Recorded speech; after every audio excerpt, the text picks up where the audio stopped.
Alright, are we up and running? Let me go see if we are. Alright, are we up and running?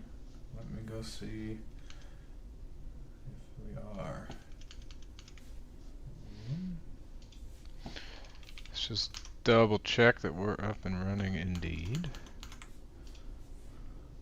Looks like I am. Good. Double check that we're Let me go see. Indeed. Yep. There it is. Cool.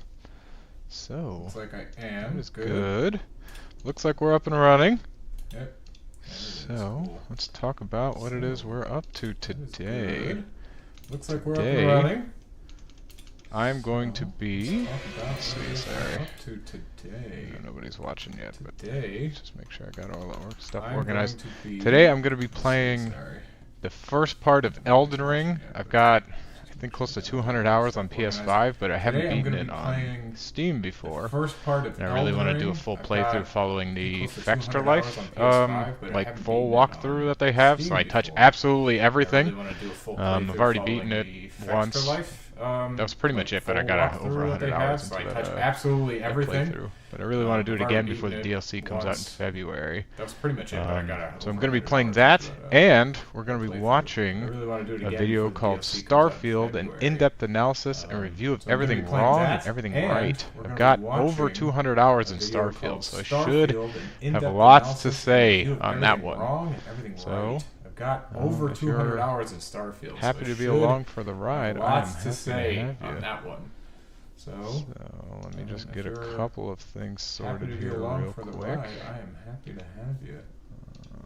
So let me just get a couple of things sorted here real quick.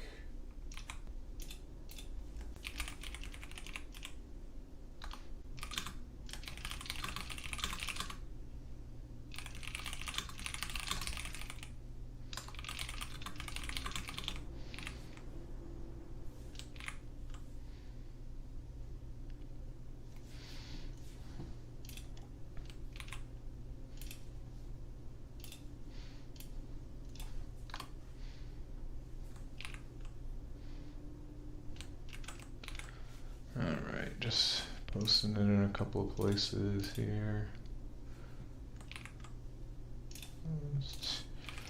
Yep.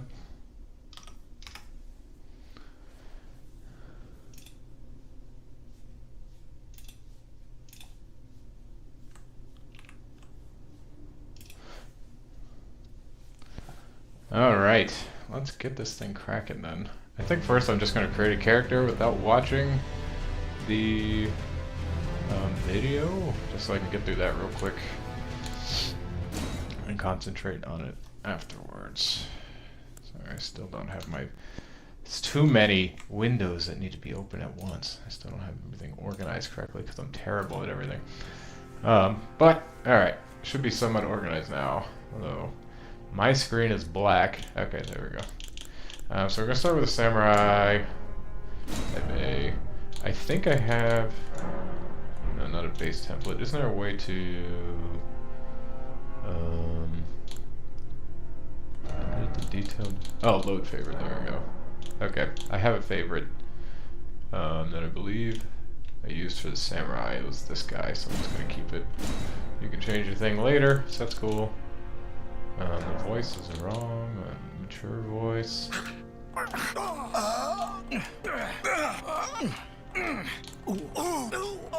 Maybe even age. Yeah, like mature more. We'll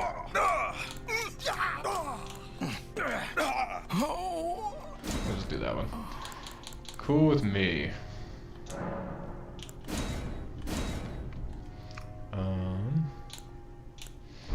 So then got that. That's pretty easy.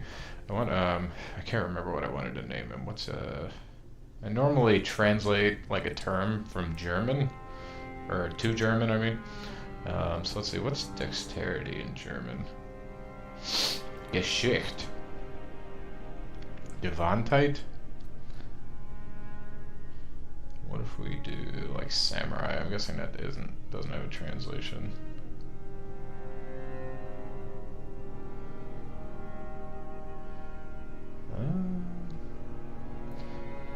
Dexterity. What's another good one? Maybe sword or something like that? Klinge? Schwert?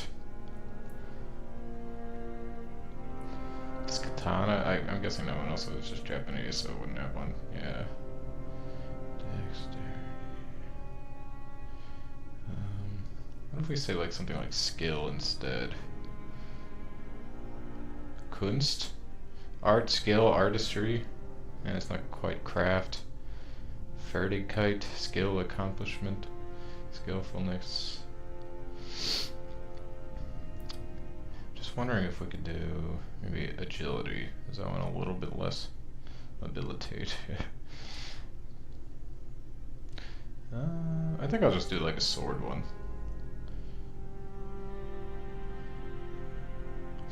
Klinge or Schwert? Alright, I'm gonna name him Schwert. There he is.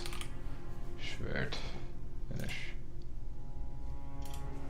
Oh, I'm on the controller, so it doesn't work. There we go. Keepsake. I don't remember what keepsakes I should go with.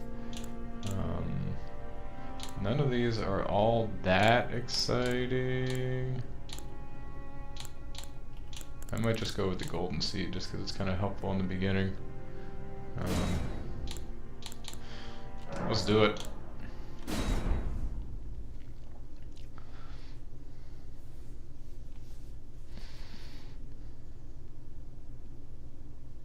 Yay, Matt's first. Hey, Matt. How you doing? The fallen leaves tell a story. I'm gonna be honest, I have no interest in any of the cutscenes, so I'm just completely done with that. Alright, so yeah, let's just go ahead and see what Mugthief has to say about Starfield, huh? And why it's terrible and why it's good. I might have an opinion or two on that.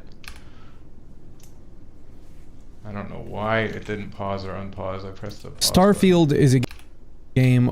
Okay, now it all works. So, should be able to restart. Get us back here. Did I click? Yeah. Starfield is a game with many unreasonable expectations on it.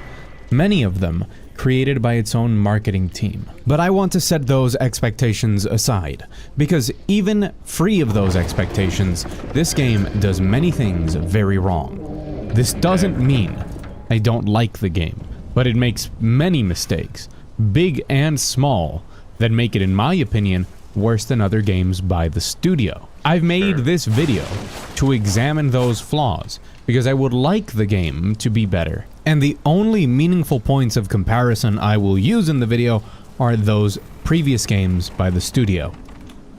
Okay, yeah, I'm just pausing because I'm just like, okay, you haven't really said much of anything yet, and I don't know, feel a little bad if I just sit there and watch the whole thing XQC style. Yeah, you haven't really said much, just kind of saying, oh, it's got flaws, it's got good things. I want to examine it without expectations, which I think is fair. So let's continue our journey. Well, I'm sure we're going to do amazing against this first boss. There are undeniable, severe problems. The game is by all means dated in its design and systems, buggy and unpolished in its functionality, and archaic in its user interface, I actually do have one thing to say. I didn't encounter that many bugs in Starfield. I didn't do too much shipbuilding or too much,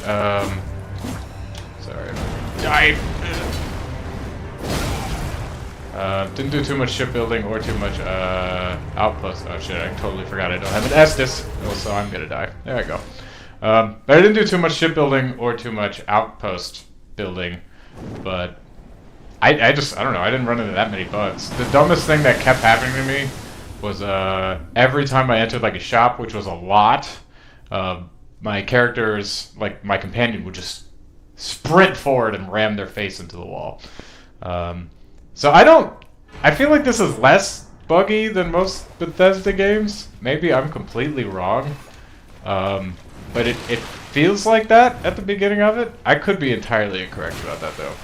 I know I ran into a few other bugs, but none of them seem breaking. My buddy, who's in chat, actually ran into an issue, but it might be Xbox related, where all of his saves are gone now, so that's rough. I don't know, I had game-breaking bugs at the beginning of Skyrim. I didn't have any really in either of the Fallout, well, any of the 3 Fallouts. I didn't play Oblivion right at launch, but I didn't have anything horrible there.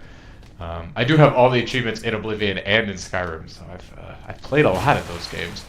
But yeah, I don't know. I didn't feel like the bugs were as bad as a lot of people say in Starfield, but of course your mileage may vary. I'm running on a pretty powerful PC, so that might be why. And yeah, I'm gonna go through the tutorial area here because I haven't played Elden Ring in a very long time, so I'm just gonna relearn how to do things because I've forgotten. So let's continue. Accessibility and customization in such obvious ways that it took less than a week for modders to implement a better interface. Something so obviously improvable isn't a question of technical knowledge or limitation. I totally agree with that. The interface is terrible. One of the worst things that I had in Starfield was I could not figure out how to untrack materials at a certain point. I was tracking a bunch because I wanted to build a bunch of weapons and shit. And then I was tracking a couple for like ever because I had what I ended up needing to do was going and finding a gun that at one point I was using and then tracking like all the materials I needed to upgrade it to what I wanted. I had to go find that gun again, or like at least another version of that gun, and then go manually untrack it that way. They needed to at least have like a thing where you could just see what you're tracking and just untrack things. That was the worst UI part. There is a whole bunch of other UI issues, but that was definitely the worst one I ran into.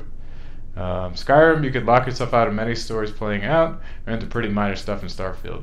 Yeah, dude, well, as you know, because you're my friend, we talk a lot, I got locked out of the 2 achievements in Skyrim, and this is on like a later one too, because I just got all the achievements like 2 years ago. It was 2021, I think.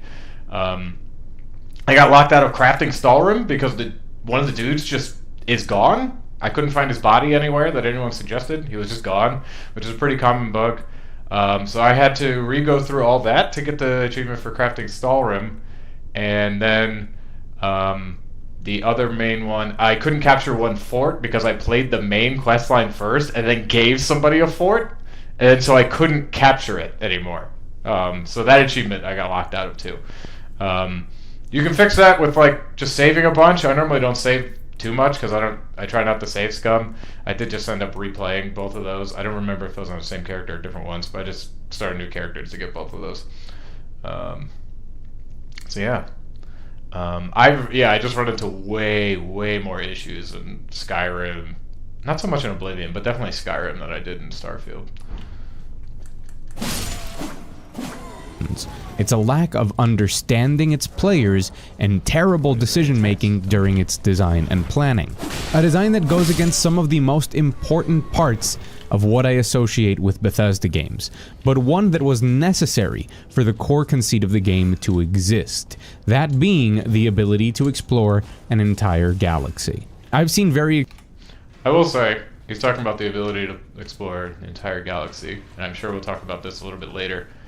But I think the exploration in Starfield is like strictly worse than Fallout or any of the recent Fallout games, Skyrim, Oblivion. The procedurally generated planets are boring. I have no reason to really keep doing them. Okay, so this is switching armaments and then wield with 2 hands, right? Yep, I already remembered that. So, yeah, the procedurally generated planets are terrible. There's no good dungeons. The like labs and shit repeat a lot.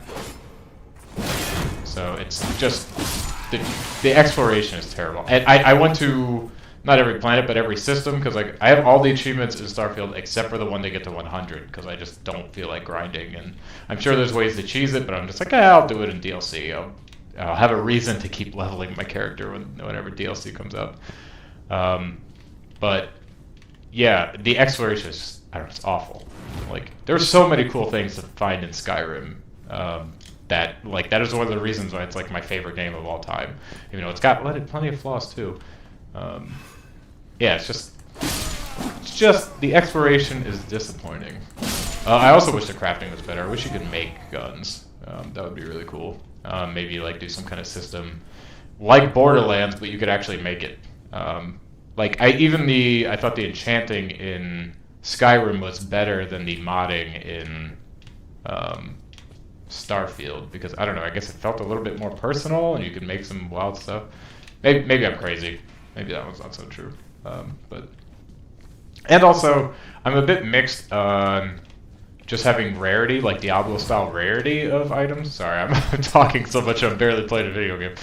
I'm a bit mixed on having Diablo-style rarity in Skyrim, or not Skyrim, in Starfield. I know they did that a bit in Fallout. I don't remember exactly what the rarity system was in there. But I remember at least having like legendary weapons and shit like that in Fallout 4. So yeah, so I'm a bit mixed on that. It seems a little, I don't know, it seems like it just makes so much of the loot bad because it's just like, oh, it's not a legendary, I don't care about it. And I don't know, there is at least still like cool uniques and stuff. So I'm mixed on it. I don't know if it's important. I think overall the loot style I like is actually Elden Ring, where it's just like there's like one of everything and you go find it. But like a lot of times it's really hard to find. You can upgrade it and stuff. If they could like mix Elden Ring with the ability to like make a weapon your own, I would probably love that fucking video game. So let's keep going. Extreme takes on both sides. There are people raving about 10 out of 10 reviews, and then there are people saying that the game is hot garbage and one of the worst games ever made. The truth is never that extreme. I have done the best I can to remain unaffected by others' opinions. Just a quick note. I think I give this game, I really like Starfield because it just, I don't know, it speaks to me. But I'd probably give it like a 7 or 8 out of 10. Yeah, I don't know. I've thought about it a bit, but it's really hard for me right now to divorce how much I like Bethesda-style games with how good the game actually is. Because I just played the absolute mess out of that game when it came out. So I'm like biased almost for it. But I think I'd give it like probably an 8 out of 10. I still think it's pretty solid. And to simply play the game and evaluate it. Many of my final observations are negative. And that is because despite enjoying the game, on some occasions quite a lot, the feeling that grew over my playtime and stayed with me after it was one of disappointment. For as much as I enjoyed many things that Starfield does, my experience was soured by the things it does wrong, and even more by the things it doesn't. I want to truly look at the issues the game has, why they might exist, and what could have been done to remedy them. And what Elder Scrolls 6 will probably need to take into account, or any good in that game whenever it comes out, will be completely overshadowed by the bad. Just as much I do want to praise the things the game does right. Alright, you want to actually fight this guy? Sure. Very later on. That. So let's talk about everything wrong with Starfield. The first okay, I didn't actually listen to most of what he said, so I was busy just fucking around with this video. Who I'm losing to because I'm terrible at this video game. Not actually that bad, I was just dicking around. But let's try to do some actual skills on him, shall we? Maybe one of these. Yeah, see? Okay. Now that we stopped dicking around for a little bit, we immediately killed him. Everyone call me bad. It's fine. I don't actually play Souls games that much. The only one I really like is Elden Ring, but that's because it's open world. I tried to play Dark Souls 1, 2, 3. I beat Demon Souls Remake on PS5. But I tried to play OG Demon Souls on PS3. Dark Souls 2, Dark Souls 3, and Bloodborne, and I never got that into them. I don't know. It wasn't even because I was super bad. I'm not great at them. I also tried to play Neo 1 and 2. I think I got like 20 or 30 hours in each of those. I'm not super bad. I'm definitely not good. I'm not super bad at them or anything. I don't know, fell off of them for whatever reason. But maybe I'll show that I'm a little bit better. I'm kind of distracted because I'm trying to listen to the video while playing. It's actually more difficult than I thought. This is harder than I thought, guys. Complaint I want to lodge at Starfield is the lack of a cohesive play space. Starfield feels disjointed, like a game with many different parts that never make a whole. You could Oh my God, am I going separate backwards? Starfield into 4 parts. Those would be I'm an questing, idiot. I was which would totally include just going talking to backwards all that. NPCs and persuasion and things like that. You know, maintaining conversations that inform you of the conflicts That's that you're how little going I'm to paying resolve. attention. The second part would be action, which includes combat and Alright, I'm all its actually going aspects, to- from I'm gonna rewind this guy a little bit because I wasn't really listening the last like minute he said. So let's take it back to 2 minutes.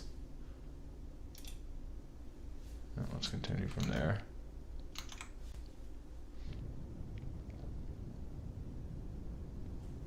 my experience was soured by the things it does wrong, and even more by the things it doesn't. I want to truly look at the issues the game has, why they might exist, and what could have been done to remedy them, and what Elder Scrolls 6 will probably need to take into account, or any good in that game whenever it comes out will be complete. I'm sure it'll take all these into account in 10, 15 years whenever the game comes out. I have no idea when I think Elder Scrolls 6 is coming out. I feel like it's just going to be actually maybe decade. I don't know. It feels like it's going to be forever. But hopefully they listen to this guy. We'll see what he has to say. Completely overshadowed by the bad. Just as much, I do want to praise the things the game does right, and I will do that just very later on. So let's talk about everything wrong with Starfield. The first complaint I want to lodge at Starfield is the lack of a cohesive play space. Starfield feels disjointed, like a game with many different parts that never make a whole. I think I'd actually mostly agree with that. I'm curious what he's going to say. But I think that goes into the exploration that I was saying. Is the generated worlds feel empty, and they are completely disconnected, but it's like it doesn't feel that cohesive. I agree. It just kind of seems like random points just splattered everywhere. And outposts seem completely pointless right now. Building a ship is cool, but it also seems pointless because you can just buy ships that are pretty close to what you want, and then, I don't know, just upgrade them. So if you just like building ships, it can be pretty cool. I think the builder is pretty hard to deal with, but I didn't get that deep into it. But I would mostly agree that it's reasonably disjointed. Let's see what he has to say. You could broadly separate Starfield into 4 parts. Those would be questing, which would include talking to NPCs and persuasion and things like that. You know, maintaining conversations that inform you of the conflicts that you're going to resolve. The second part would be action, which includes combat and all its aspects, from... Okay, questing and action. These already feel like odd categories. I mean, I guess they're not wrong. They just seem like strange categories to point out. So, okay, sure. stealth and powers to some of the more light immersive sim aspects the game incorporates. Okay, where did this term immersive sim come from? I never heard of it until I think recently. Somebody was saying like, oh, I like Prey because it's a good immersive sim. I was like, what in the world is an immersive sim? I have no idea what that means. Apparently it's like, I don't know which games fall into it. It's like Prey, maybe Dishonored. This term is very confused to me because I would think like a sim, like the Prey remake doesn't seem like any kind of simulator to me. It's all just like fantasy sci-fi stuff. I don't know why we would say this is any kind of simulator. So that's a really strange one. All right. Anyway, so now that we're here, I'm just reading. I'm following a guide, like I said, because I want to get absolutely everything in this. The first thing is to head to the Church of Elo, which is right there. And we can't fight that guy. I'm not going to, because I don't know. I just haven't played this game in a while, so I don't want to fight him right off the bat. We'll come back to him.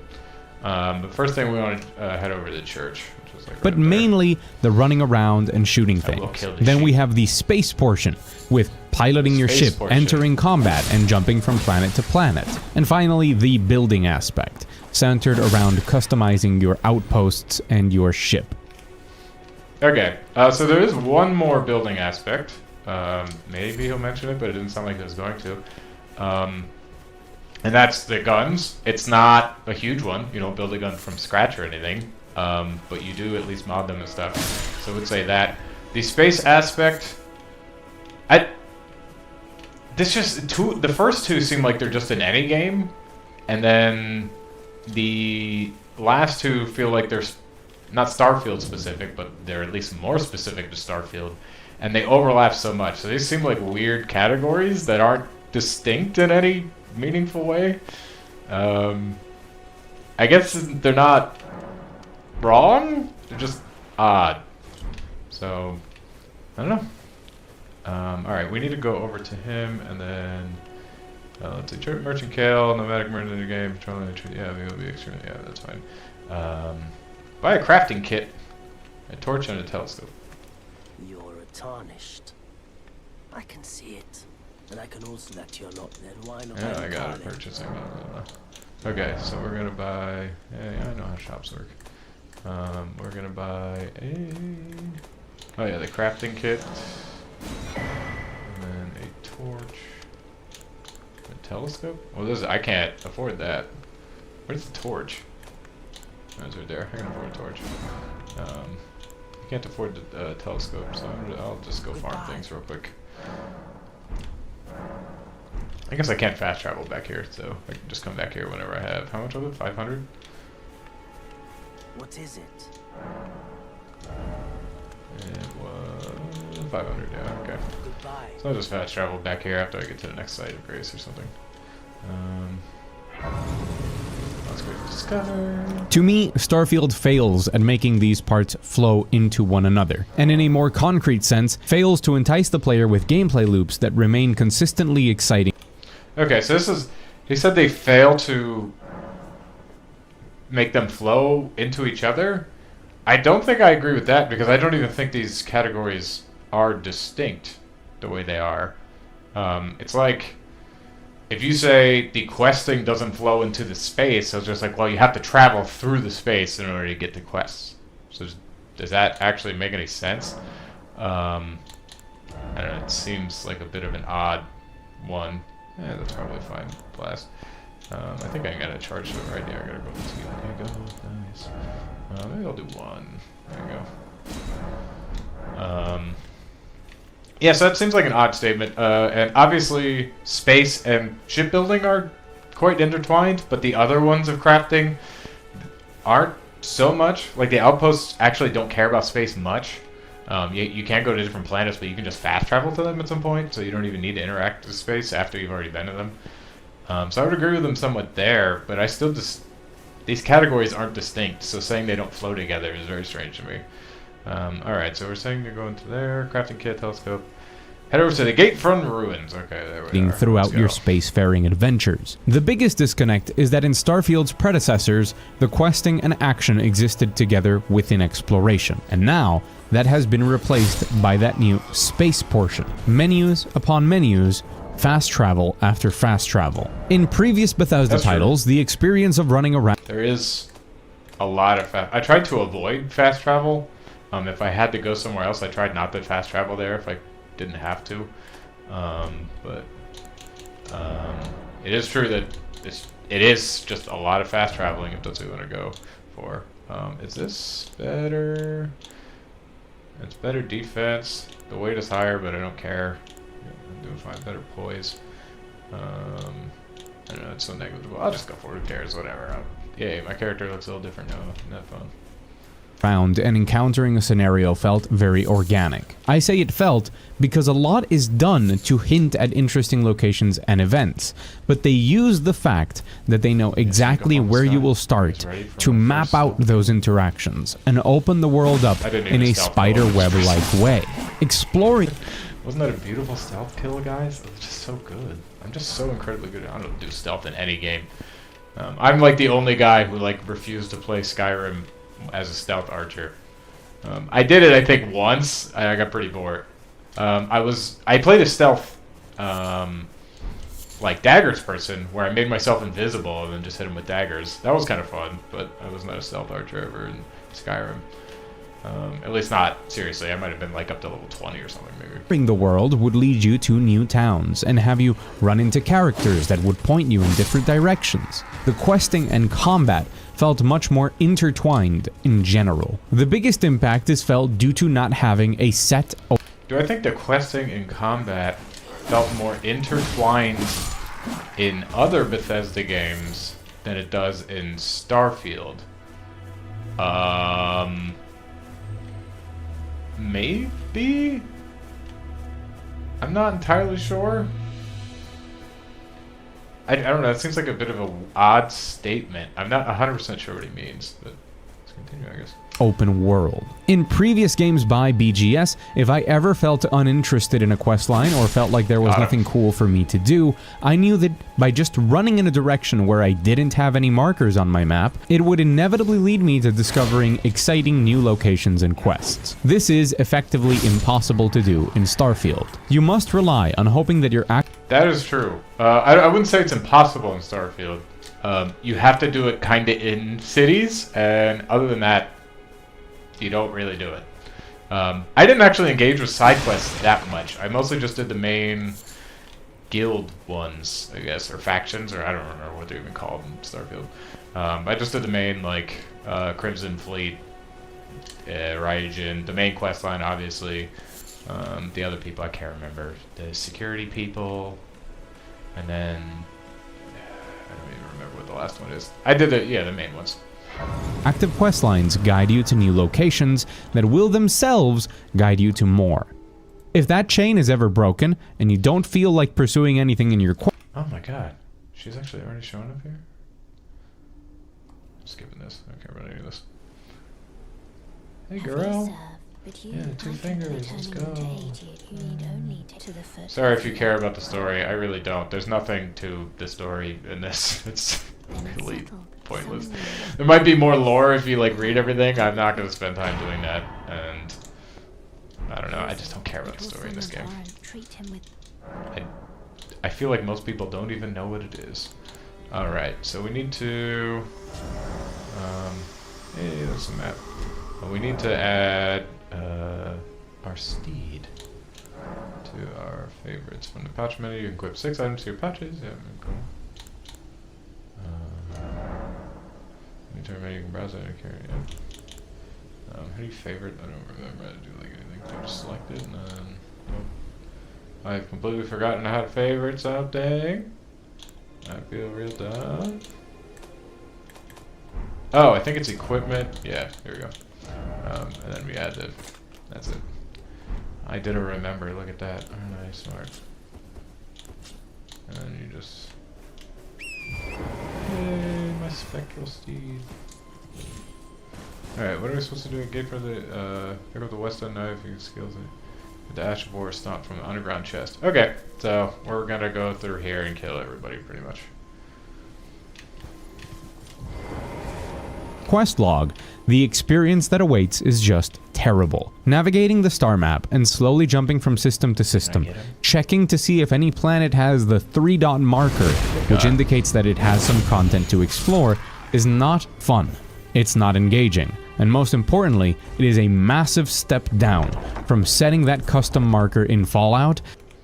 To be completely honest, that 3-dot marker thing he just said, I didn't even know that that's what it meant. So, yeah, I know there's a couple times in that game where I was just like, I'm not sure what this different color or whatever meant, like looking at the thing. I did eventually figure out, like, oh, these things are like brighter because you haven't been to them and crap like that. But like, none of that stuff was obvious to me at first. And simply walking, stopping at anything that might draw your attention because it's right in front of you and you can walk up to it. I'm sure someone might tell me that I'm playing Starfield wrong. And while I'm sure that there are games that you can technically play wrong, I think very few of those games... Can you play a game wrong? I think maybe the only time I would say that you could play a game wrong is... I don't know. Maybe I would say, like... I guess it's not really wrong, but in an unintended way, like, exploitations are normally, like, somewhat playing it wrong. Because it's like, it's not what the developer intended. I mean, obviously you can just do it. I mean, it's especially in single-player games, do whatever the hell you want. And even in multiplayer games, like Halo 2, like the meta was around using bugs. But I don't know that I really believe in the concept of playing wrong. And the only time I might is that it's just like, I could say like you're playing it wrong in that like you're not getting the best out of it. Like in Elden Ring, although I'm just following a guide now because I've seen most of this game already and I just want to see everything. I would actually say you're sort of playing it wrong if you're not trying to discover things for yourself, because this game is like all about discovery and exploration and stuff. So it's not technically wrong if you don't do that, but I think you are missing a big part of it. So I could say you're wrong in that way, but generally, I don't know if playing a game wrong makes sense. I think I just generally agree with him. Exist, and Starfield is not a game you can play wrong, because what I want from this game is something that previous Bethesda games have given me. There is no wrong way to play Fallout or Skyrim. That is the whole damn point of those games, that you can interact with them. That's not true. The wrong way to play Skyrim is indeed Sneak Archer. Everyone who says you should play that way is wrong. It's boring, it's crap, and it's wrong. You are morally inferior if you do that, so just keep that in mind. In whatever way you want, and the game will let you. If you want to ignore any systems in those games, you can. Settlements, weapon customization, magic, whatever it may be. But most importantly, if you wanted to ignore the main quest line, or any other for that matter, you could. Just head out exploring. I can't do that in Starfield, and that was always my favorite thing to do. So you can do that in Starfield. You can definitely go and just get side quests and everything like that. I mean, I think I get his point where it's just like, oh, well, it's like it's tougher, but it's not that you can't. I think can't is a bit too strong of a term there. May I have a word? I did not think she was going to be here already. I can't remember what actually triggers her to be here. Pleasure to meet thee. Hello, hey Rena, how you doing? Yeah. You got your cool eye. Look, it like hurts and it's glowy. Hey, stored. I can indeed call this Spectral Steed. Good old Torrent. You got a spear calling down lone wolf ashes. They're my favorite. Here's one thing. Speaking of playing games wrong, a lot of people would argue that you should not use spirits or summons in Elden Ring. Because it just makes it way too easy. I personally just do it anyway. It's in the game. It's not a bug. It's not. I don't think it detracts from my experience enough. The main thing I like about this game is not actually how difficult it is. And I'm also okay at it at best. So I'm not that worried about like, oh man, did I like cheese this boss by summoning freaking the best summons? So like, yeah, that's fine. Like it's in the game and I'm cool with it. But a lot of people would actually say you're kind of playing it wrong if you do that. But ultimately, they put it in the game, and they meant them. They work, as far as I can tell, how they wanted them to. So I'm gonna use them. I'll try to avoid it maybe a little bit, just for shits and giggles, like just not do it right off the bat. But overall, I am gonna use them if I feel like I want to. So we gotta purchase the telescope. There we go. I don't even know if I need the telescope. I don't know how much I use it. I guess I might use it later if I'm just like, I don't remember where to go from here. It doesn't matter which one we go to. Sure, let's go to the gate front, I guess. Mechanic exploration is missing, replaced with engaging in the main quest or the 4 faction quest lines, which amount to little more than fast traveling from location to location and following the prompts. While main faction quests have always been where why do I have that the content of these games is concentrated, there was a journey in reaching them, and the open world led you to discoveries no matter what quests you decided to undertake. The sense of wonder and exploration has been reduced in inverse proportion to the scope of the game world. A massive galaxy to explore, but without a sense of connection between it, it feels more like a glorified list of locations that's hard to access, since you have to waste your time jumping from system to system just to find out that there's nothing worth exploring. Hard to access. Maybe? Since it's procedural generated, I never felt like I wanted to access all of it. Like I wanted to go to like the main cities once I realized that was kind of the deal.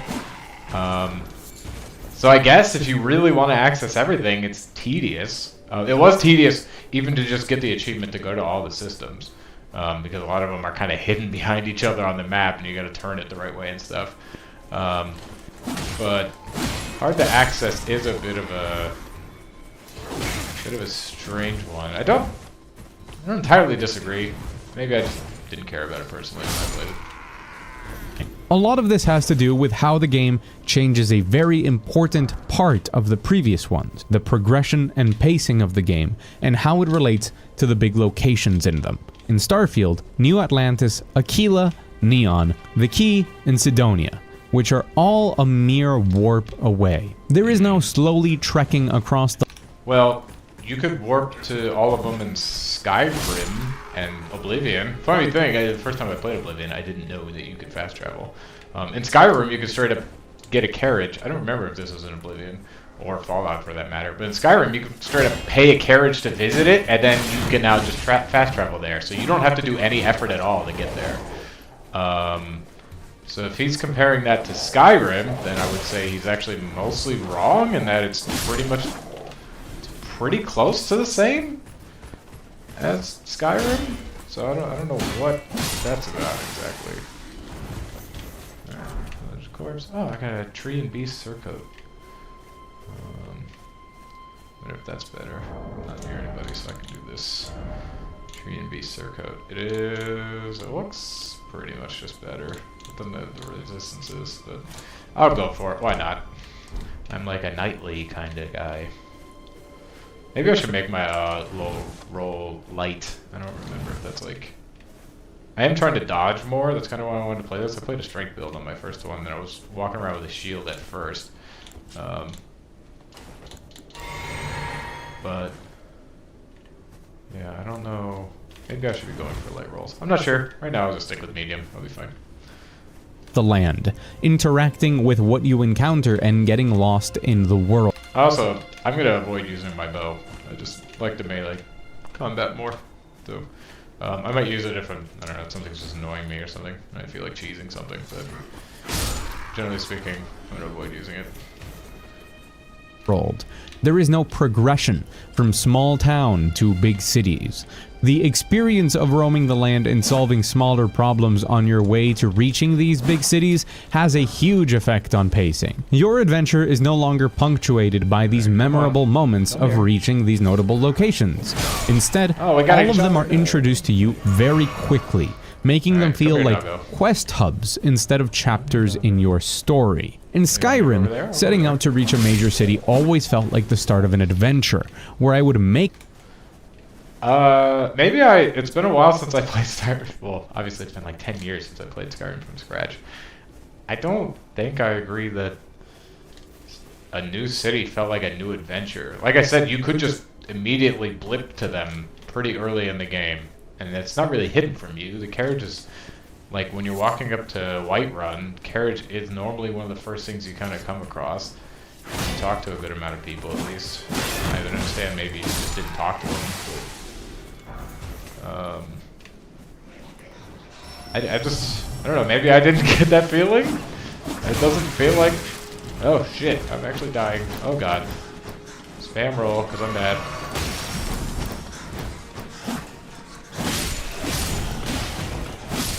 Alright, we handled that amazingly. Look at how good at this game I am. I'm so good at a video game. Come on. Incredible. Yeah, I don't know, a new city didn't feel like a new adventure to me in Skyrim. Make my way there, and different quests and events could unfold during my trip. And once I reached it, there was an excitement around exploring these cities, since I knew I would be staying there for a while, solving all the quests I came across. In Fallout, the progression until reaching the main settlements feels like you're building up to them, getting your bearings and understanding the wider conflicts that exist in the world before approaching them head-on in the main areas of the game. In Starfield, this gameplay loop has been destroyed. Okay, he said we're like getting to grips with the main conflicts of the area and getting to know it a little better before ramming into them. Yeah, I don't. I guess I agree that like that kinda did happen the first time I played Skyrim, but it absolutely doesn't have to. So I don't know. Like I feel like he's talking a bit more about his own experience here, not what's actually necessarily happening. Because the loop can't exist in a game where travel is reduced to pressing 2 buttons on a menu and You can absolutely travel using 2 buttons on a menu in Skyrim. appearing at the location. This was always going to be an issue moving to a sci-fi spacefaring setting, but Does that have to be an issue going to a sci-fi spacefaring setting? I would actually say no, because you could just force people to not warp between systems. You can make them actually fly. And you could have all kind of encounters with, I don't know, space things, asteroids, other ships, whatever, on your way. I know space is really empty, but like you can just kind of get away with changing that if you wanted to. So I don't think it has to be like that in a spacefaring game. I agree it mostly is like that in Starfield though. I guess you can travel to systems in Starfield too, but like nobody did that, and they don't really encourage you to do that either. just how profound the impact of this change was something I didn't expect. Another issue that pops up and also affects the progression, and especially the late game, is the possibility of stumbling onto enemies or areas that are very difficult. In a game like Skyrim or the Fallouts, it was common to encounter enemies that were noticeably more difficult and a higher level than you, especially early on. Getting mauled by a Deathclaw early on into your Wasteland experience is a staple of the franchise, not even just Bethesda's iterations. These situations really spark a fire in me, and I think most players, to level up, gear up, and return prepared. The curiosity you feel when finding a high-level area crawling in enemies you simply can't deal with serves 2 purposes. The first is to make it clear that one of your long-term goals is to become powerful enough to then explore these areas that you know exist and are currently inaccessible. The second is to instill a sense of wonder and mystery. Okay, I've not been listening to him since I've been fighting this guy and losing badly because I'm terrible at the video game.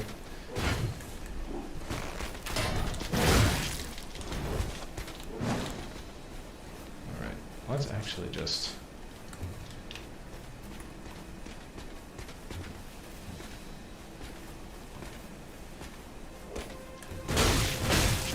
Well, that plan didn't work. Rest outside of grace so I don't lose things. And then we can level up. Won't that be exciting? Level up. So let's do, we're going to do dexterity and vigor, so let's just get our vigor up to a little bit. I still want to beat that guy. I'm going to go back after him. But let's rewind this, I don't know, 30 seconds or something. Was common to encounter enemies that were noticeably more difficult and a higher level than you, especially early on. Getting mauled by a Deathclaw early on into your Wasteland experience is a staple of the So, they had the... I already forgot the name of it. But they have the, like, Deathclaw equivalents in Starfield. I barely saw them, and then I eliminated them in that one quest line. But I know my buddy ran into one really early on, and it was a struggle. He said he used like all of his ammo to take care of it. So I don't know that that's a thing that doesn't happen. It didn't happen to me, but you know, that is what it is, I guess. So I don't know. That one's a bit odd. I don't think that can't happen in Starfield, so I don't know exactly what he's talking about there. Well, maybe it's just incredibly unlikely because it didn't happen to me. Sounds like it didn't happen to him. You can, as far as I know, warp to places that are way higher level than you. I've only played the one playthrough and then like 10 playthroughs of New Game Plus where I just ran through to get to certain suits and ships. So I don't know, but I think you can do that. I could be wrong on that though. Dang it, I did that again. I don't know why that happens.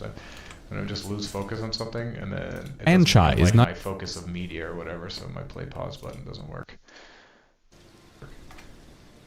I don't know why it's like that, but it'd be like that. I don't know why it's Not even just now. Okay, we're back to normal. Okay, we're back to normal. Alright. Alright. Should I? I do want to take this guy out. He's the only enemy I haven't killed. I can lure him, can't I? I don't want to fight like everybody. So I can lure him. Oops. Will that lure him? I think it will. Right? Yeah, okay, cool. I lured him. Come on. Come on. I know. I was not being very fun last time. Let's see if I can beat you this time. He's still blocking while he charges?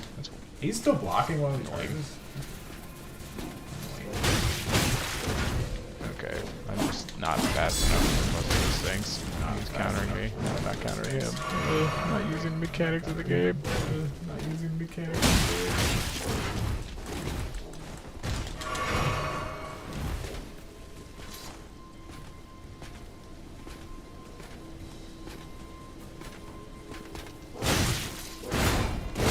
Did that not hit him? Why did that just go through him? Why am I so bad at this game? So bad at the game, guys. Terrible.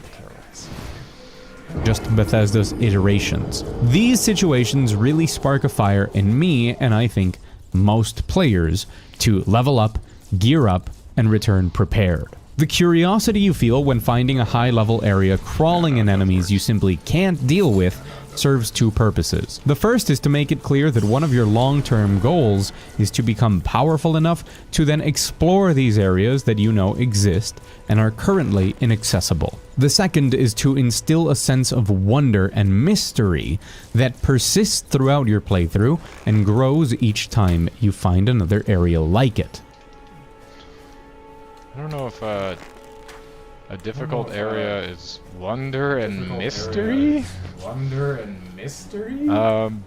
It definitely is the other thing that I said. Is it wonder and mystery? Is that what it does for me? I don't think so. Look, I learned.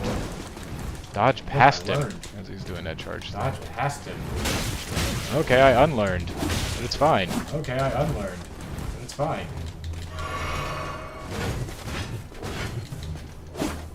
Oh, why did that miss? Oh, it's so close. I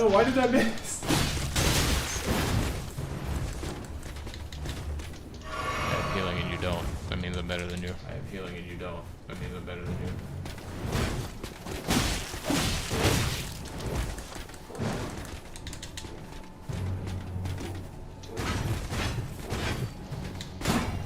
No, he still blocked it. Why are you so lame? You're so much better than me at the game.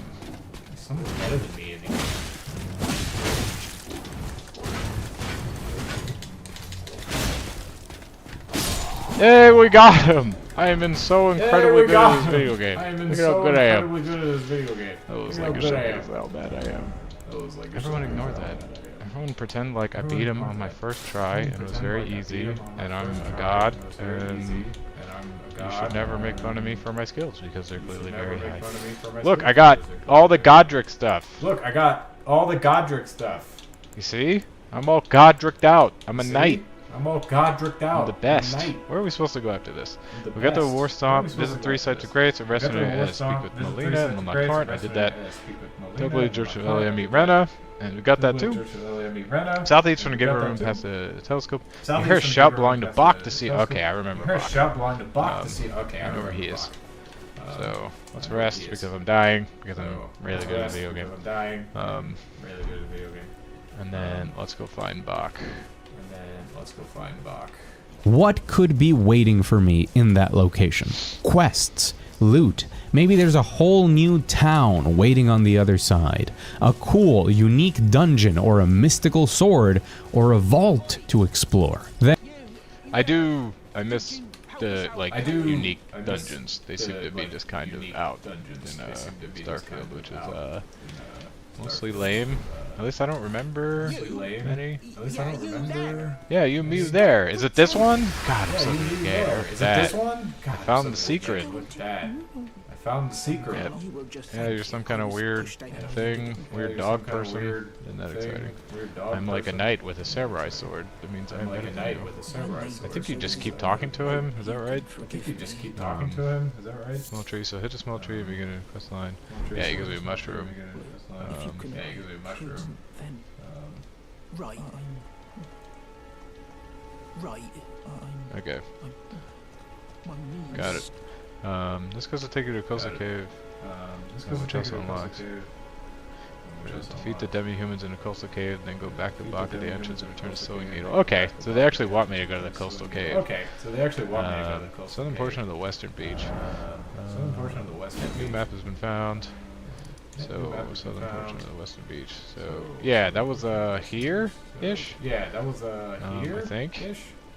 Let's go there, I suppose. Why not? Then, when you reach a point in your playthrough where you think you can take those challenges on, you have the option of stopping what you're doing and going back to explore these locations. These locations in themselves could be a one-and-done affair, or could spiral into a rabbit hole of more questing and exploration. Starfield doesn't have this.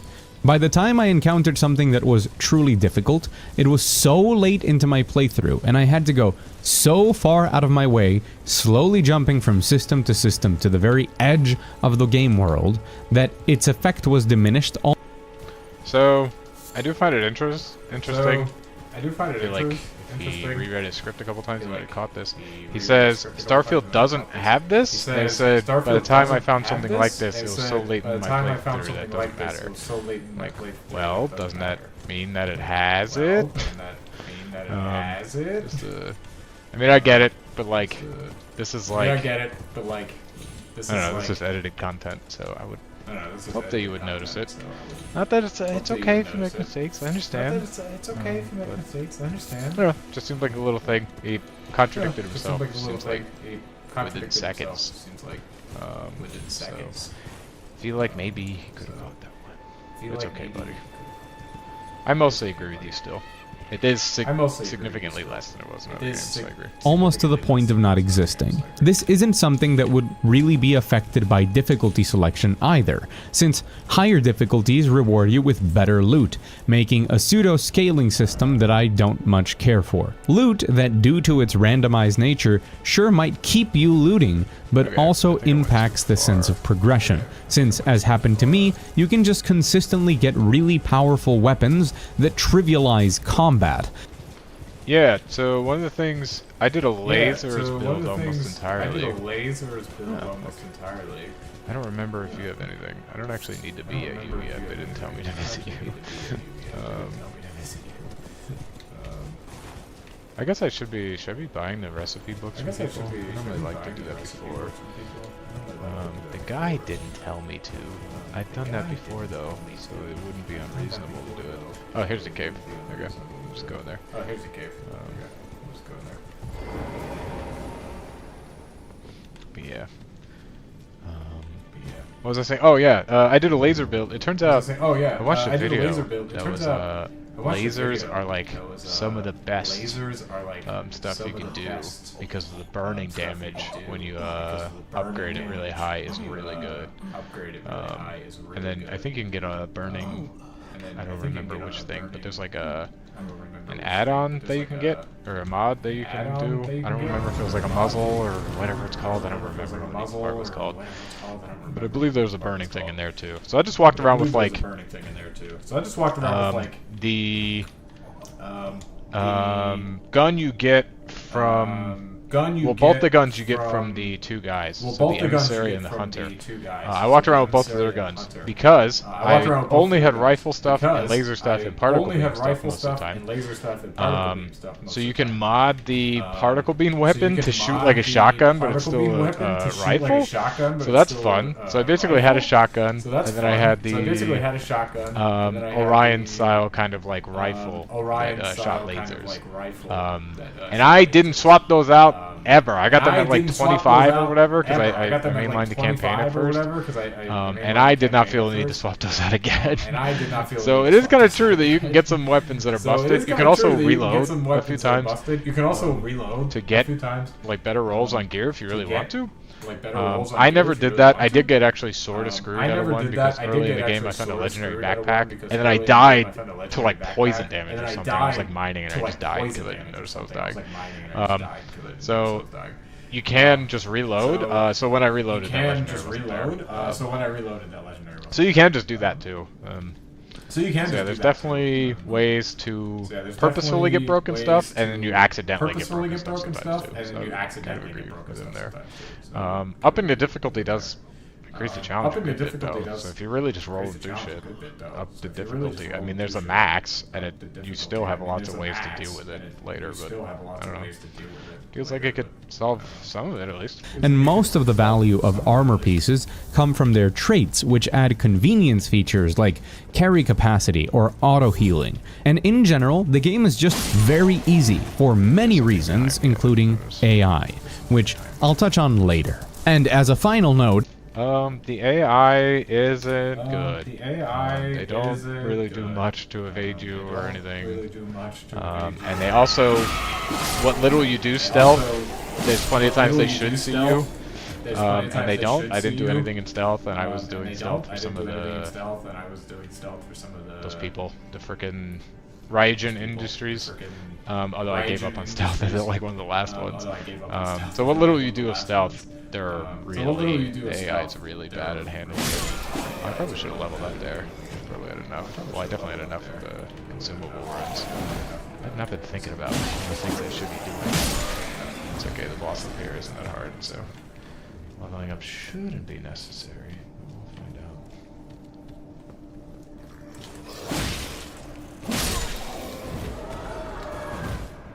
Yeah? You wanna come, buddy? You wanna get some? You want some? What's up? Huh? Oh, yeah.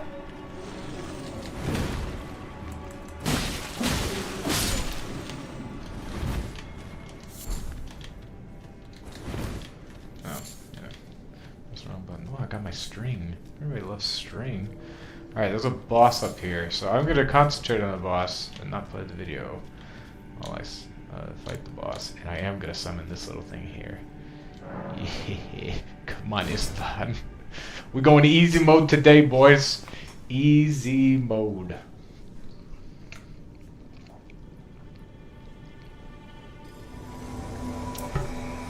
See what we do. Istvan, summon as cooperator. Going down here. And my lone wolves. Doing it up. Doing it up.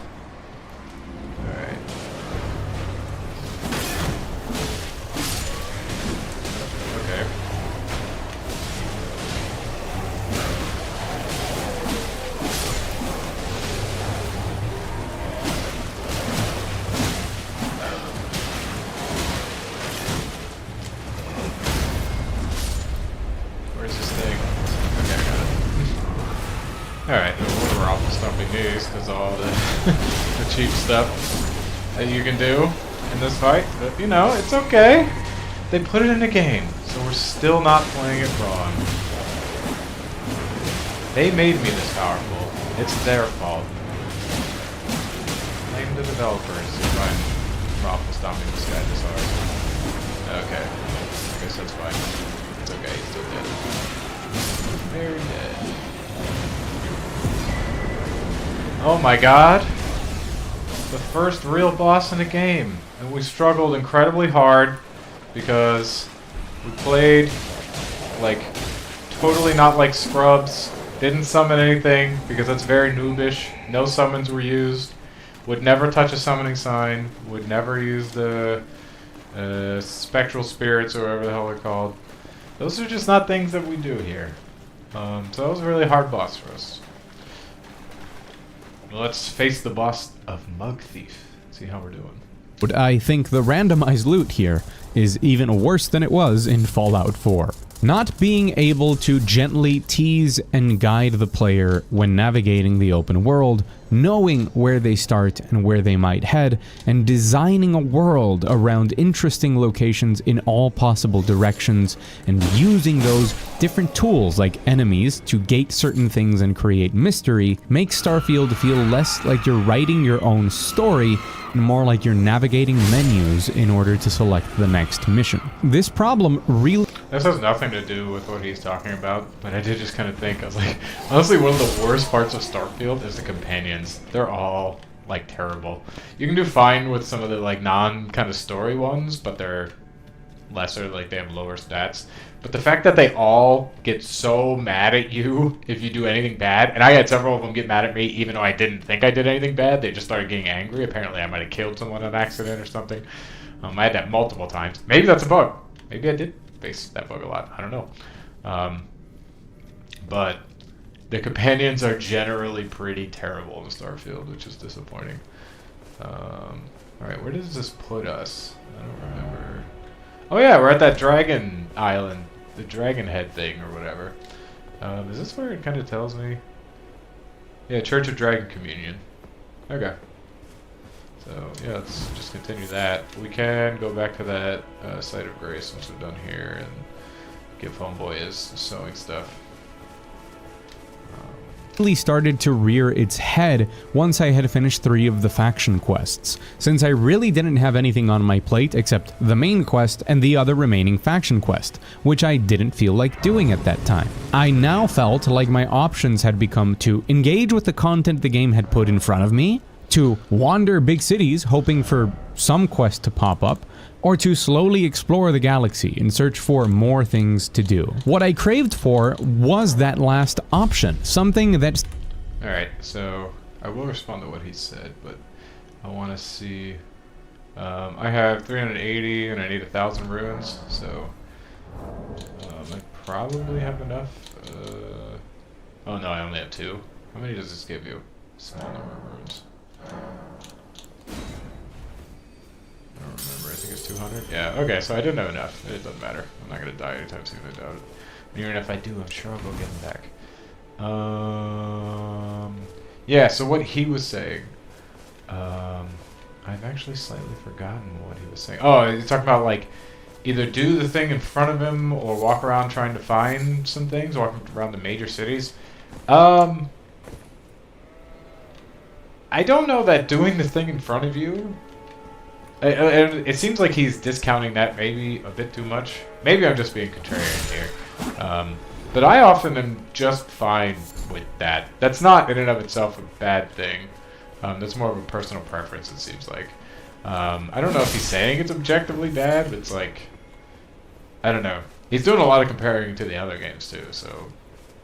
I think he's just... Yeah, his expectations were miscalibrated maybe, which is not always his fault. But yeah, let's see where we're going to after that. Try to defeat the demi-humans in the coastal... Oh yeah, we want to go back to him. Yep, we go back to the entrance and... Oh yeah, and then a knight spawns at that one thing. So. Yeah, dude, sewing needle. Why you got it? I know, yeah, I'll totally give it to you. You can have them, my dude. Yeah, he's so happy. Look at how happy he is. What made you go and do a thing like that?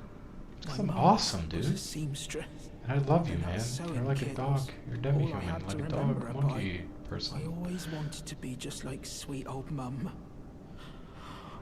Then I suppose I can't just. Oh, I curl never up noticed he and had that die, little can tail. I? You see that little tail? Dude.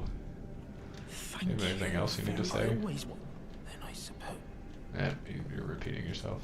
That's one thing in this game, at least. I'm sure it is in other Souls games. Talk to the people until they repeat themselves. Always do that. Will not regret it. Oh yeah, I didn't have enough runes. So what can we do here? Oh yeah, we're going to Agil Lake North, and then we can try to fight the Knights Cavalry. I'm probably not going to do well against them, to be completely honest with you. I'm clearly very rusty, and I don't play a lot of these games. But I'll give it a shot. We can wait until nighttime and then go fight him. So he's going to be... We're going to pass time until nightfall. And then continue watching our video here.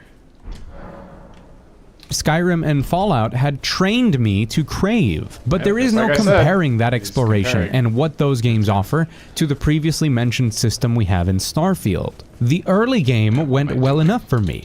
Between 8 hours into around 32, I had all of these quests worth doing, but as those were finished, this problem started to sting more and more. I personally play Bethesda games. Yeah, I'm just doing this for fun right now.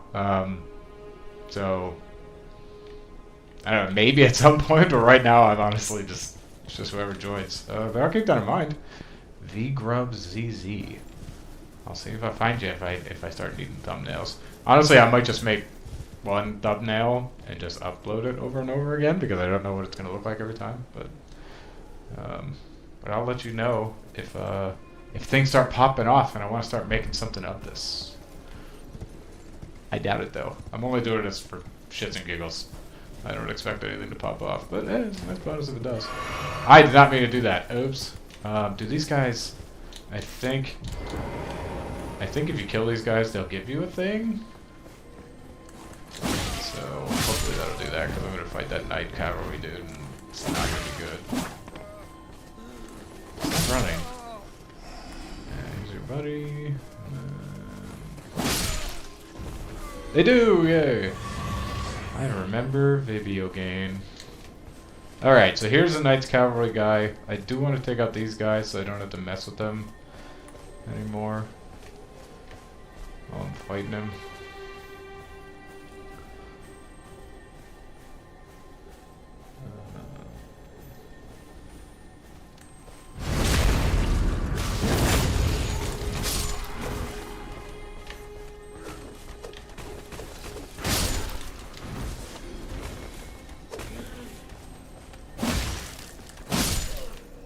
Alright. Cavalry homie. I wonder if it's best to go at him on a horse. I really don't remember. It's been a while since I played this. And this is a kind of different playstyle than what I played before. Although I was playing like Glintstone Sorcery, that shit felt like cheating. That legitimately felt like cheating. The game was so much easier when I did that.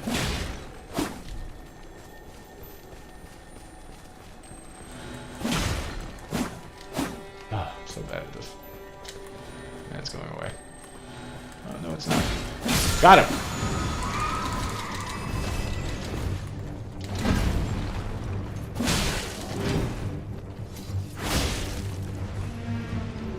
Alright.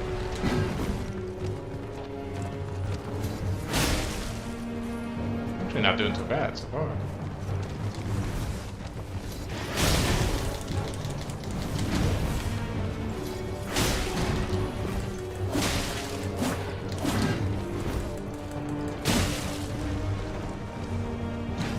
Quite good. Okay, get over the edge.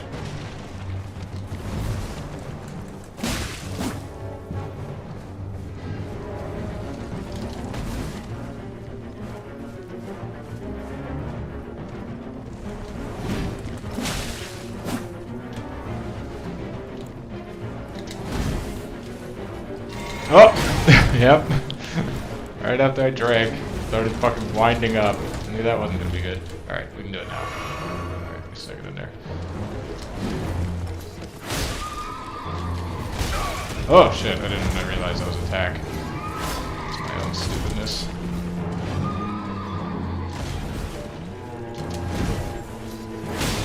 Oh, he's so close to dead.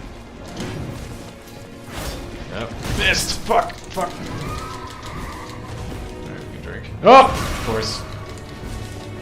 If I fucking don't beat this guy. Well, actually, I'm just killing a horse almost, aren't I? Yeah, so...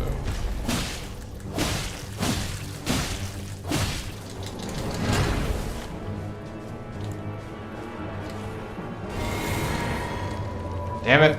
He's summoning the horse again. You son of a bitch.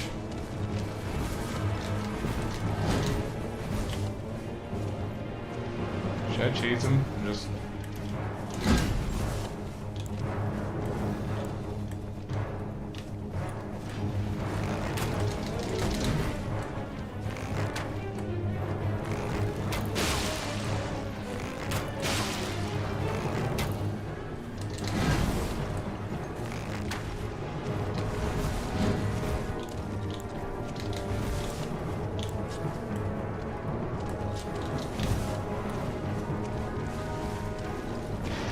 Oh, that is not at all what I meant to do. Jesus Christ.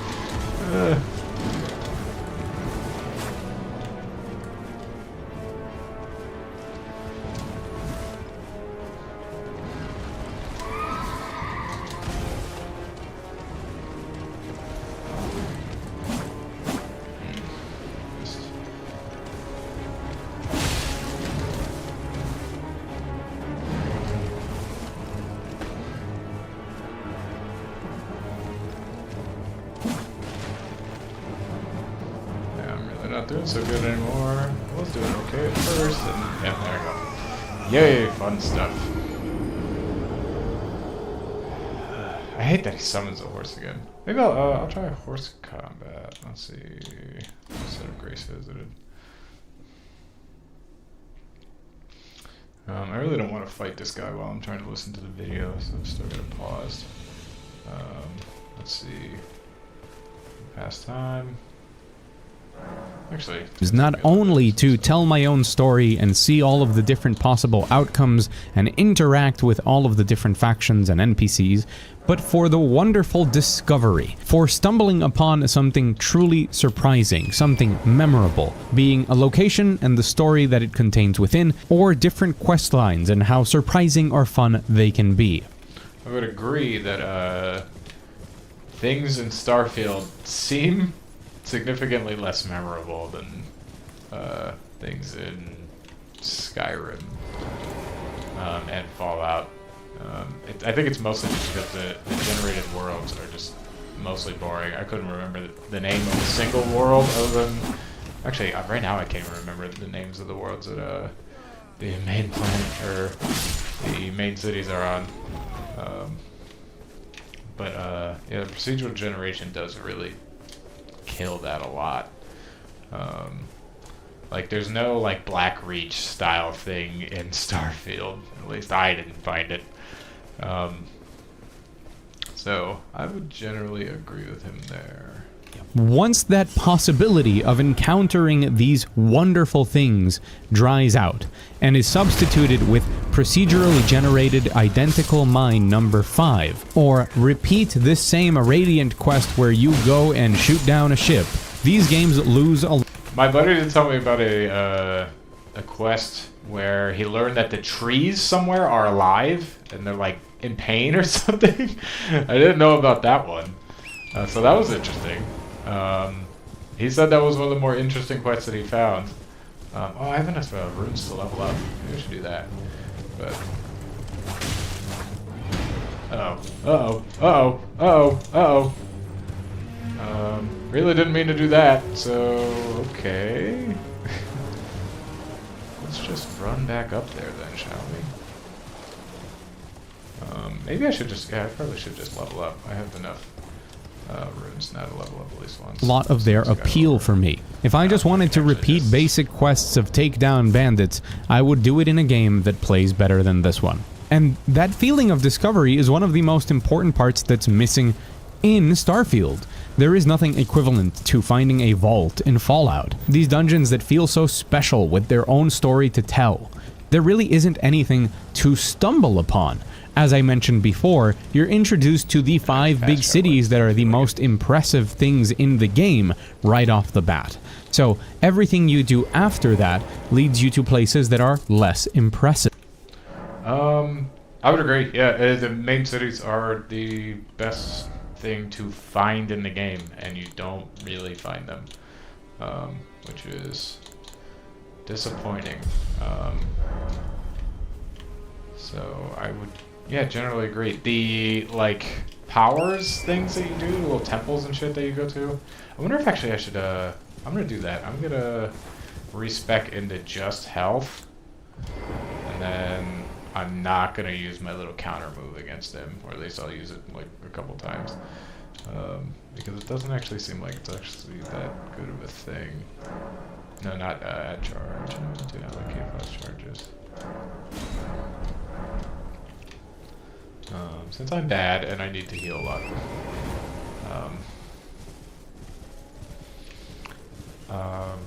Yeah, I would generally agree with what he's saying there. If all you want to do is explore, hoping to find something special, you have to follow the quest markers that guide you to locations with content that the game recommends. Because if you simply go around exploring, you will encounter procedurally generated locations until you eventually recognize every single possibility that these have. There is no Yeah, the procedurally generated locations are just a big problem and a lot of what's missing in this game over like Skyrim or Fallout. Totally agree with him there. Alright, let's fight this guy.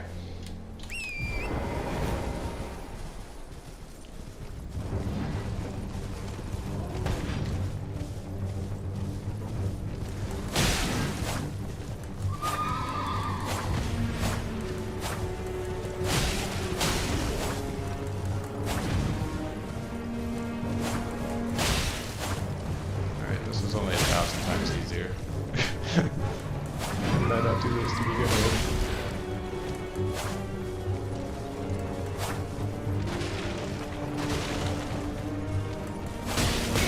Ah!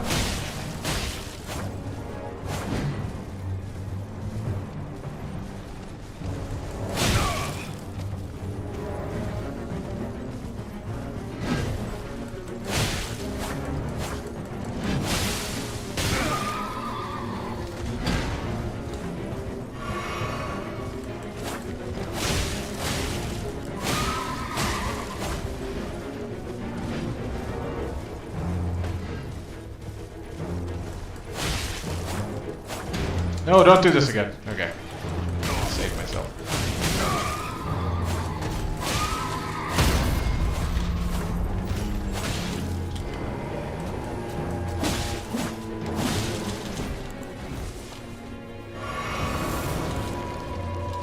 Same, dude. Of course, I just rammed into him.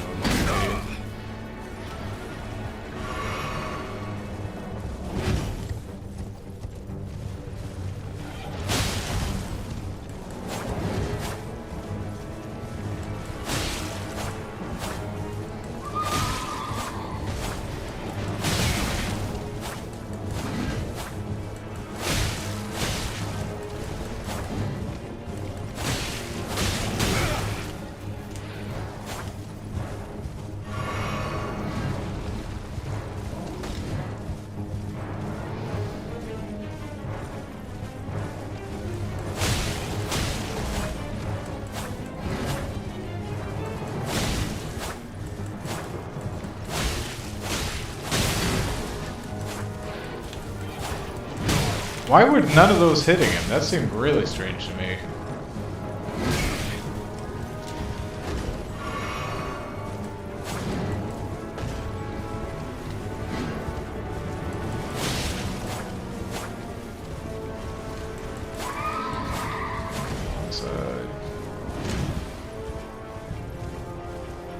Ah, we got some other people joining us too. Alright, come on, come on, come on. Come on, come on back.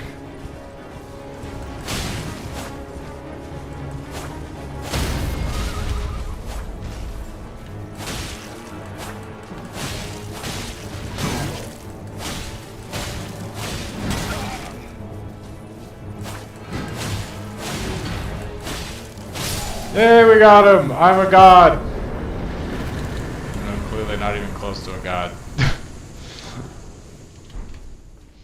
Didn't die to him though. Oh no, we did die to him once. That's right. Alright, so they said we beat the Knight's Cavalry afterward. Yep. If you're a mage or whatever, go to the Sorcerer's Cell and Waypoint Ruins. Yeah, okay. So that's like up here. I will actually. I don't remember what's on the way, so I'm going to. Why do I keep doing that? I'm gonna go travel back and then rest for a bit. But we can continue with the incentive video to then. simply walk around and find things. Mostly because it's not easy to walk around and find things. And if the fact that you will stumble upon repeated procedurally generated content isn't enough to disincentivize the randomly walking around planets, maybe the rewards you receive will, because while they can be cool and you can obtain some really good loot, that loot feels a lot less meaningful when it's not tied into your progression or your ability to reach newer, cooler zones. It's like it's not tied into your progression or your ability to reach newer, cooler zones. I agree. Maybe partially with the not tied to your... Well, it's definitely not tied to your progression. Well, you get more powerful gear as you move on, although, as I said earlier, it might cap out to some degree. I'm not sure when it does. But in, like, Elden Ring or other, like, what are they called? Souls-like games, you literally can't equip some weapons until you have enough stats in certain things. So it's definitely not a thing in Starfield, which is disappointing, or maybe a little bit disappointing. But I'm thinking about other games. You are level gated in like Diablo. Diablo's whole thing is loot, but it's not like your ability to access certain areas. So the loot doesn't have to do that for you. Maybe, yeah, I don't know. It definitely doesn't have to do that for you. Oh yeah, the Site of Grace is you have to beat that like pumpkin head or whatever. Yeah, I remember that. Good thing I healed. Although it shouldn't be too bad. I don't remember it being hard.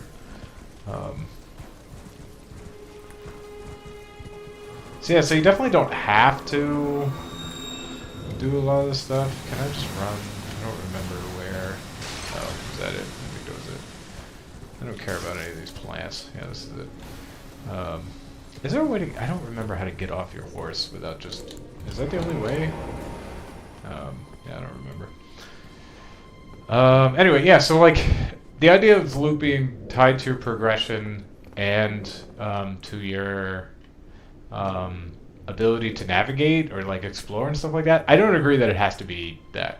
I think it should be tied to your progression in some way, in that like you don't want to accidentally get like a really powerful weapon and then just be able to equip it and make the game super easy and lame.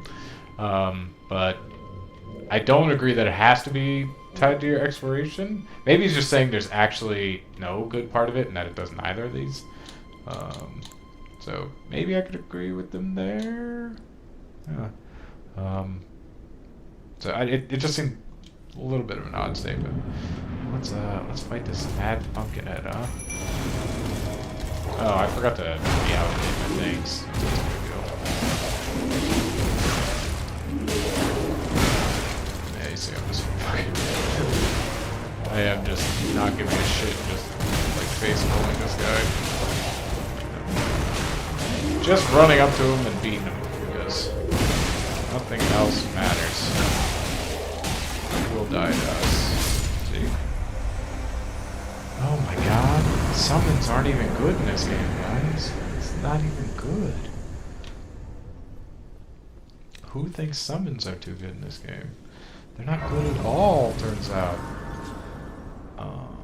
Yeah, so I actually do need to use the restroom. So I'm going to open this up. Rest at the Site of Grace while I rest in the restroom. But I'll be right back.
getting a bit warm in this room. So, gotta take off the shirt. I am doing laundry right next door, and the computer's running in a pretty small room. Lots of heat being generated. And of course, I'm very sweaty in this game. We're fighting a pretty spicy video. So, it is what it is.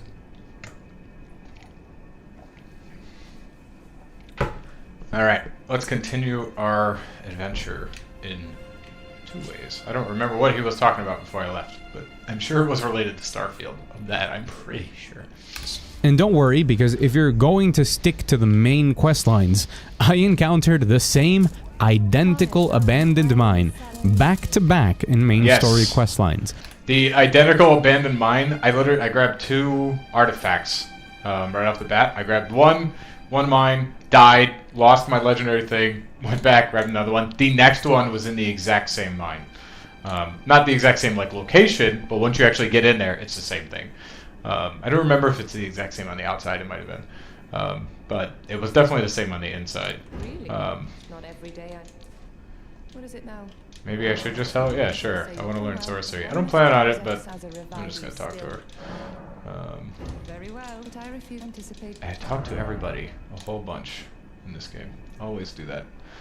Yeah, Church of Grand. So for those of you who have just joined recently, I'm totally following a guide on Elden Ring. So I've got it up over here because I just want to hit everything before the DLC comes out. And I might stream the whole thing if I can. We'll see how that goes. My iPad's actually almost dying. Plug it in. Alright, it's charging now. Don't need any of that. Definitely don't need glintstone pebble or anything, so. Hey, nod in thought. Alright. So, can we level up? We cannot. Do I have any runes? Soul runes? No. Okay, that's fine. What are we off to now? At Pumpkinhead, head from Stormhill past the gate front. Anyway, let's talk to Roderica to begin a request and receive sitting sideways gesture. Head towards Stormhill. I don't remember where Stormhill is.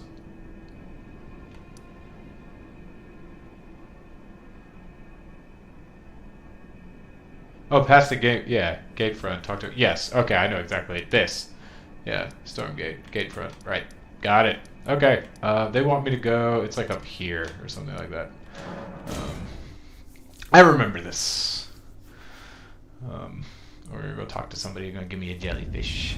So there is no escaping. We're absolutely not gonna fight this giant. Oh, before I forget, I wanna reallocate my flasks.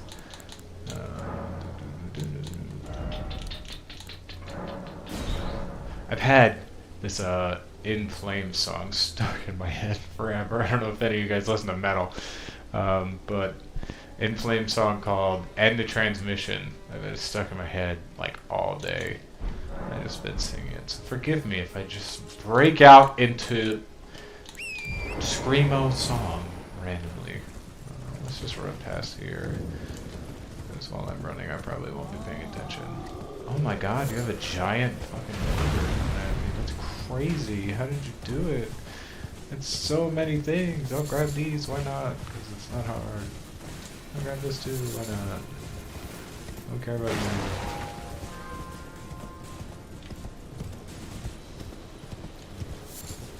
Gotta get that golden seed. Give her the old golden seed. Am I right? I'm right. Alright, so Side of Grace is up there. So the procedurally generated content. Let me be clear. There are some good surprises and interesting locations in Starfield. They can be amazing, but they're amazing for Starfield. You never encounter anything as impressive as the average quality of surprise in previous games by Bethesda. There is no vault. I wonder, he says, as the never encounter anything as impressive as like the medium quality surprise, whatever, something like that. Because comparing it to Bethesda games, I wonder if the same is true for just all games, because we're really just comparing this to Bethesda games, which is fair, it's totally fair, but I wonder if it's just should we broaden our scope here a little bit? Like, I don't know, I'm trying to think of, well, Elden Ring would be a good one. Is it the surprise of Elden Ring? Absolutely not.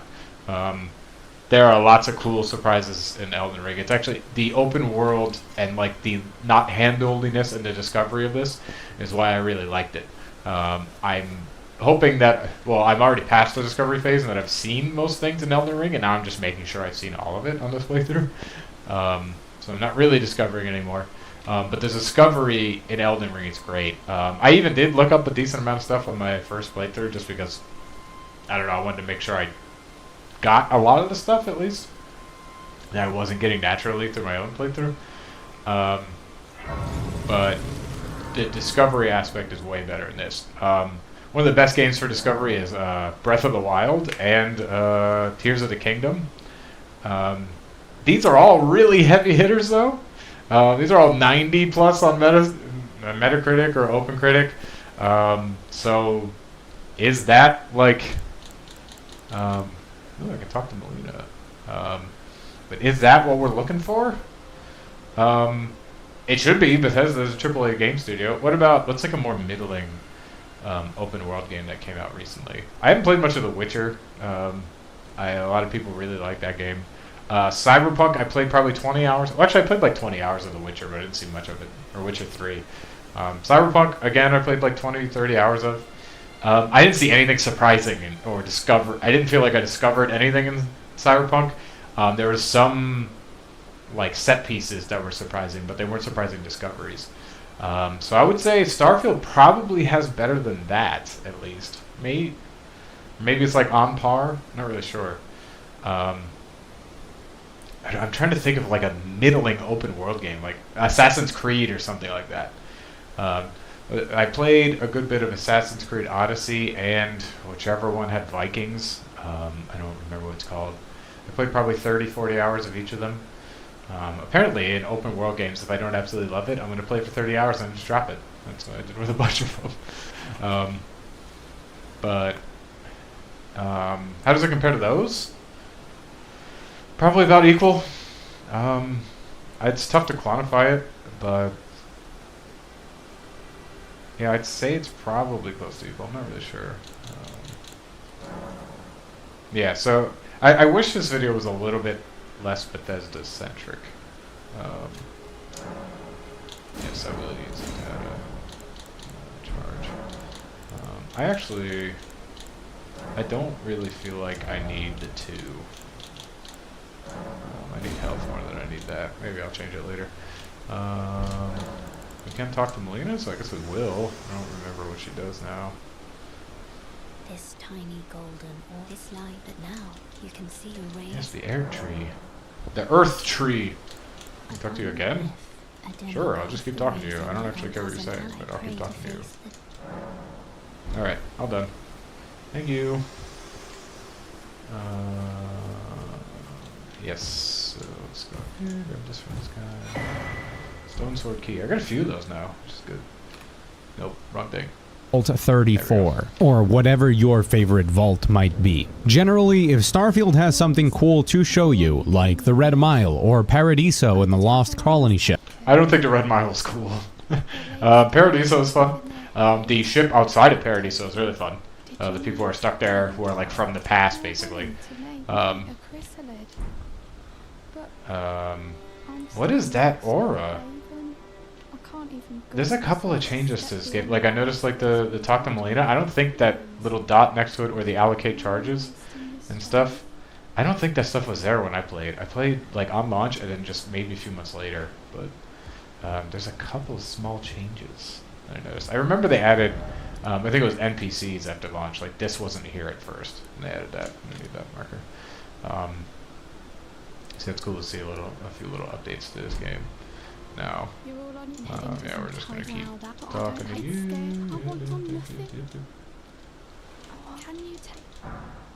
Got my jellyfish! Yay! It'll be glad it was a plum. Tell them I love and finally I don't think I'm ever gonna use the jellyfish, honestly.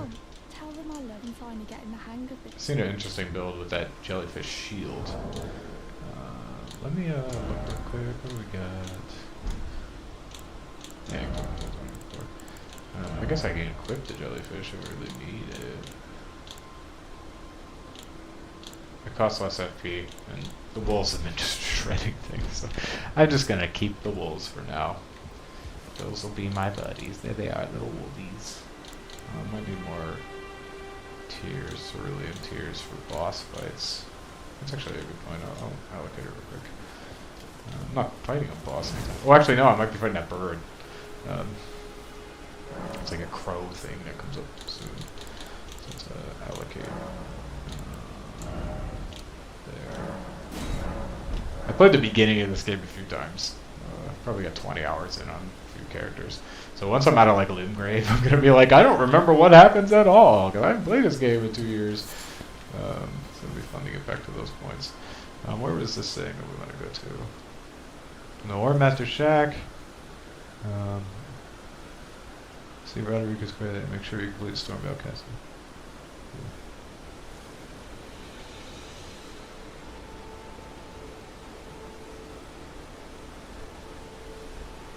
If you want to see Roderigo's quest in its entirety, make sure to complete Stormvale Castle before going to Round Table Hold. Is this Stormvale Castle? I need to do the whole thing in order to see her entire quest line? I don't... That seems pretty intense.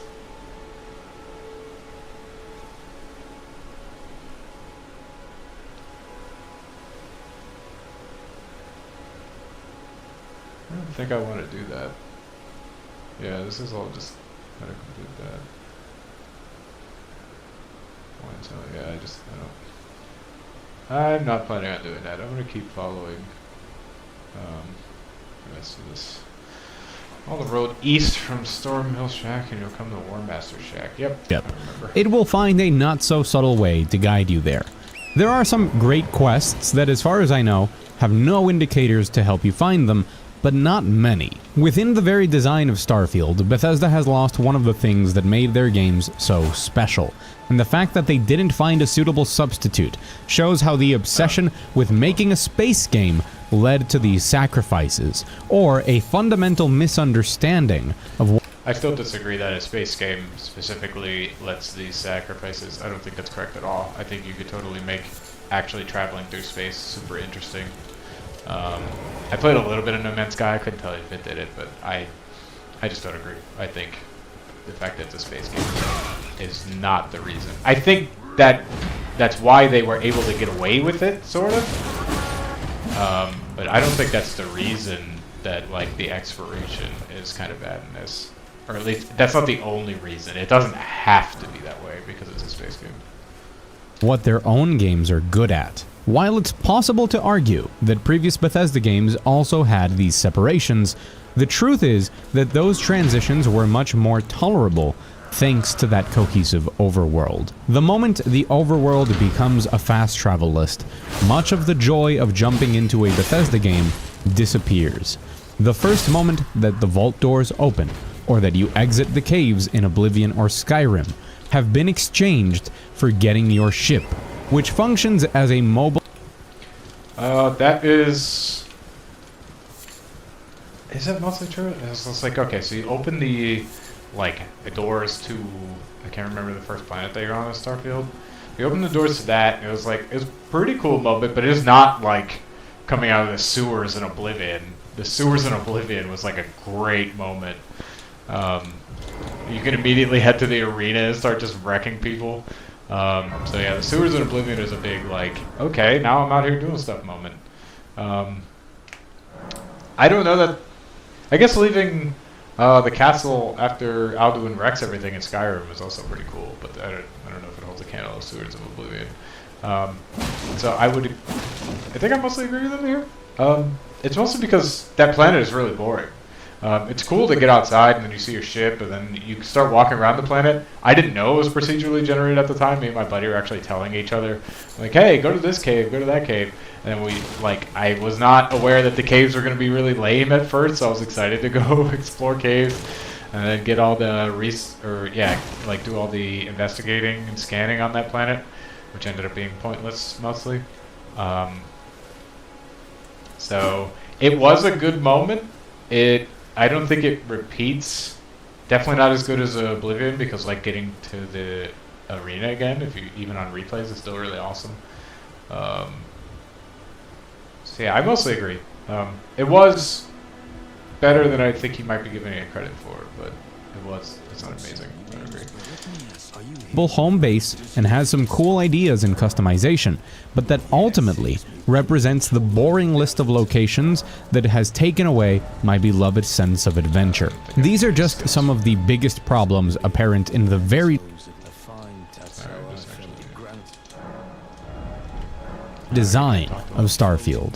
But there are many more that exist throughout your moment-to-moment gameplay experience. For as much as the combat has improved and feels when he says like the very design, that implies to me that they couldn't fix it with like updates and stuff, or at least without like a major overhaul. I don't even think. I think if you make space exploration between planets really good, and like you can find random events out in there other than just other ships, I think you could improve it a good bit. So I think they could fix this pretty easily with like DLC. I don't think this requires a huge overhaul of the game. And then all you have to do is add planets that aren't procedurally generated. Have like, here's the planet that's Skyrim planet, and it works like Skyrim, and just see how that goes. Maybe that would work. Sorry, just checking something real quick.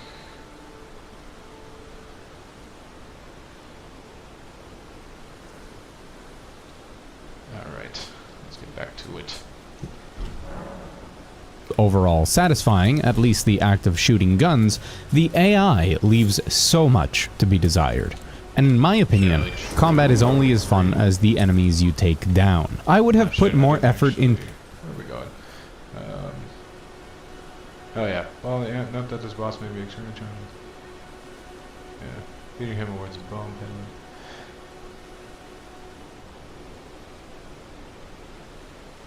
Bell-bearing hunter bosses spawn as you enter the shack. Note this boss may be extremely challenging at this point in the game. Defeating him awards a bomb. Some of the ashes hunter. Okay, so he's saying like, as I enter the shack at night, I'm gonna spawn a boss? I don't think I've done that before. So let's can I just wait here and then go into the shack? Past time until nightfall. I can see myself getting my ass kicked by this boss. We'll find out together. Okay, so he's here.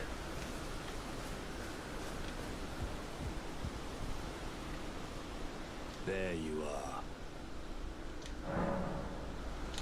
Yeah, I don't know what this is talking about. Maybe you have to not be here when it's nighttime and then enter it. That's what you're saying. To showing the worst examples of this, but the truth is that I don't need to cherry pick situations. In every combat scenario, the AI fails to be engaging in combat. They will stand around like idiots or react late to events or glitch out. The enemies here feel like they would be passable in 2004, if that. Some people excuse this by saying that the game's shooter... When people say stuff like, oh, this would pass in like 2004. Oh shit, I didn't even notice that. This would pass in like 2004. I just feel like that's a little odd. I don't... Would it? I mean, I guess. Maybe I'm just not very good at identifying what good AI is in games, because, I don't know, it doesn't feel that antiquated to me. 2004 was a really long time ago. But maybe he's just got a keener eye than I do. Aspects are only one part of a game that does many things, but they are a huge primary part of the game. I'd argue the majority of this game is shooting things. I couldn't believe myself when taking notes, so I went back to Fallout 4 and found that AI to be better. My only explanation for this is that the I hope he qualifies why he thinks Fallout 4 is better. If you just say it's better, that's not very meaningful to me. I mean, I may or may not agree with you. I have no idea, because you haven't told me why it's better. Alright, I'm going to sneak up on this guy, because I struggled with the other one.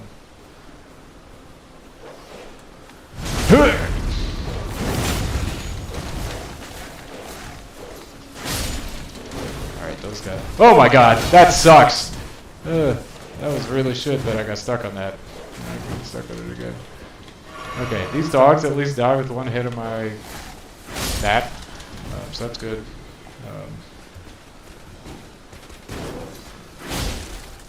Alright, this guy's messed up. Yep.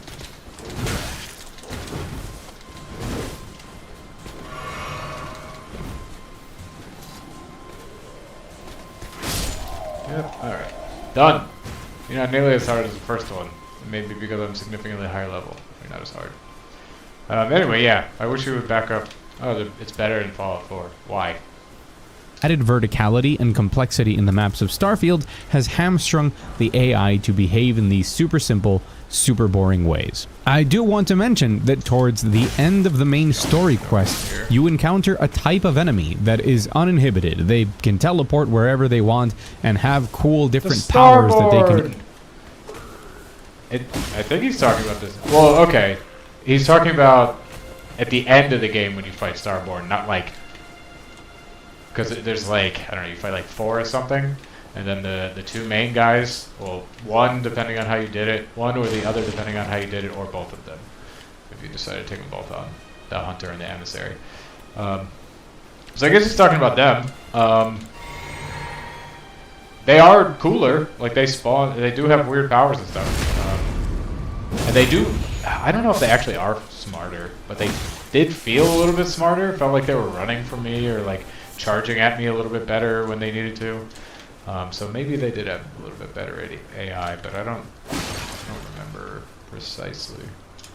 Use in combat, and those are much more compelling combat encounters, but you get them for about 2 missions and that's it. I think that honestly makes it even worse. Much has been said about the constant loading screens, which for me on my PC never amounted to more than a couple of seconds, but they still felt very old and took me out of the experience. However, a lot of people have said there's so many loading screens. Maybe I'm just used to it. Maybe the way I was playing, I was ignoring it. I would just turn away, get a drink or whatever when it was happening. I didn't feel like the loading screens that hard. I have a beast of a computer. I have a 4090. I think it's a Evo 990 is the SSD that I'm working with. The Samsung one. So like, and I've got an i9. I don't know, the new one. Like I think it's the newest one. It might not be the newest anymore, but it was like the 1900 KS or something like that. The K was out, that's what everybody recommended, but the KS had just come out when I was building a PC, so just like, fuck it, I'll just buy that, who cares. Anyway, yeah, so I've got a beast of a computer, and that's what I played it on. It did run like freaking garbage. It shouldn't have, I'm playing on 4K and stuff, but like, it shouldn't have struggled with the frame rate as much as it did. The fact that it's 30 FPS on Xbox is like terrible. But back to the point, I didn't notice the load times just being that bad. Or that many of them. Maybe not even that bad. But maybe, like I said, it was just because they're so short for me. That definitely could be it. But I've heard a lot of people complaining about that. I tend to think that that's just a me thing and not noticing. Anyway. Remaining house, you arrive at the round table hall. Just south here, hills you controls are. You can visit at night and be invaded by a death bird. Yep, okay. I dislike the idea that a game should not have loading screens in 2023. That isn't the issue. Loading screens don't equate. Yeah, I know. Alexander's up there. Good old Pop Boy. But I want to get this real quick. To how good or bad a game is. God of War's long teleport walks are basically saved by dialogue, but there's nothing engaging in them, unlike maybe exposition in a Rockstar game while traveling, where you still participate in the open world. But God of War made a huge deal of its seamless one-take idea, despite the fact that these long walks feel like loading screens with dialogue on top. While not having a black screen pop up can help with immersion, at the end of the day, functionally, that's what these screens are. I played all of the first God of War and a bit of Ragnarok. I don't know. Just didn't want to play it that much at some point. I don't really know why, because I loved the first one. But I do agree that it feels really loading screeny. But they did normally do a good, like, Mimir is just so entertaining to talk to that they did a really good job of hiding it, I guess.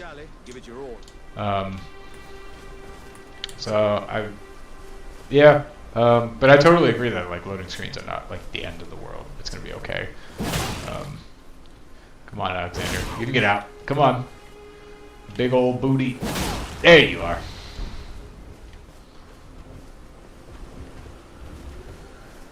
What up, my potted friend? Well, Oh, I would love some exalted flesh. That is just my favorite. Thank you so much. Caleb, festivities, breast flutter. Heading eastward. Caleb loves. Yeah. Okay, yeah, you're kidding yourself. Very good.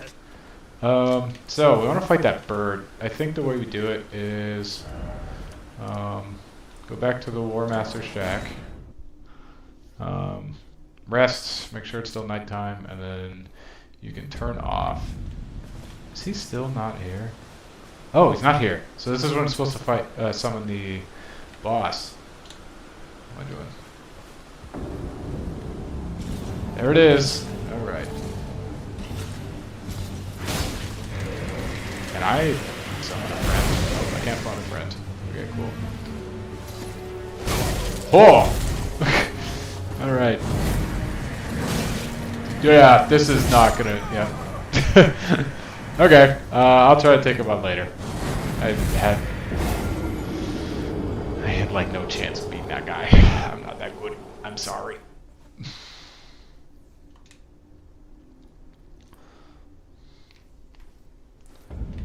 Alright, back in Stormhill.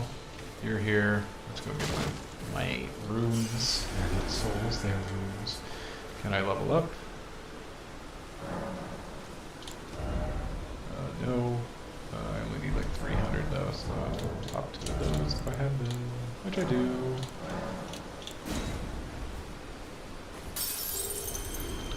To get a little more dexterity.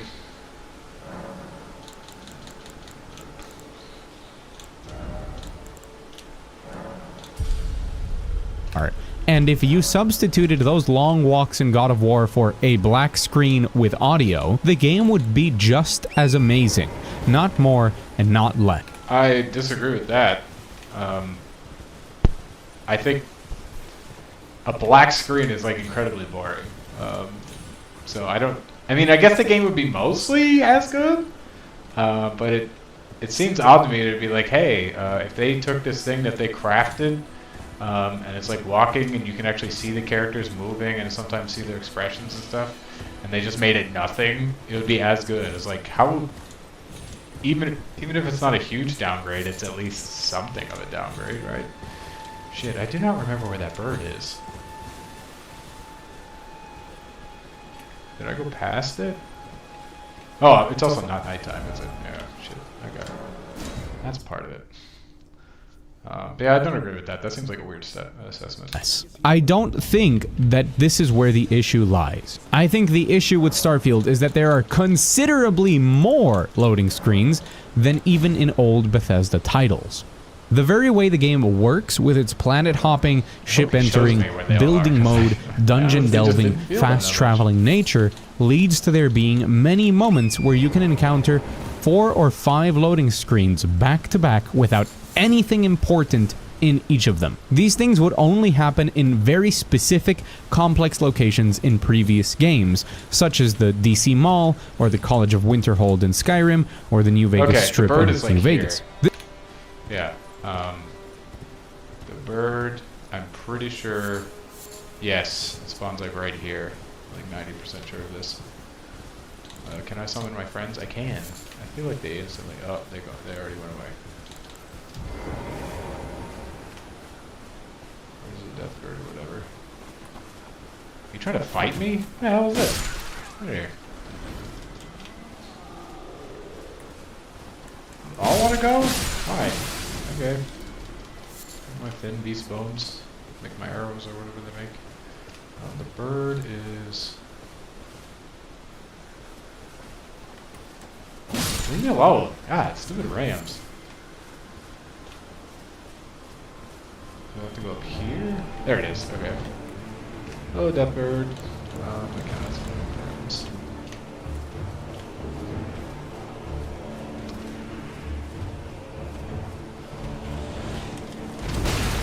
Oh, that was shit. Bad, okay. Huh! Okay, I had forgotten how to fight this guy clearly, because I'm just immediately getting my ass handed to me, but I might come out on top of everything.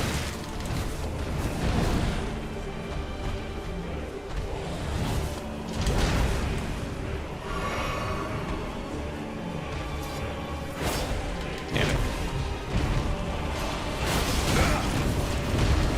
I think that would get me. Yeah, I'm not doing so good against this guy.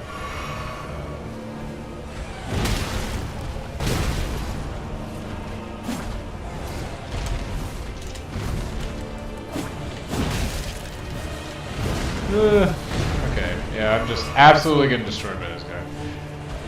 He's not that hard, I'm just bad. That's all it is.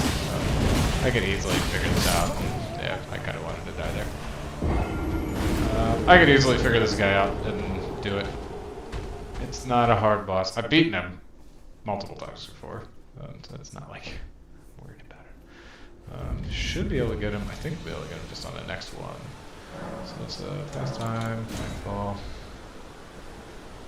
Just not do anything stupid. Wouldn't get him without issue, I believe.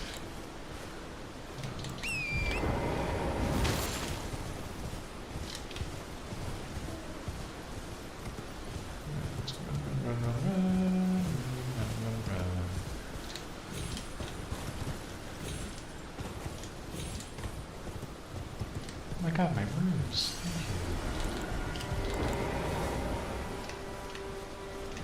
Burb? There it is. There's Burb. Come and join me, Burb.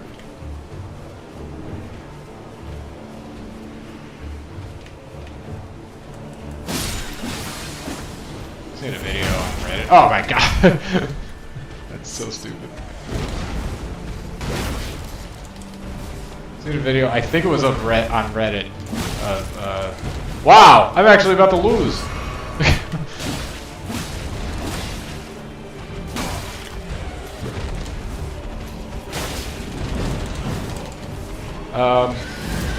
Of somebody beating, I think it was this boss, and then they get headbutted by the ram. They just die. It's so dumb.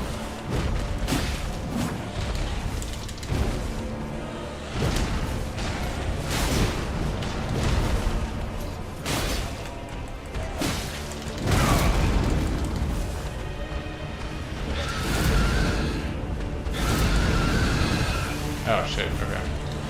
Didn't notice that was actually gonna do something to me.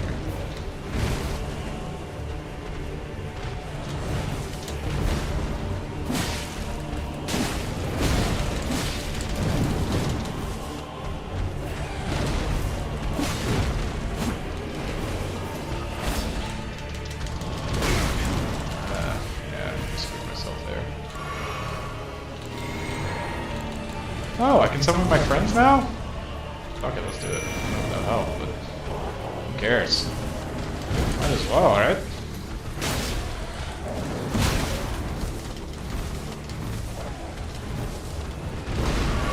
I'm not gonna make it harder for me to fight him, I don't think. No, I'm all out of blast since I'm bad at the game.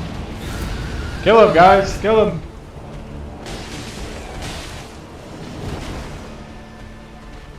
Oh my god, he's going to the frickin'... are my buddies just gone now? No, okay, they're making their way up.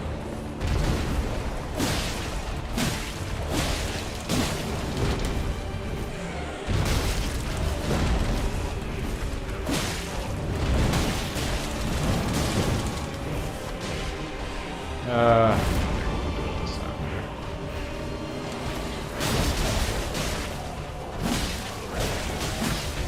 Pretty close. Oh, he got me. Damn it.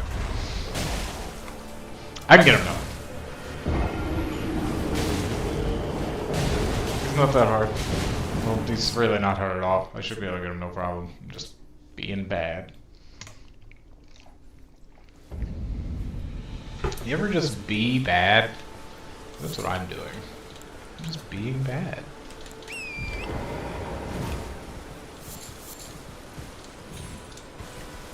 I did not notice I could summon my friends, though.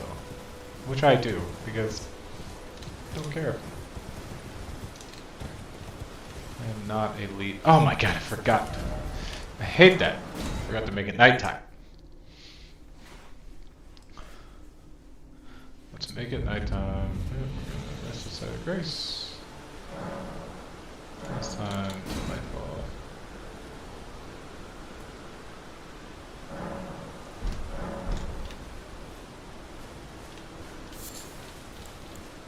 Alright, we'll get back to our friend talking about Starfield in a bit. I just gotta beat this boss, and I promise it won't take that long. I'm hoping third time's a charm. That's what I'm hoping. We shall, of course, see.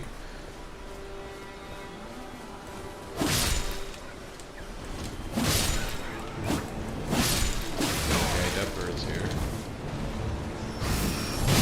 Oh, now these guys are here. Great. Everything's here. Everything wants a piece. Hey, I got them both. Godlike. Okay. One wolf ashes. Inner soul. Cerulean tears. Okay. Did get me. But that's okay.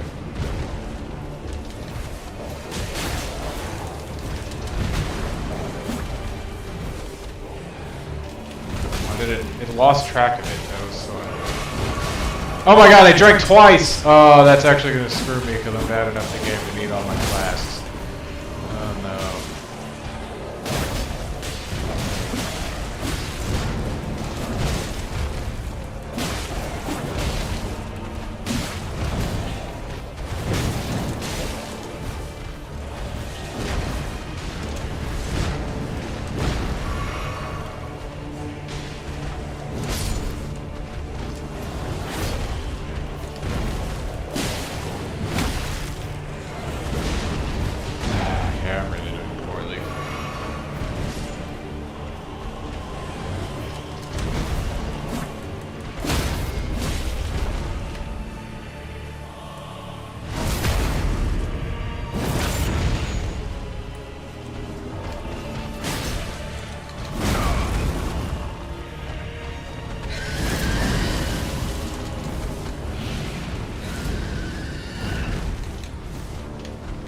Why did it did that earlier too?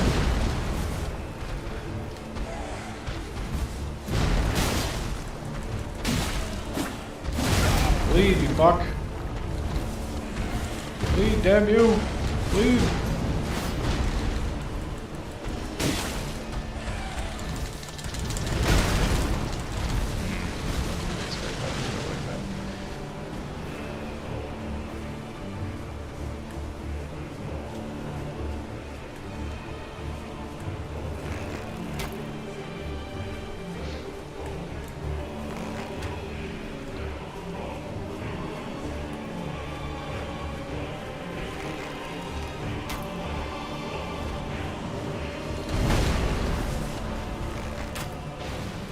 That I would do this, but I don't really care anymore. I'm just kind of sick of fighting this thing, and I'm too bad to. Not really.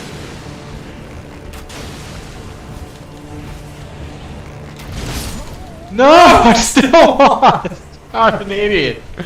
Oh my god, I'm so bad at the fucking game. Oh my god, that was really terrible. I should have been able to handle that. I was clearly doing fine, and I just, absolutely hate it because I'm just absolutely terrible at the game. I feel way worse than I used to be at this game. That is absolutely true. I used to be like, okay, now I actually feel bad at it. I feel like I'm probably panicking or something. I'm just not like slowing down and just, fighting. I think the way I need to. I think I will actually. Yeah. More of those. Alright. I feel it though this time. No, that's not what we wanted to do. There you go. That's what we wanted to do. I feel it this time. I think we're gonna make it this time. I don't even know if our little dudes helped, but they were at least a fun distraction. I don't think the jellyfish would be better, although it does shoot, so maybe the jellyfish is better. I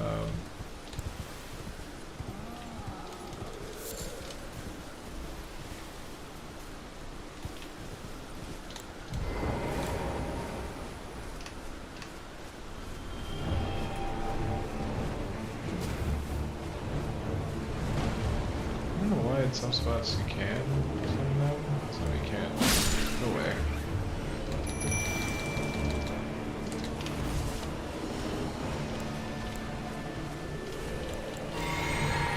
Alright, let's go get him. I tried to dodge forward. Oh my god, that was just me being just fucking terrible. I tried to dodge forward. I don't know why I didn't, but.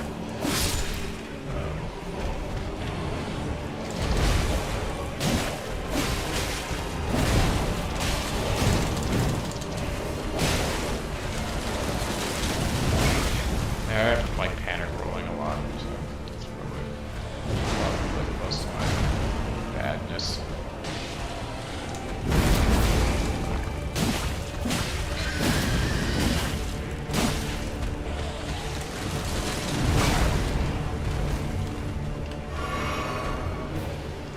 My guys are dead. Yeah.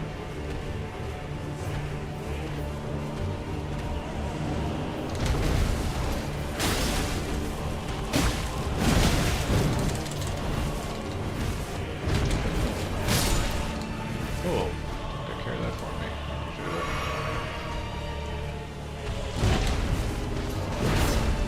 Really? That missed?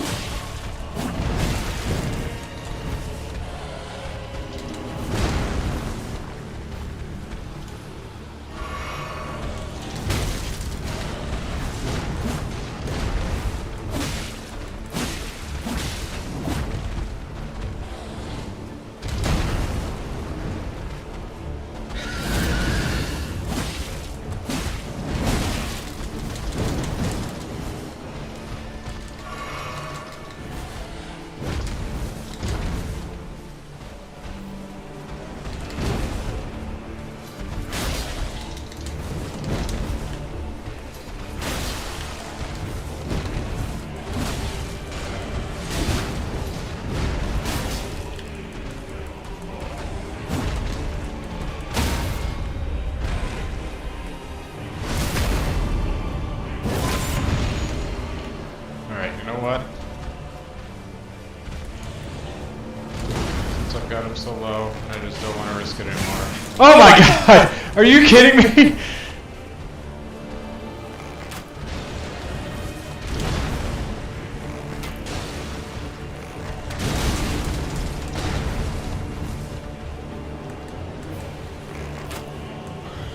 Got him. Jesus. Too terrible at this game. Oh, that fucking other thing coming out of there just getting me was so dumb. Ah, not good at the game. There's evidence right there. Not good. But I used what I could to defeat my enemy, and I emerged victorious. Now this thing's gonna fucking kill me. Okay, I got it. Good. Alright, let's return to what our friend was saying. This once again is a consequence of how the game just doesn't fit into Bethesda's engine and previous design ethos. So let's compare. A typical travel interaction in any previous game by the studio, and one in Starfield. In a previous game, you might be inside a location to deliver a quest. Whether you want to fast travel or explore, you must now walk outside. That is one loading screen. If your next goal was exploration, there are... Okay, I'm really happy he's doing this because I just didn't feel it. And now maybe I'll feel it a little bit more while he's doing it. Yes, you should absolutely turn my runes into strength. Well, turn them into dexterity or accuracy. No more loading screens until you enter a new location. If from there you wanted to go to a different location, that would be the worst case. You would have another loading screen as you fast travel there. Well, and if you went to somewhere like the College of Winterhold, you would then have to walk into the college for a third loading screen, and then you would have a... Okay, I needed to figure out the next path while we're doing this. Yeah, so we got the Stormwell Shack, Blue Feathered Branch Sword, Talisman. Oh yeah, I have a Talisman now.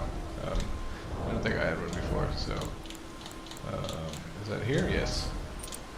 It raises defense when HP is low. Sure, why not? My HP is low enough. I'm not good at the game. Meet Alexander, an Exalted Flesh. Where proceeds is another dungeon nearby with useful loot, especially if you're going for an assassin type class. Return a bit west to barricades. You pass through where you fought the dog and commoners. Leave the barricades and head east. Oh yeah, I know this one. He's talking about. It's like here, right? Find the death-touched catacombs, I believe. Yes.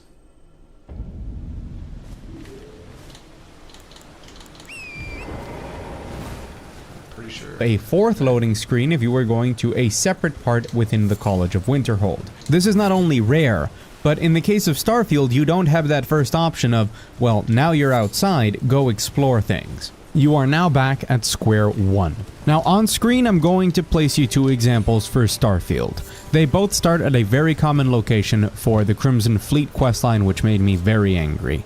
So the first one would be that you are delivering a quest inside the quest area that you will find in the key. To leave, you have one loading screen. After you do this, you have to walk back to your ship and enter it, which would be your second loading screen. And now that you're on your ship, you have to undock with a little cinematic. The worst part of the ship is the getting up animation.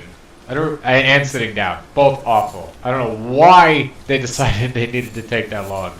They are incredibly painful, especially if you accidentally sit down. It's the worst thing ever.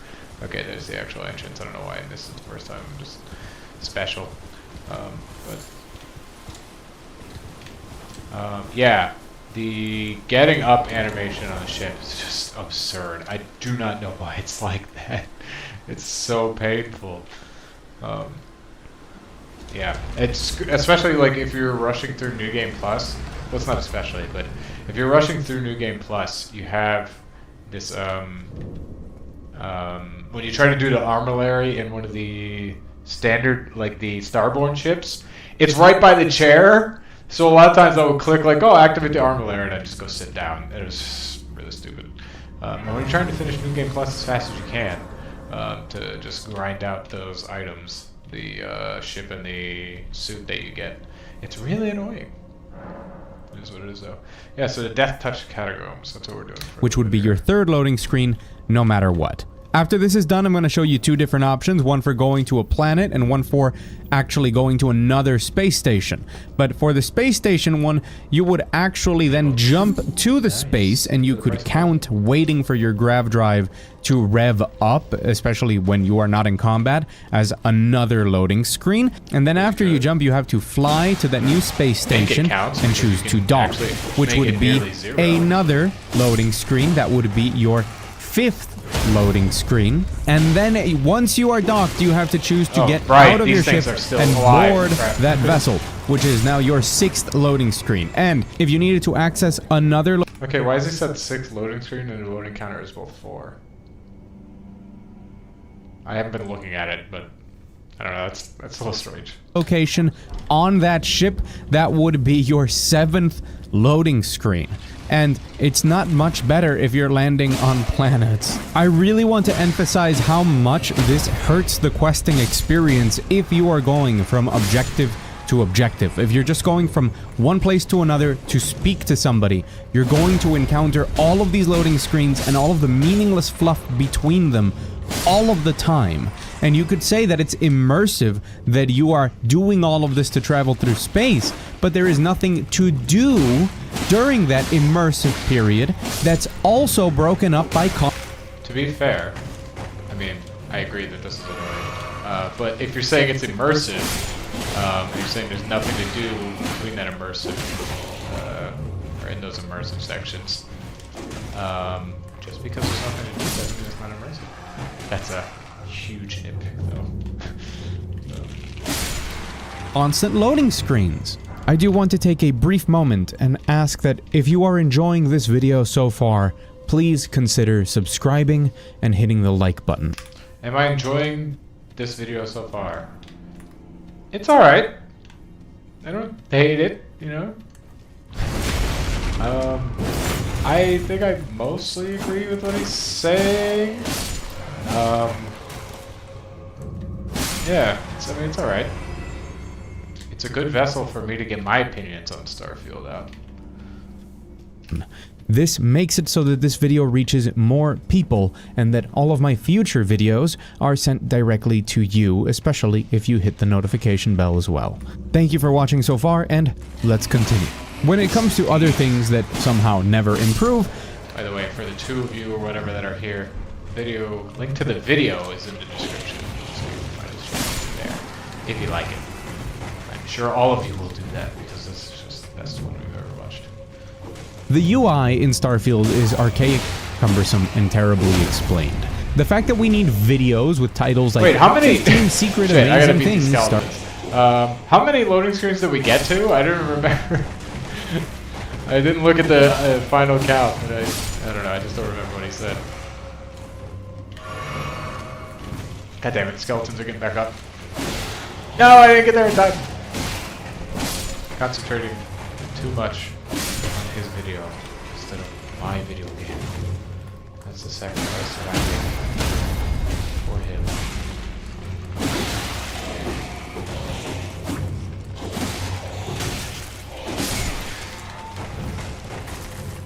You're down. You're dead. You're dead. You're there, yeah.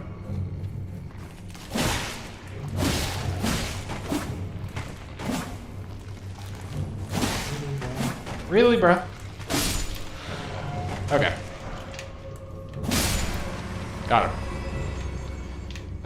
Okay, back to listening to him. I want to see... I didn't see the full number of loading screens. Loading counter 6? So 6 to what? How many loading screens was Skyrim? Did we get up to 3? I mean, yeah, I guess that is double. You're not wrong. This is not only rare, but in the... Yeah, I mean, that's like either a 100% or 50% increase. So let's talk about the UI. When it comes to other things that somehow never improve, the UI in Starfield is archaic, cumbersome, and terribly explained. The fact that we need videos with titles like 15 secret amazing things Starfield doesn't tell you to find out... Well, I don't know that we need those. We might. Those are almost always clickbait. It's almost always like, when you watch those damn videos, the first 10 are like, yeah, if you just pay attention, you know these things. Or they're painfully obvious, even if they're not explained. I mean, it could be different with Starfield. I can't say I've watched any of those with Starfield because it's pretty much always clickbait. But yeah, I don't know that we'll need it. Maybe you can back that up. Out that we can transfer inventory from our ship's cargo outside our ship if we're in range of it is proof of this. That could be clearly laid out to the player. We should have more ways to sort through loot and manage it as well, and better ways of knowing the... We got a skeleton joining me, but I didn't actually guess what he was said about transporting cargo. So I'm going to replay that.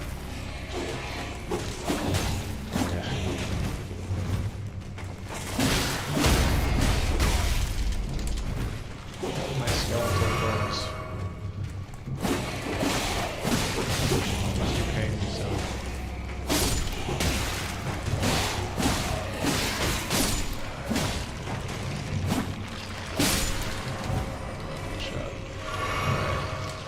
Actually, I am kind of just like bomb rushing this a little bit, but I'm not doing that great on it. Is there a way to get up there? It's gotta be right. Is it just back here?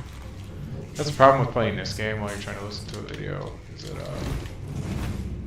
doesn't exactly play nice with the... Through here? It doesn't exactly play nice with that because you can't pause this game. Although I guess I can kind of pause right now. Alright, so... Yeah, there's nothing here. So, watch, I'm gonna come back and I'm gonna be dead. I'm just gonna restart. When it comes to other things that somehow never improve, the UI in Starfield is archaic, cumbersome, and terribly explained. The fact that we need videos with titles like 15 secret amazing things Starfield doesn't tell you to find out that we can transfer inventory from our ship's cargo outside our ship if we're in range of it is proof of this. That could be clearly laid out to the player. We should have more ways to... I don't think I knew that. So... Maybe score 1 for him. I did notice that. Desktop I didn't actually... I don't think I knew that. Just maybe a tiny bit, so I bumped it down just a little bit. Score 1 for him. See if that does anything different. Desktop audio was peaking just... to sort through loot and manage it as well, and better ways of knowing the stats and uses of the things we have. All of this is so obviously terrible that it took 3 days for modders to release Star UI, which overhauls the entire system to do just that, and even adds indicators showing from where to where you're transferring items when dealing with your ship and vendors. It's truly beyond me that at this I have not modded the game, but maybe I should. This sounds like a useful mod. If nothing else, I'm learning about things I should be doing in the game. Alright, you guys fell down there. Got my Uchigatana. Is that just better for me? I'll take out these guys first. Alright, you guys fell down there. Got my Uchigatana. Is that just better for me? Not the way I expect these guys to do that. Alright, you're dead.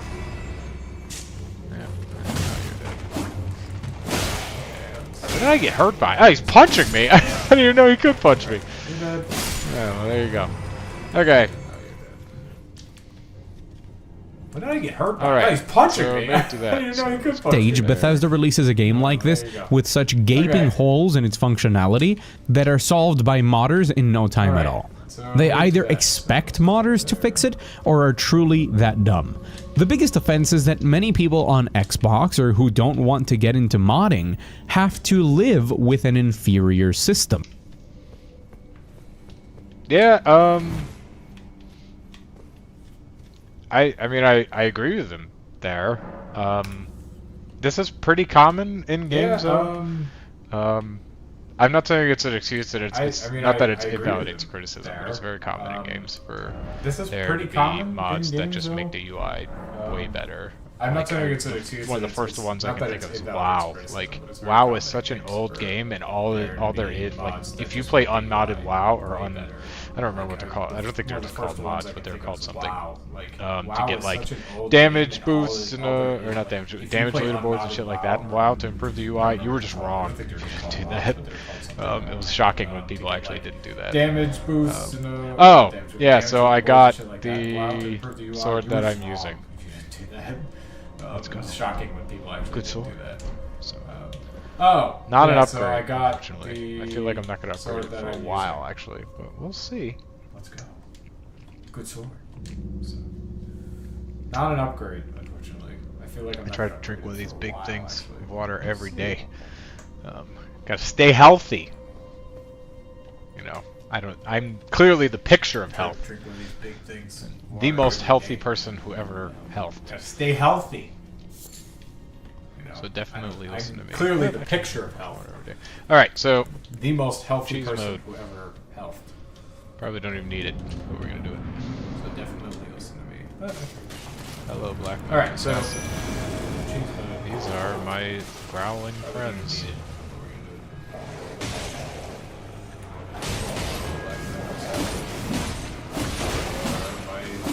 like them? Seems like you don't like them. I don't know why. Like them.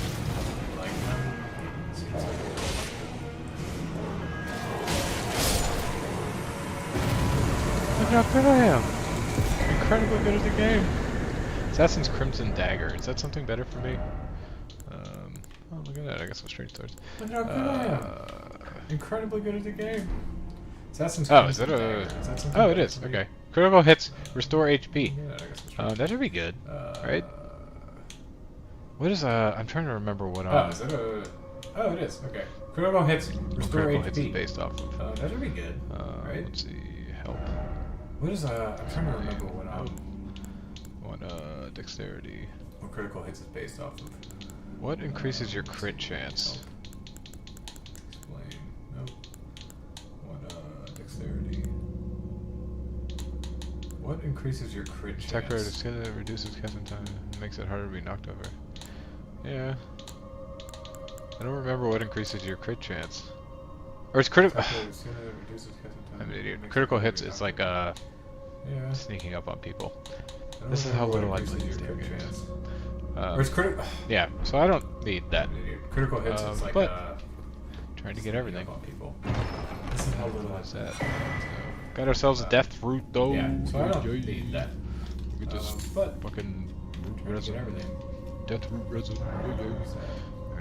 Got ourselves a death root though. I understand some people don't want something like Star UI, but there is no harm in adding an option similar to it for players to toggle or customize right out the box. There isn't a harm in it. It costs money to do that though. So, like, developing things costs money. I feel like harm in it. that's something. I'm a software engineer myself. I feel like that's something some people, developing things, when they criticize games, are just like, "Why don't you just do this?" It's just like, yeah, it's, why don't we just do everything? That would be great if we could just do whatever we want. I'm not even saying this would be like a hard one. I don't know. I haven't explored Star UI. It doesn't look. Why don't we just do everything? It did take some modders. Well, the modders are pretty wild. People get really passionate. I'm not even saying this would be like a hard one. I don't know. If it did take some modders just a few days, then maybe it's not that hard. It did take some modders. I think people say that kind of thing really flippantly. If it did take some modders I just mean, a it's few days, maybe it's definitely not not that wrong. hard. The UIs could use some improvements. But no, they're fine releasing a game with an inventory and UI that is barely, and I mean barely passable, and not enjoyable to use. Another thing that changes but only a little are glitches, because glitches abound. But I don't want to spend more time harping. I don't know if I ever had anybody cut through the floor like that. I just didn't have that many glitches when I played it. I had way more in Skyrim. Yeah, Skyrim, I just feel like I got obliterated by glitches. Early on, like I got a glitch where I couldn't fast travel early on in the game, like one of my earlier playthroughs. And then the ones, one glitch where just like dude is gone, so I can't make stall room, which is really rough. And then I don't know. Oh shit. Okay, interesting. Oh shit. Okay. Well done. There you go. On something that everybody on the internet has already spoken about. Enemies and NPCs will phase through walls and ceilings. Questlines can break, although they are being patched. Items can fly. I didn't have a single questline break. But that's just me. Ragdolls can permanently get stuck doing the Source Engine shuffle, but honestly... The Source Engine shuffle? I don't know if I've actually heard that one before. Alright, Death Touch Catacombs, Uchigatana Tasman, and Death Room. Right now, road past the bridge, you meet Hunter, Beginner's Quest. You didn't mention this guy. Alright, Death Touch Catacombs, Uchigatana Tasman, I do normally... I remember trying to get everybody's cookbooks, so I'll probably just see if he has cookbooks. I remember trying to get everybody's cookbooks. So you do have one cookbook. Cookbooks and those, whatever they're called. I don't care about notes. The Stone Sword keys, those, yes. I would try to get those as well, if you had one. I don't care about notes. The Stone Sword keys, those, yes. It's okay. We'll try to get those as well. Less so than in other BGS games at launch. So, points there, I guess. something that very... I do agree. It does seem like there's less bugs than other BGS games at launch, like I've been saying, but as he kind of pointed out, that isn't it does seem like really there's great. less bugs than other BGS games. very dramatically harms the game is the robotic, scripted nature of the world and the NPCs. The way NPCs snap into place after dialogue to proceed with their conga line of existence makes me question if I'm exploring the Milky Way or living in the worst possible version of the Matrix every time that it happens. Their soulless eyes paired with programmed emotions in their faces, all blanketed by an inconsistent cavalcade of voice performances, which range from inconsistent cavalcade of voice performances. I didn't think that one girl, the like mean girl, short black hair girl, whatever her name is. I didn't think she was done super well. And I thought everyone else was fine. They're just kind of boring. Short black hair girl, whatever her name is. I didn't think she was done super well. And I thought everyone else was fine. They're just kind of boring. We did Hunter D. Because this quest. He'll not show up. Request for yep. You'll now want to return to the lower area of Limgrave. Go up to Ravine to Agil Lake till you find Murkwater Cave. Lower area Limgrave. Go up to Ravine. Request for yep. I want to return to the lower area of Limgrave. Special surprise. Agil Lake Water Catacombs. Okay. Yep, I know the special surprise. So yeah, so they wanted me to go here, and then yeah, we want to go to the lower thing, and then to it's up this. They wanted me to go here. So I think we'll do there and then run up like that. Yeah. Yeah, we want to go to the lower thing, and then excellent all the way to who let the janitor voice this NPC. And this leads to the worst type of Uncanny Valley. I normally spend most of my time reading subtitles in these sorts of games, but if I ever looked up to see their faces, I would immediately be suspect of whatever that character was saying. Are the faces that bad? They're not great. I won't say they're really good. Well, they're not. They're not great. So, sure. Since they had so obviously lost the will to live, yet communicated in such a chipper, upbeat, and expressive manner. I am an eternal optimist, and while when necessary, I can pick... Optimism. Not good. Pessimism all the way, then you're never disappointed. You just set low expectations and you'll never get disappointed. This is why he doesn't like this game. He's an optimist. I'm a pessimist, so the game is good because I thought it would be shit. Pick apart something in order to criticize it. I believe that if I have to stretch to do so, it's not that fair of a criticism. Many things have... What does that have to do with being an optimist?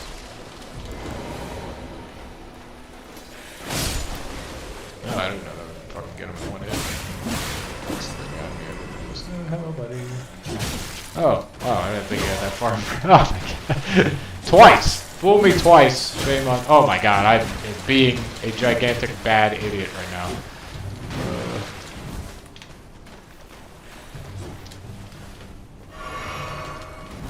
Yes, I see you. Okay. Go away. Yep.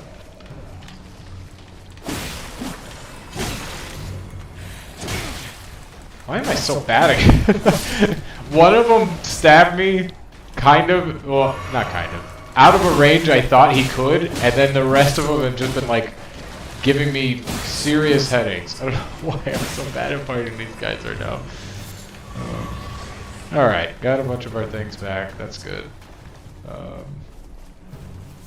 Let's let you continue. Have been said about how Starfield breaks people's immersion, and many of those are overblown and only exist to those actively looking for those complaints instead of those truly trying to enjoy the game.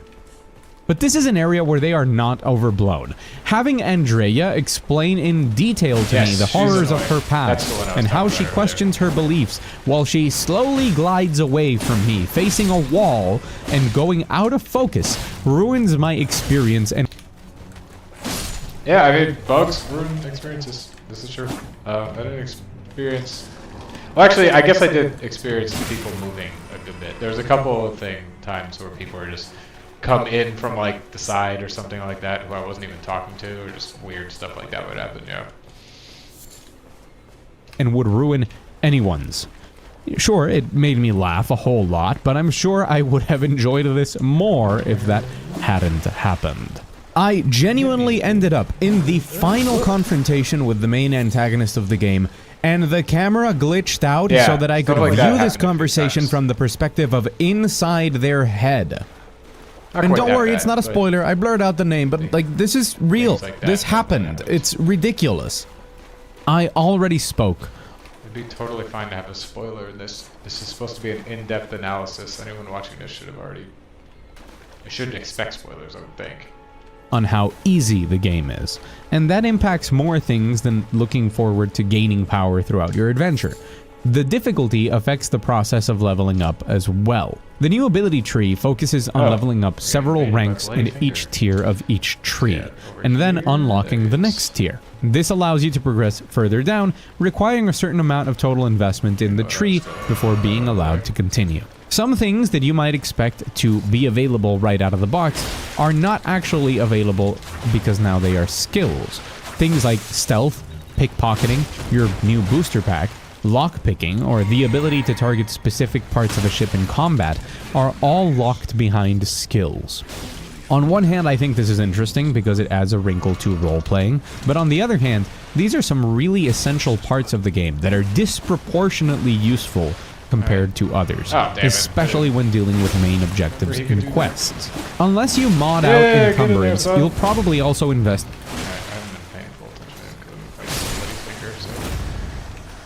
Let's take care of him. Yep, he's dead, dude. You can stop swinging. There you go. Reduvia. I don't think that's something I want to use. I can't even use it. Stuff move around, so that's kind of like something that's not gonna get me. Yeah, this isn't. I don't have the arcane. I don't care about arcane yet. Maybe I will later. I'm not sure exactly where I'm gonna take this build. But right now, don't need it. In weightlifting to carry more stuff and not. Oh yeah, he's talking about how a lot of essential things are locked behind skills. I do and don't like that. It does seem like there's like ones that you just have to get. Like, get level 1 of boost pack. Like, if you don't do that, you're wrong. Like, I mean, as we talked about earlier, you're not playing the game wrong, but it feels wrong. You should just get level 1 of boost pack. So you can use boost packs. I did start eventually just going to every one so I could at least do like the basic version of that. Like, I got the stealth one so I could do that. I've got the so I could at least get a meter or whatever. I got the agriculture one. I got the ship like lock on to different parts one, stuff like that. So it is a bit weird, but it's also like, I don't know, you probably want to unlock abilities through leveling up. That seems totally reasonable. Maybe I'm the crazy one, but it doesn't seem crazy.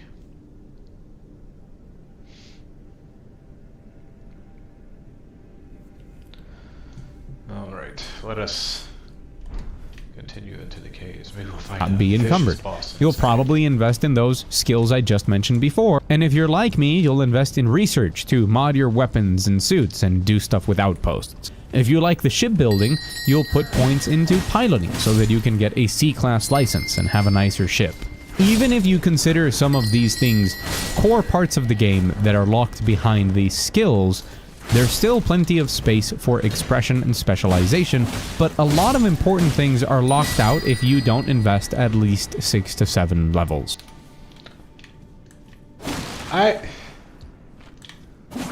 Yeah, like, he's saying important and core and stuff like that. It's just, well, you don't have to use a boost pack. You don't have to fly higher level ships. Is it cool? Yeah, it's great, but like, you don't have to do any of that. So it's a bit odd that he says that, I guess. I would agree that like damn near everybody should. If that's his point, then yeah, I agree. But I mean, even is that a bad thing? I don't know. It does seem a little strange when you can't boost pack unless you get one level of it, but I don't know, read the skills, and it's not so bad. You can do it. Okay, so we've got a boss here. Scary boss. Let's see if he comes and gets me. Oh my god, I love this cloth garb. Yeah, I guess I did. Oh my god! Who is... What? How did... Why did it unlock? God damn it. It did that to me against the bird, too. Okay.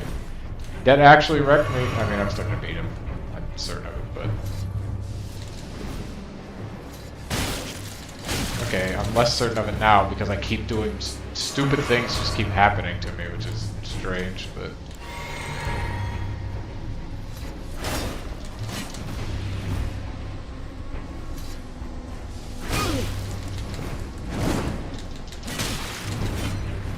Ah, am I losing to patches? Yes, I am. How did that not hit you? Why am I losing to patches? I don't think I've ever lost him.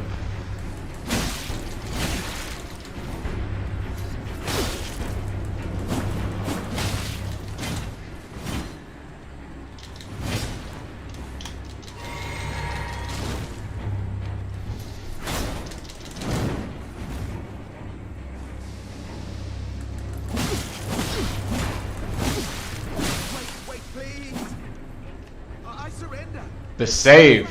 Look at the beautiful save.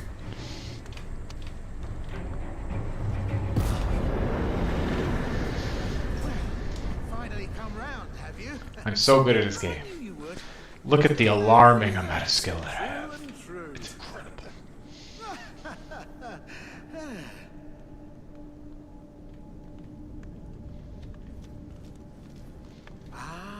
What do you know? Now, how did I get? I took you for a demi-human, an innocent mistake. Well, water under the bridge. A true man of... Yeah, I'll forgive you. Only for now. In exchange for honest, frankly. Actually do go to the bathroom. Pretty badly. Don't forget. I'll be ready to... I'll be ready to... Okay. Ready to wheel and deal come next time. So we're gonna go to the beginning of this, and I will be right back.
Did I do that right? Am I back? Yeah, it looks like I am.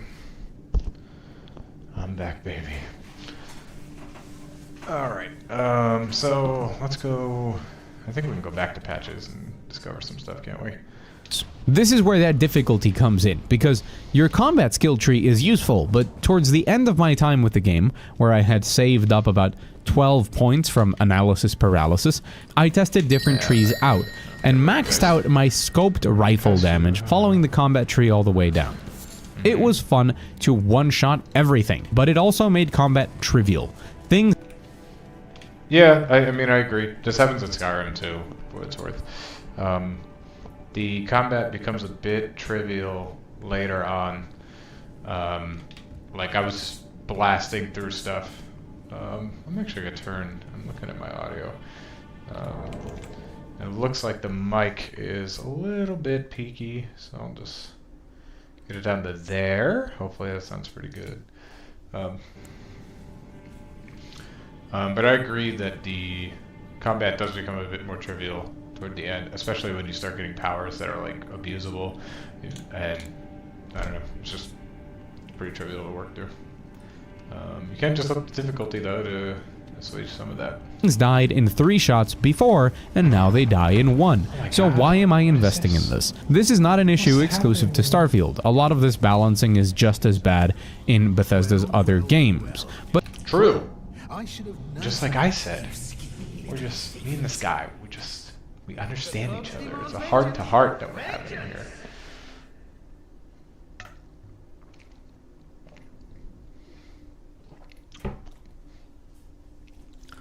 Alright, so we're going to be in the middle of bear country. I think, right? Yes. That's exactly where we are. But we're just going to kind of go to here. Actually, no, I'm right by the map, aren't I? That's what it was indicating to me. The map, is it that way? Ah, there it is. Or no. Ah, there it is. Alright, we grab the map, and then we run.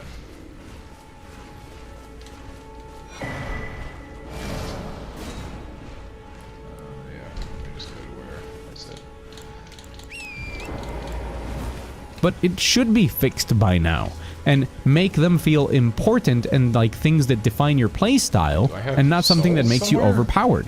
Because some things, like melee and unarmed, require skills to function, much like before, and things like ballistics are already too strong, and you can make them overpowered. But at the end of the day, because the game is so easy, you don't need to invest anything in the combat tree if you just want to shoot things, and you can go and invest in all of the other ones. Because compared to now you're... yeah, I guess you don't need to invest in the combat tree. If you want to shoot things. I definitely did, because I was shooting lasers, so it made sense to upgrade my shooting and lasers. But he's mostly right, there isn't much as far as like shooting mechanics that changes. I did go into like the sniper kind of tree though, so maybe that changes things. I thought there was like a site of grace not far from here, so I was just kind of scoping it out. But I'm not finding it, so I'm not really planning on fighting anything here yet. Oh, I think this was the health one.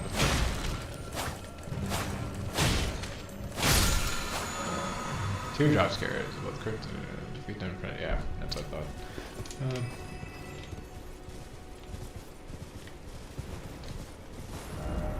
Yeah, I don't know if here. There is one across the way, I believe.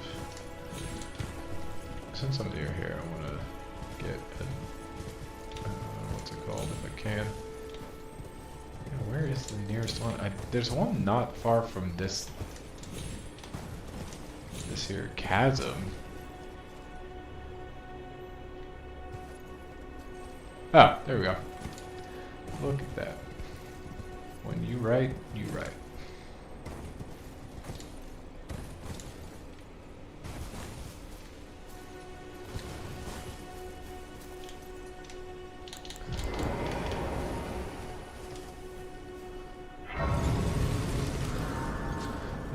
But where were we planning on going?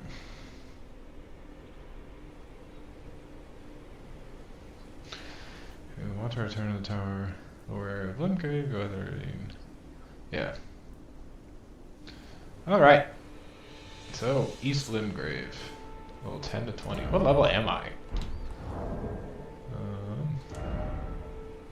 19! No better than I thought it would be, very. East Limgrave doesn't have a lot of objectives, but the rune bears in the area are more than a chance. You should avoid it at all costs. Your plan for this area should be to loot and go when impossible. It's likely you are unloved for it. First, head to some broken structures along the northern cliff area. East Eastland Grave starting point. Where are you telling me I should start?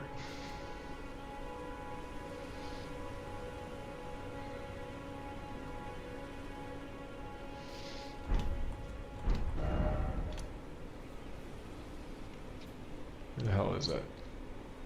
Oh, that is like here. So we were actually just very close to it. I should have just went to there, just about. Okay, I should be able to skedaddle my butt on back up there.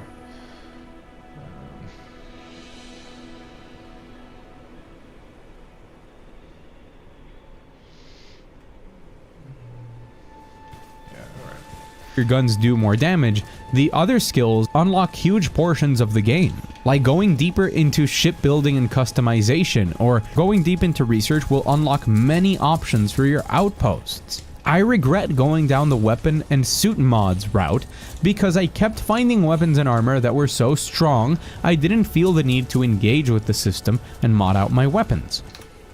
That might be true. I went down like the full crafting everything mod route, so I was just like, at some point I want to be able to craft all the outpost stuff, at some point I want to be able to craft all the ship stuff. Well, I guess you don't really craft that. I wanted to craft all weapon mods, so I was able to craft everything. I didn't up all of my medic stuff yet,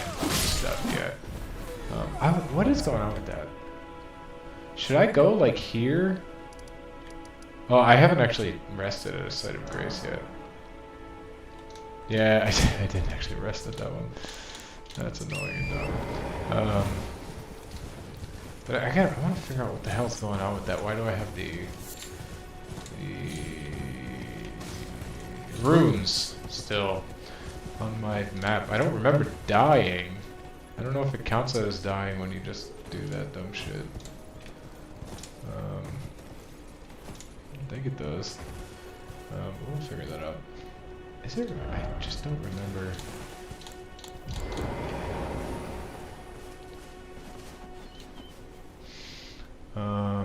So yeah, I kind of agree with him. I did some of it for the fun of it, but after researching and modding weapons for a while only to find a better version of it about 20 minutes later, I stopped altogether. That completely did not happen with me. Laser weapons, I very rarely found any upgrades, and once I got the like final bosses upgrades or whatever, it was like nothing. So yeah, I just didn't experience that. Where could this be? Is this on? Oh, you know what? I probably died to that freaking bird and didn't pick up like 10 fucking runes one time. That was probably it. What's the best way to get back to the bird? Yeah, we'll try to get back there. I also engaged in outposts very briefly because they're not my cup of tea. But from what I see online, it requires a lot of skill investment and similarly a desire to do so, since your rewards are money and materials for modding and more building. I'm happy this exists for the people that enjoy it, and I'm also very happy that it isn't required. How useful it is beyond your own personal enjoyment in doing it is affected by some problems with the economy that I will touch on later. The biggest problems with the economy. I'm interested to hear what he has to say about that. Yeah, I totally just died to the bird and didn't get my runes back. Not a big deal. Alright. Here. Issue with this skill system is the fact that to continue leveling up, you not only need the skill point, but to clear a requirement from the previous rank of a skill. For example, to continue putting points in the rifle skill, you must defeat enemies with rifle. So, I don't think this is an issue. I think this actually stops, or it's at least one way to stop a lot of the cheesing that is in Skyrim. Not that you can't cheese it somewhat, but there was stuff in Skyrim that was absurd. All you needed to do is keep using the skills, no matter how you did it. Like you could do, I think it was Soul Trap on dead bodies, and I was constantly just muffling so that I would get my illusion up. I would just cast muffle over and over and over again. Why can I not jump right now, guys? I can't. I'm just really bad at video games today. But I would just cast muffle all the time, and then of course doing the Soul Trap thing. So this prevents that to an extent, which is cool. None of them are also seem that hard.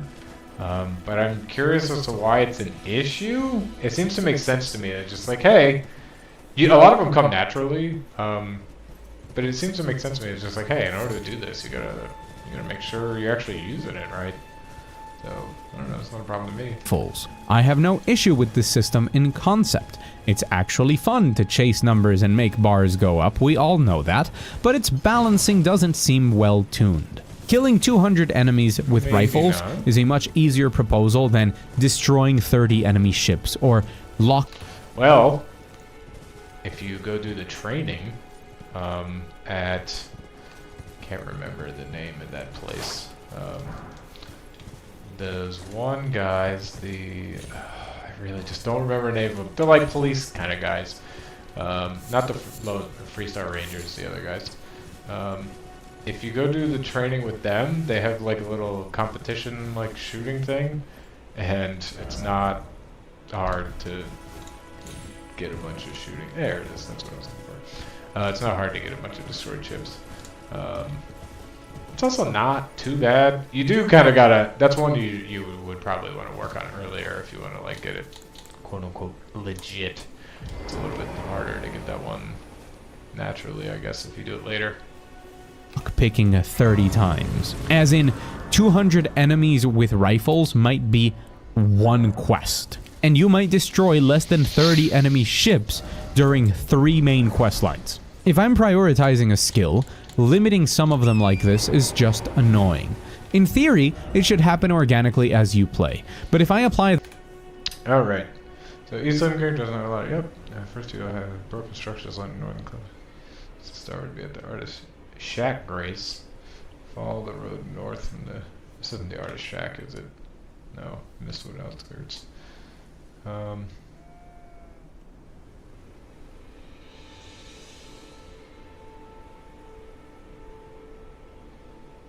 The gatefront ruins.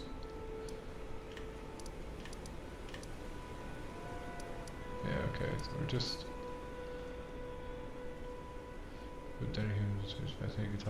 Okay. Follow the road north from the gate road after passing the bridge. Yep, okay, so we're just following this north. That logic to lockpicking, it would have taken 20 hours to get those 30 instances.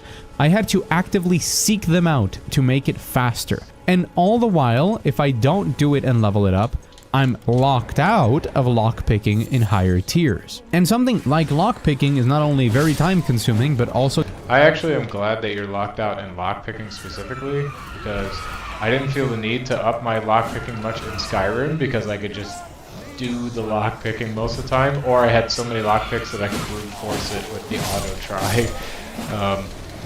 So I'm glad that like your skill actually means that like, no, I just have 0% chance of doing this, so I'm just locked out of it. And so I guess I just disagree with his statement there. I think it's generally better that it's like the way it is, at least for lockpicking.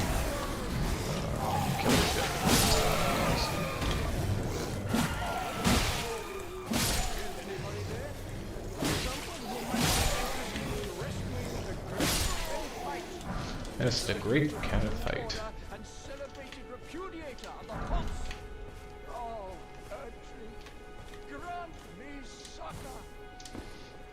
Uses resources that you have to carefully search for or make sure to purchase every time you stop at a vendor in DigiPix. Another issue is that if you ever forget to level something up, you might be missing out on completing the requirements for it, even if you're doing it. Sure, maybe I'm dumb for forgetting, I accept this, but the game could remind me with a, hey, you could be unlocking your next rank of piloting right now since you just took out a ship. That wouldn't annoy me more than my companion screaming, I'd like to talk to you if you have a moment, after every single... And to think, what my fault? What my fault? Okay, so we did him. What are we doing after Canathite? Here to save him? Yes, continue following the road. Third Church of Marika. Okay, gotcha. So we should find a Church of Marika's. Conversation I have during a super tense main quest where everything is on fire. I mention it because it happened to me. I thought I was unlocking piloting by destroying ships, but I wasn't. I forgot to get that next tier. And that's a fairly good point. It is annoying when it's just like, okay, well I have to level up the thing, so the things that I'm doing right now do not count because I haven't leveled up this one yet. I wonder if they should just make it way higher, but not required on level. You know what I mean? Like, just be like, instead of each level of lockpicking being 50 locks or whatever, so let's say it's like 150, just make it 500, but you don't have to get a 50 every level. I wonder if something like that would be better. It seems like it would be. I don't actually really know, though. I haven't really thought about it too much. But I do get his point about being paused and not really knowing. Especially when it's like, well, I'm paused on a bunch of things and I can't level up all of them. I have to choose one. So you're like guaranteed to waste stuff in situations like that. It's overall not a huge deal, though. None of them really felt like it took me a very long time to do. And after a massive star battle, I noticed it. Hunting down ships to destroy so that you can get your next piloting skill is slow and time consuming, so I felt like I missed out. It's not if you know where to do it. So, there you go. Yeah. And I instead ended up grinding it out at the combat simulator, which is boring, repetitive, and where you don't use... Hey, he does know about the combat simulator. Okay. Yeah, that's fair. Alright, Flask of Wonder Business Crimson Crystals here. This is an important flask for your journey. Don't miss it. I have it. I have the Flask of Wonders Physics. On the road south until you find the area's map fragment. Okay. Oh, I already have the map fragment, don't I? Yeah. Actually, there were some things there, wasn't it? Flasks! Increase amount replenished. Oh yeah, there's signature. I'm glad they added that. Like we were talking about in this! That they don't remind you that you can upgrade things. This one does now. It's so nice to you like that. Let's talk to you. Spoken echoes, words of if you wish. What? The craft everything route, actually the hardest path, massacred. Okay. Sorry. I haven't actually been paying attention much to chat. Because, I don't know, I just figured nobody was actually chatting because I'm lonely. Craft everything route to start off is definitely the hardest path. No argument there. As we talked about, because I got incredibly frustrated at the beginning of the game. But masked greater than join the Vanguard. Why am I not understanding what that means? I feel like an idiot right now. I mean, I remember what masked is. Are you just saying like masked to join the Vanguard? Maybe I'm misunderstanding. Yeah, because you do join the Vanguard at mast, right? Yeah. Yeah, the craft everything route, although it pays off later a bit, kind of. It's a mixed bag. It isn't the best right off the bat. Very well, my lord. With thine eye ye will wait well. Shall I turn? Let my hand we still can't level up, right? Yeah. Use your cool ship and instead use the one that you're given. Another problem with the game that I debated on talking about, because I'm sure that it will be fixed down the line, maybe, who knows, is its performance. You should definitely talk about it if it hasn't been fixed, right? It's in the game. Everybody can see when you publish the video.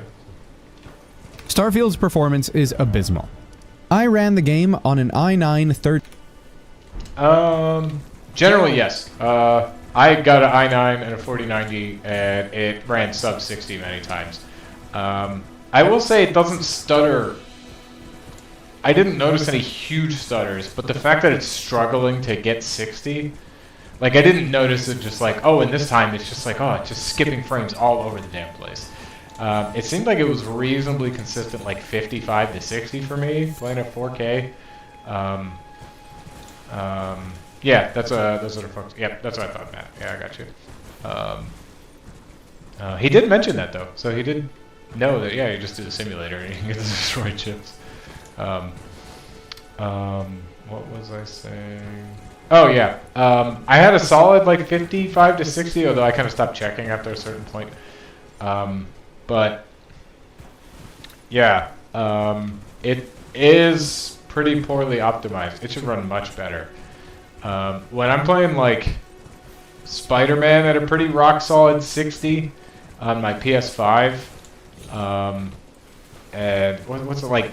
Cyberpunk runs way better than that game does, and it looks like Cyberpunk's probably the best looking game out right now. And I run that with like ray tracing and 4K and all this shit, and it doesn't struggle to get 60 FPS. I can even get the thing running on my Steam Deck. I haven't tried to get Starfield running on my Steam Deck, but yeah. So I would agree. Generally, it's poor, but it doesn't dip. It doesn't feel like it has massive dips frequently, but it just struggles to be at 60, which is pretty unacceptable on hardware, like what I'm running at and what it sounds like this guy's running at based on the first thing that he said. 13900K, an RTX 4090 on a 7000 megabyte speed SSD with 64 gigs of RAM. I played in ultra-wide 21:9. I do have no. Do I have 32 gigs? I don't remember how much RAM I have in my computer. I might have 64. But the rest sounds actually really similar to my rig, so he's probably going to have really similar results to what I had. Unless I was running at 4K, so unless he wasn't doing that. Oh, this pig is coming after me. Ah! I'm going to kill you because I heard you squealing. At 1440p. The game struggled to maintain a consistent frame rate above 60 FPS in many different areas, and by no means got close to the 120 FPS I expected it to. I had dips into the low 50s. I actually didn't expect it to. That's part of the reason I was very hyped for Starfield. Part of the reason I built such a beastly computer is because I thought it was going to run like garbage. Especially when they said it was going to be running at 30 on Xbox Series X. I was like, oh, this game's going to run like garbage. So I was just going to throw money at the problem. Like a good capitalist. Okay, if they're checking out. Map fragment, beware the rune bearers. Just by the map fragment, you also find an altar with green spill, crystal tier, and a spike crack tier. Okay. These with calmer, emptier areas hitting just. Yep, staying away from the rune bearers. Okay, so there's a map fragment. We're here. If I already got a bear on me. Gonna grab this one. Hello. Goodbye. Is it here? What was it saying? It was we find an altar. Oh god! Bear. This is a minor air tree. I need to kill those guys. Normally air tree. Yeah, this is it, right? Green spell, yep, there we go. Nailed it. I think, is it gonna want me to go? And there's also a teardrop scarab nearby that drops Ash of War Ground Slam.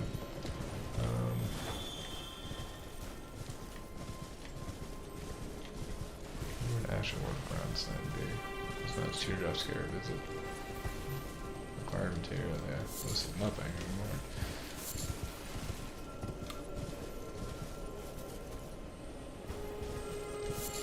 Where would the Ash of War be? None of these guys are it.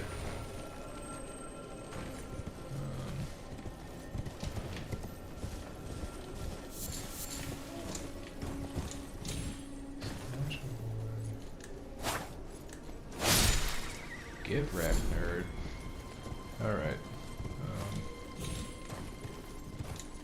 Where would the Ash of War be? Mine was an Ash of War, where would it be? What is that? Is it a Site of Grace? No, looks like it's just an item. It said the Ash of War is nearby.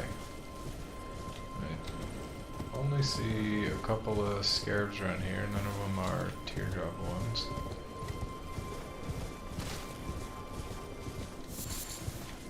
I don't even know if I care about this ash of war, but... Oh, what's that? Oh, that's that tree. Yeah.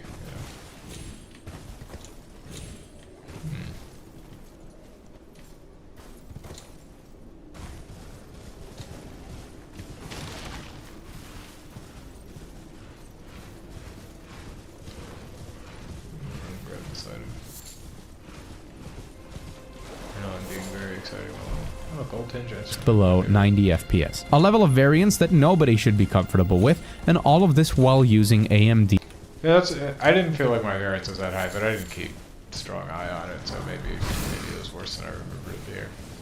The FSR 2. Installing NVIDIA DLSS with frame generation boosted my FPS to a minimum of around 70 FPS, much more. Teardrop scarab.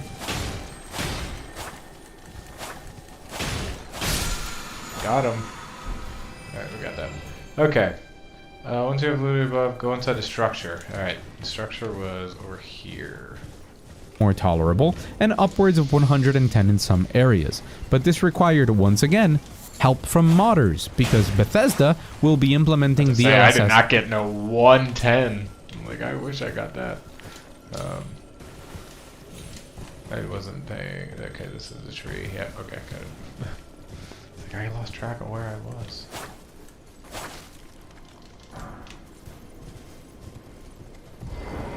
So let's take the lift down. Activate side berries. Yeah, I'm gonna come there later. Got it. Later on. Let's be honest, this game does not impress graphically. While I enjoy how it looks alright. on a technical level, Starfield isn't pushing ray tracing or cutting-edge effects or massive textures. And while its gameplay is complex, it's only complex for the engine it's running on. A video game that looks like this and plays like this should not run like this on the most expensive hardware you can buy right now. Totally agree. Cyberpunk looks and runs better. And maybe some of the worlds in Starfield are bigger than anything you load in Cyberpunk, but I don't know. It should be able to push it most of the time. I don't know how the game performs on Xbox, but I can imagine that it's functional, although locked at 30 FPS. I heard that it's okay. Like, it's like 30 FPS and it's reasonably solid. I didn't watch, like, if Digital Foundry or anybody put a thing out for it or anything. But I heard it's reasonably solid, but still, unfortunately, 30 FPS. Sea off river. There we go. Let's see if there's a flask we want to make. Yep. I know what I'm doing. Restores half total HP and mixed physic. Temporary boost stamina. Enhances charge attacks for a time. So I can just do like a full damage boost thing. Honestly, I've been needing health a lot, so I'm honestly just gonna do this. There you go. What a beautiful physic that is. Oh, my wondrous flask of physic or whatever. Just a health. It's like a oh shit button. Alright, there isn't another. How do you go? Oh yeah. Yeah, there isn't one nearby, so I'm actually just gonna go back up. None of this is acceptable. Jace2 Sensei PC build channel mentioned nearby there's missing runes, there's a howling wolf that you'll hear. Once you hear okay, yeah.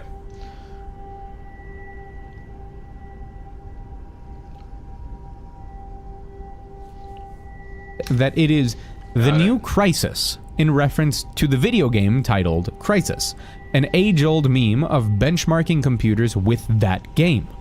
The difference is that when Crisis launched, nothing looked as good as Crisis. When Starfield launched, there's a chance there's modded versions of Skyrim that look better. When it comes to its writing and story, Starfield makes Skyrim. I need to mod Skyrim more. It's pretty damn pretty. It was alright. Interesting changes compared to previous Bethesda games. I would say the overall quality of the writing is better, and I found myself laughing. The quality of writing might be better, I'm not sure. I found the main quest line to be very boring. There is nothing exciting about the main quest in that. So yeah, I don't know. often, but there are some real stinkers in there as well. Writing and story are very subjective, and for me, I enjoyed. Writing and story are subjective, but as my boys over on EFAP will be happy to tell you, there's plenty of objective statements you can make about writing. You wanna go? Yeah, fuck it, I'll just get down and fight you. That was fun. That was fun.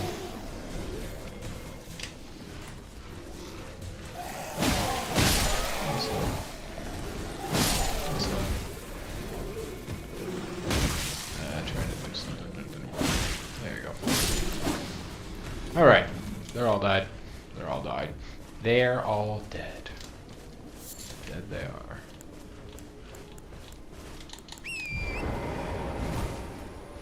Yeah, we're going to there, I think. To the main quest and thought it was well done, but a really slow burn where it took a while for me to even like the main characters. I did not like this. This is the subjective part. I did not like any of the main characters. Those are all boring as hell. Occasionally, I did find Andrasia annoying most of the time. Occasionally, she was interesting. Most of the time, she wasn't. Bear died on mine pretty early. I didn't actually get to know him very well when he died, and I didn't do anything in New Thing. Plus, I don't have much to say about him. I think Sam was maybe the most interesting, maybe, but he still wasn't that interesting. Sarah's boring. She's pretty though, which is cool, I guess. Like looking at her butt, but oh shit. The thing wasn't even telling me to go down here. I just did it myself. Can I not get off my horse here? I think I'm supposed to be on it. Yay. Oop. Axe Talisman, okay. That I don't think is one that I want to use. Let's look at it. It has this charge attacks. It's not bad. I do them sometimes, for sure, why not?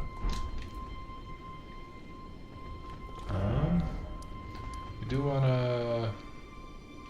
Yeah, we wanna go back to... Tell them about the howling.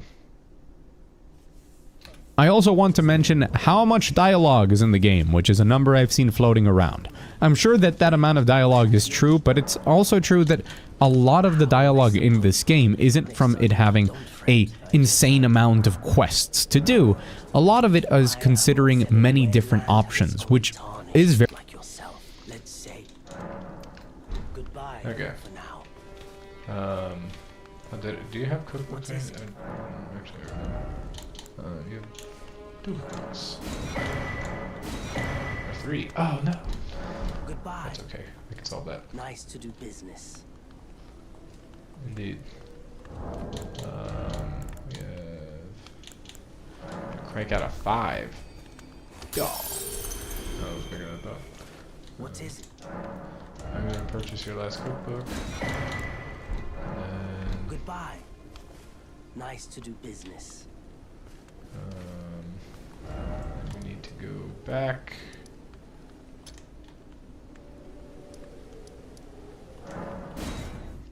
And continue going. As to what he was saying about dialogue. I don't know. There is a decent amount of options. It does that thing, or at least I feel like it does that thing. I haven't replayed a lot of the things. Where they give you options, but they're not actually options, and people respond probably the same way a lot of the time.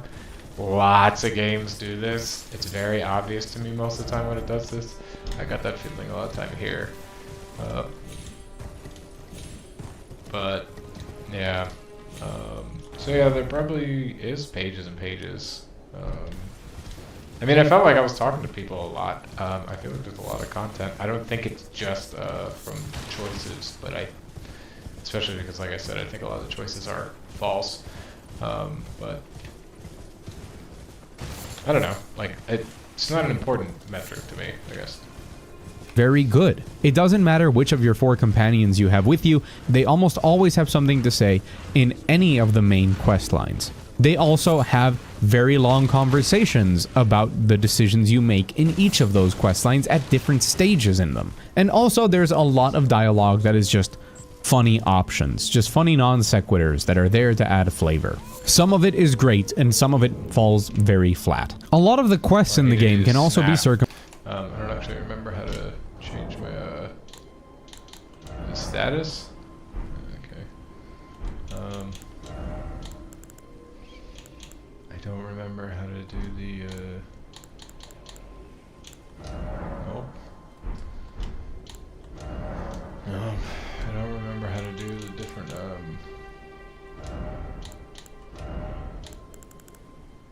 emotes. There it is. I don't remember at all how to do that. Yeah, that doesn't change anything.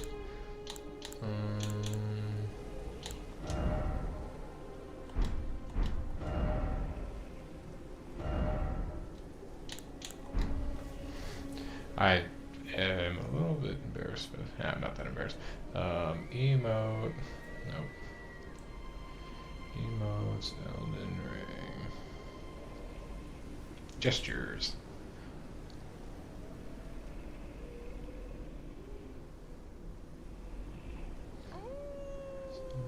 Gestures. Elden Ring. Options button to bring up the gestures menu. Then scroll the gestures on the right side beneath your pouch. What? Where?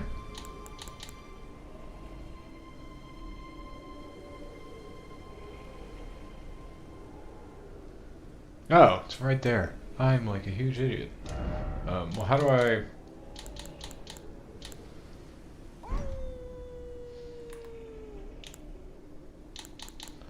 Got it. I'm a big old idiot. Okay. So switch this to snap. Or snap.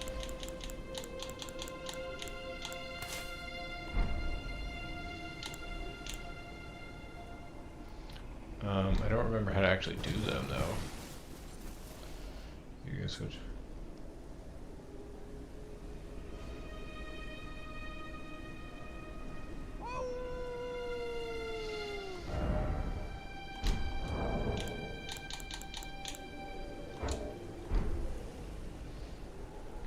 Okay.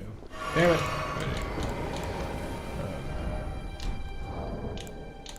I never do fucking gestures. There. I did it in a red spot. Yeah.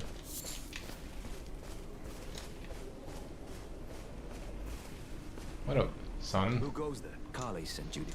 The name's blood fled, so come tell me if I can offer you.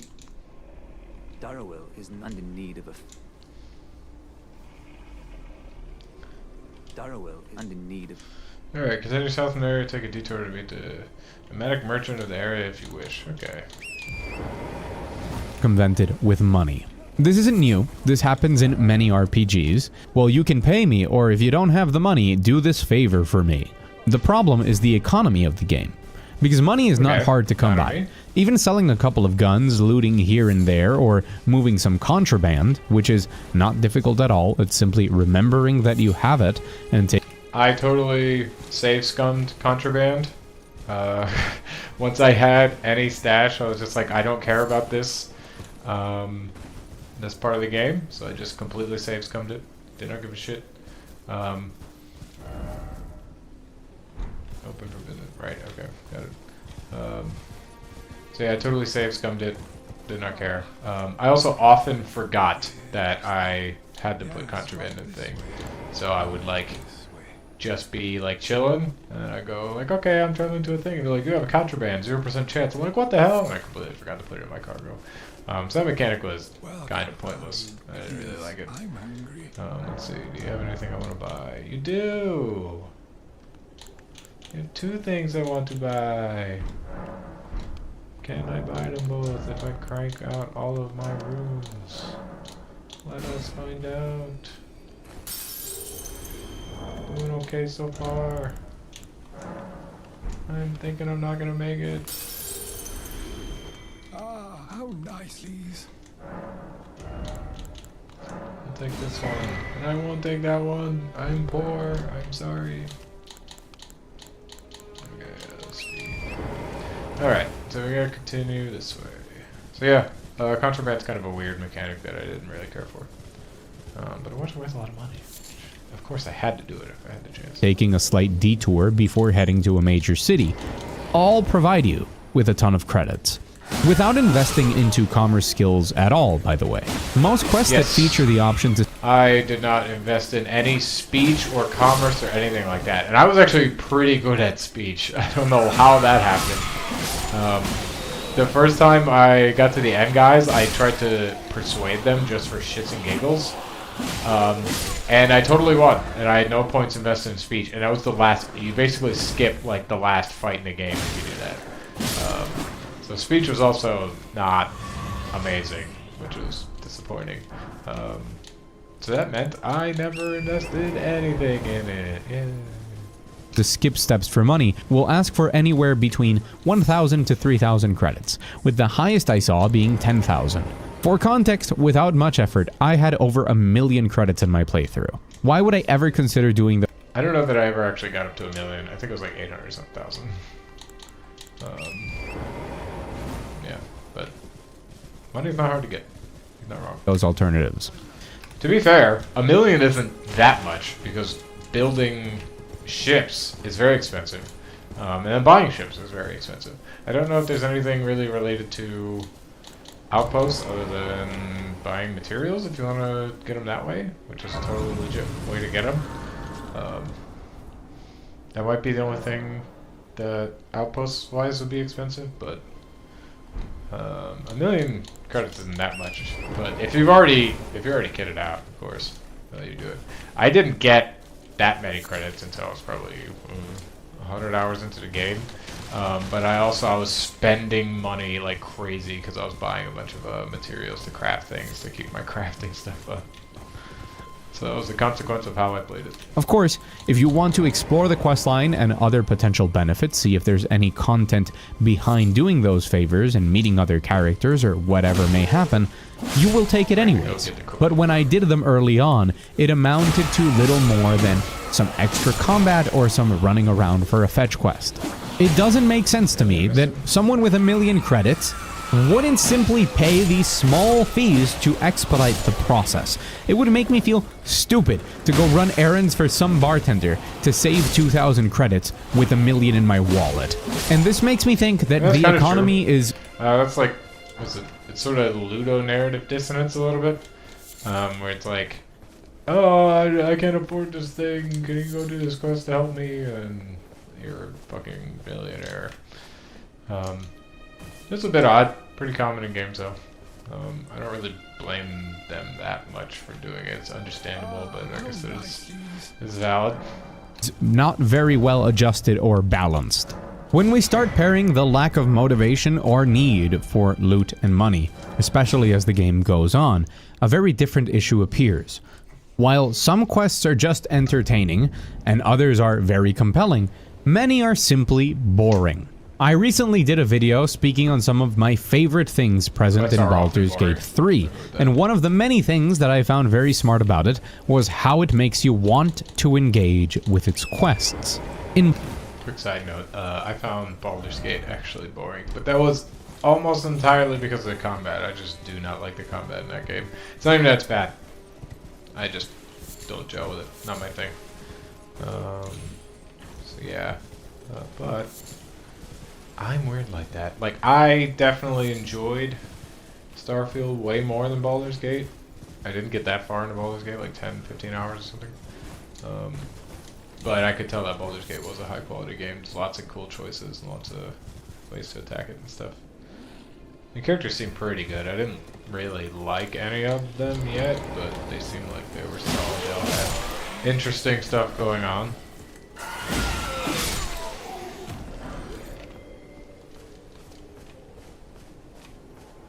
Okay, yeah, you do just want me to go there. You encountered Fort Height. There's a golden seed we picked up.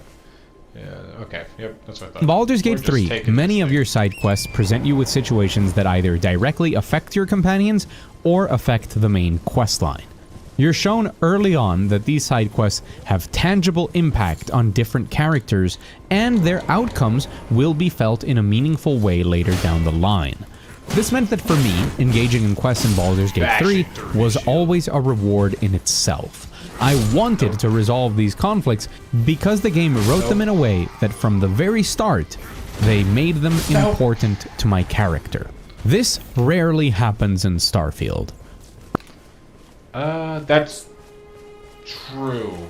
The player character is like nothing in Starfield, where they feel like something in Baldur's Gate. Like you kind of, I guess you feel a little bit more there. Things actually matter. You're just like the Starborn in Starfield.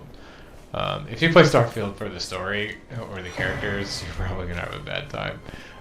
Not that I would blame you for thinking maybe you could, but I'm just saying. That is definitely not his strong suit, so I'm probably going to agree with a lot of stuff he says here. Early on, you might be motivated instead by the rewards of the quests present. A new weapon, a new ship, shiny armor. But as those things matter less... Pumpkin helm? I don't think I've ever gotten that before. Oh, I already have one! Oh, should I go, like, naked so that I can wear it? Okay. Yeah, I gotta go with trousers. Look at that. Isn't that beautiful? Oh, I did not even notice I already had one. Dang. It's so beautiful. I'll actually probably just go back to the full night getup.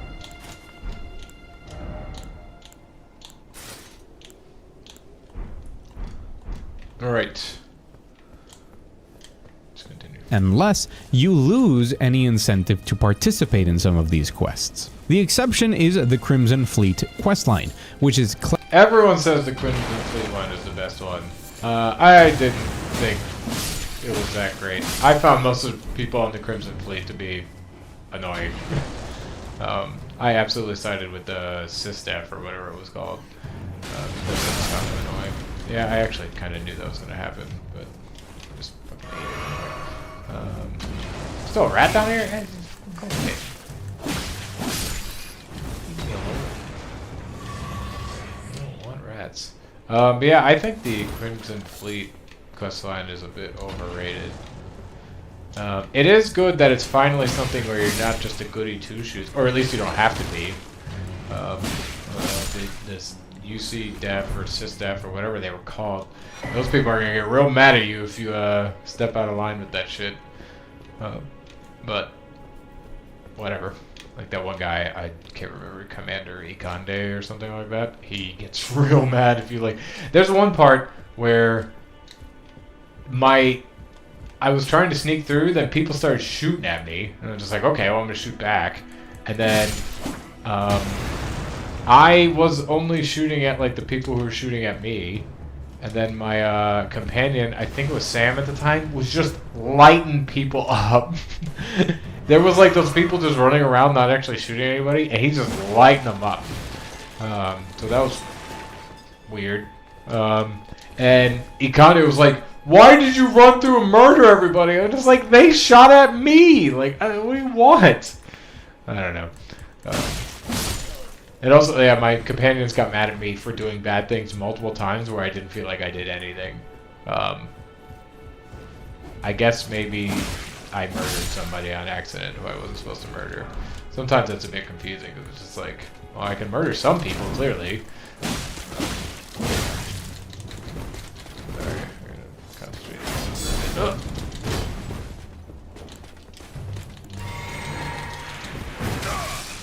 Oh, you bitch. You used the good shit against me. Bitch. Oh, nice. That was the last good to go, but... Nope. Nope.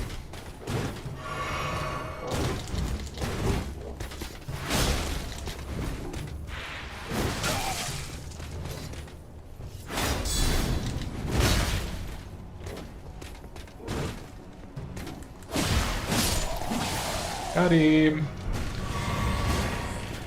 I don't know if that's the way I want to go. I do like Unsheathed. Do I want to go the Bloody Slash route? I don't even remember exactly how you do it. It's this and then...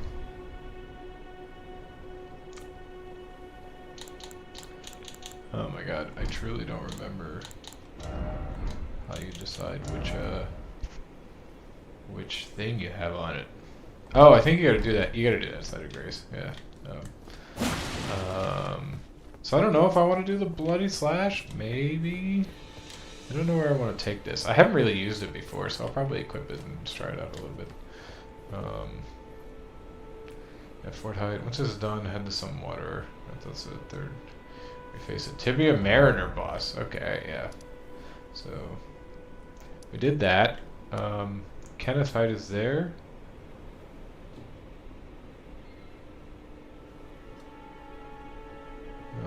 Report back to Kenneth that didn't already. Yeah, okay, so we gotta go there. And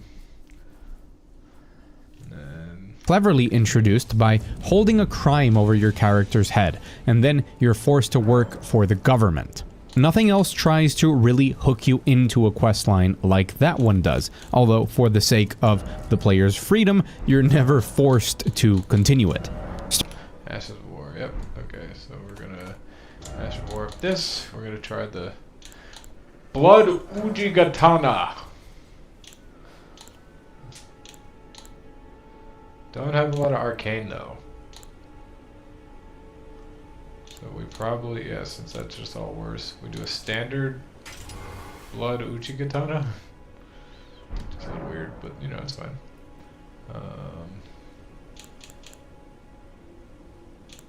Yeah, I guess that's it. So we just need to go, where is he? Yeah, I already marked him. Oh, he's right there. Let's go check out the great Starfield doesn't look to put hooks into quests and make them interesting to you. Instead of that, Starfield presents you with options. He's using the Mantis suit, which also on like replays or New Game Plus, if you just go do the Mantis quest line, like right off the bat, you just immediately have like really good gear, which is kind of lame, but it is what it is. You can just not do it if you don't want that right off the bat. Did you well done, you now. Go ahead. An aired steel dagger. What's that look? Well, uneven the vow, which is why just you. Would you like? I see bright. Enter. Who knows what say? I shall hold. I see. All right. Well, I'll see you at the fort. I've much to do. All right. Let's go back to the fort. I don't think he actually gives you anything. But I'll just go up there. Hey, while you're here, why don't you become a member of the United Colonies Vanguard? But it never ties that into the story or makes... I thought that was very weird, that it's like the UC SysDef or whatever people, and then the UC Vanguard are like completely separate, and it doesn't matter. I was like the head of the Vanguard, or you're not the head, whatever you become like when you're done. I was like that, and no one gave a shit when they're just like, yeah, you have to fucking do this for us. You have to do this, the side thing. So it's a little weird, I would agree with that. They should be tied together in some way. Okay, does Bloody Slash not go as far as I thought it did? Okay.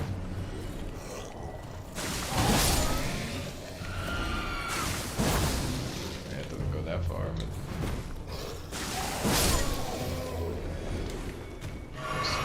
Wait, does that hurt me? Is that what's happening? Oh yeah, every time I use it, it hurts me. I did not know that. Is that how it's supposed to work?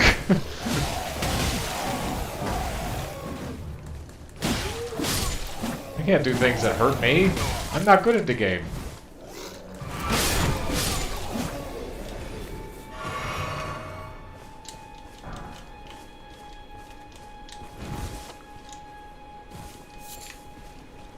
Makes it intriguing as something that will offer you or your companions an advantage in your main pursuit, or that will open up something new about the world or give you more knowledge. This line of thought led me back, once again, to Bethesda's previous outings, and I was surprised to discover. I wonder what he's going to bring up. I honestly can't really think of anything specific that would be like really good. Did I already talk to him enough? Yeah, I did. It's over. Okay. So we're going here. We're going up there. So off we go, I suppose.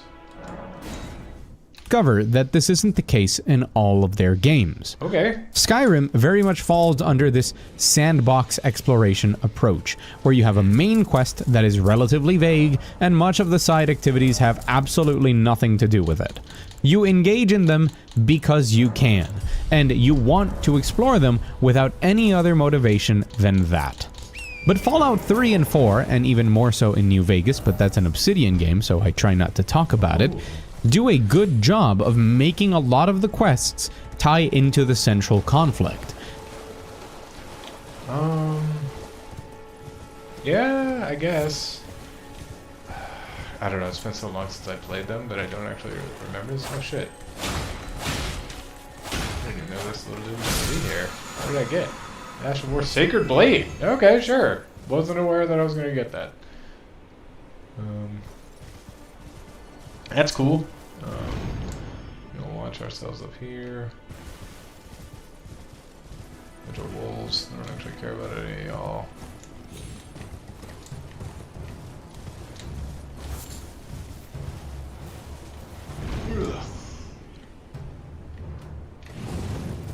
Is this actually going the right way?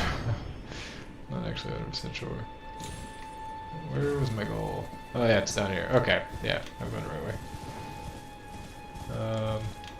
We gotta go explore this thing a little bit more, but first we gotta go fight that guy. There he is. Not the most exciting boss battle, but remember, he's actually pretty easy. We'll fight, as we do.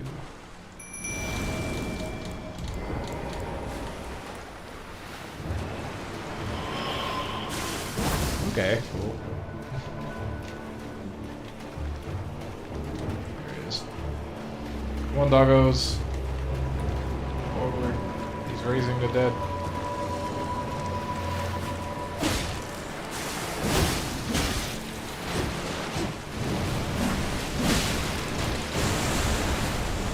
Actually, I already died. I think that's because I fucked up.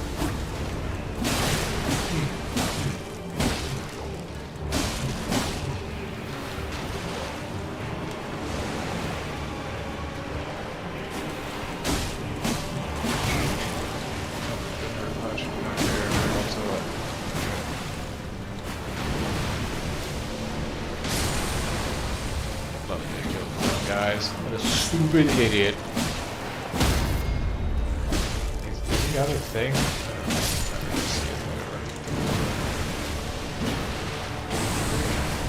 Crap, this guy I'm really trying.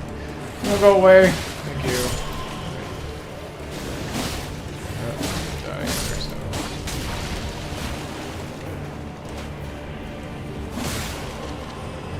Marin himself, though. Is he over here? Oh, those are taking damage.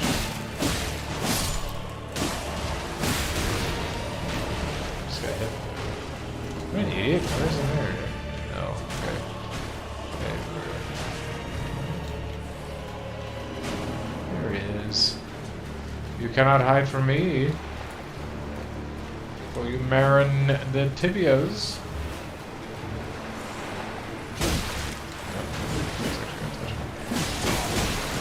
Okay, you guys are. Not that.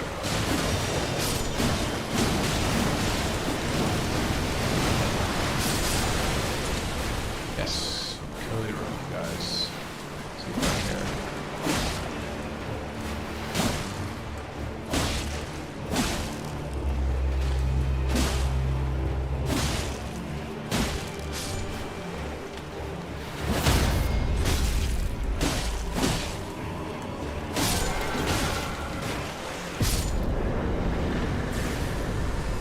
Enemy felled. Oh, the militia ashes. Are they a better Ash than my doggos here? No. Well, I don't want them then. I love my doggos. Right. They present characters that are invested in the larger story and can even become companions. They offer lore and perspective on the world that help you understand it and inform your decisions in the more defining moments of your adventure. Or they present a self-contained mystery that still feels meaningful within the context of the world and its conflicts. Heck, even just hearing... I think the mysteries of the ones there, let's see, it's like Crix's Hold, or Crix's Legacy, that's one of them, that's the Crimson Fleet, and then it's the How to Kill, I can't remember what they're called, the How to Kill the Super Monsters is the Vanguard storyline. That's it's got some secrets in there too, and it's part of the lore, and they basically disappear once you kill them. I didn't fight a single one after that. I don't think the choice... Actually, I'm not sure what the choice of killing them with the micro versus killing them with the fucking giraffe-looking things. I don't know if that affects anything. I think you see the giraffe-looking things around if you do that route, but why not? Actually, I guess I'll leave that. Yeah, there we go. So I don't know if I entirely agree. I agree it's not the deepest thing. I would agree there, but I think there is some mystery and stuff going on. What were the other ones? Not much going on with... Oh my god, I can't even remember. The Raijin industry is like betrayals. It's like, okay, who betrayed who? What's the actual truth? Turns out the CEO or whatever, one of the higher ups is not the nicest lady. So that was that. What? I can't even remember what those other dudes were. I am struggling with that.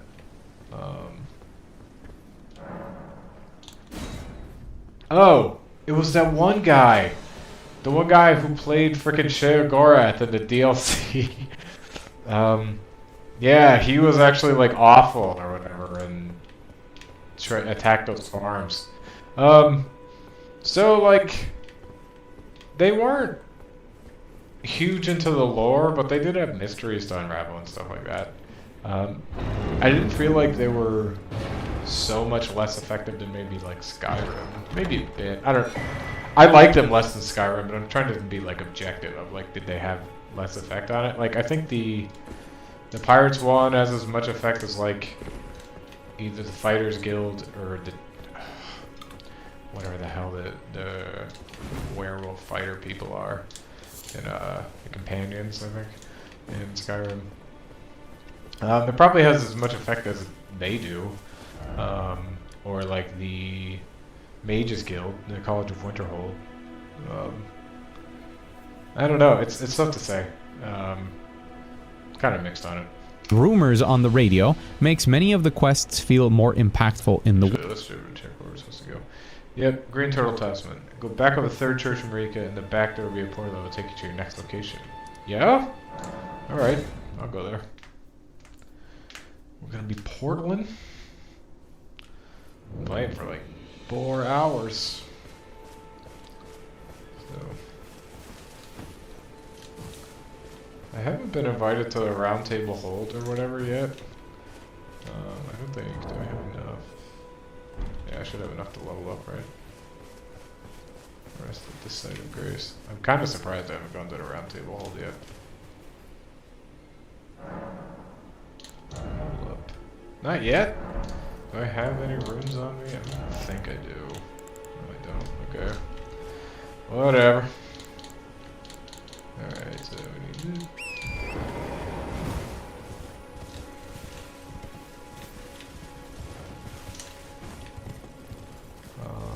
behind it, I think it's back here. Ah, yes. There she goes.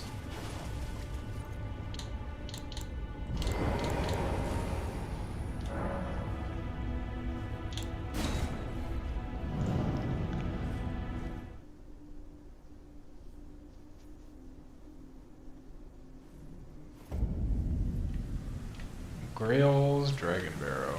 Oh, that's where I'm at, right. Minotaur and rest of the side of Grace.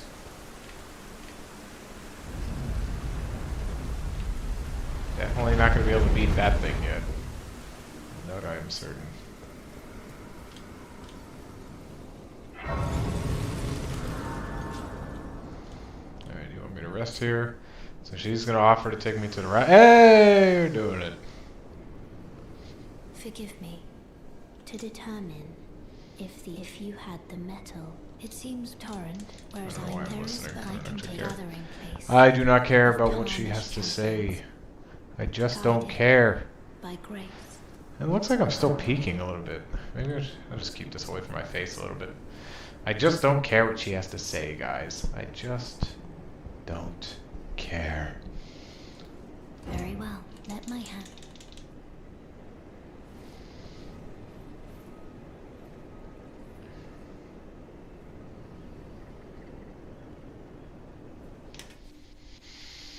We held hands.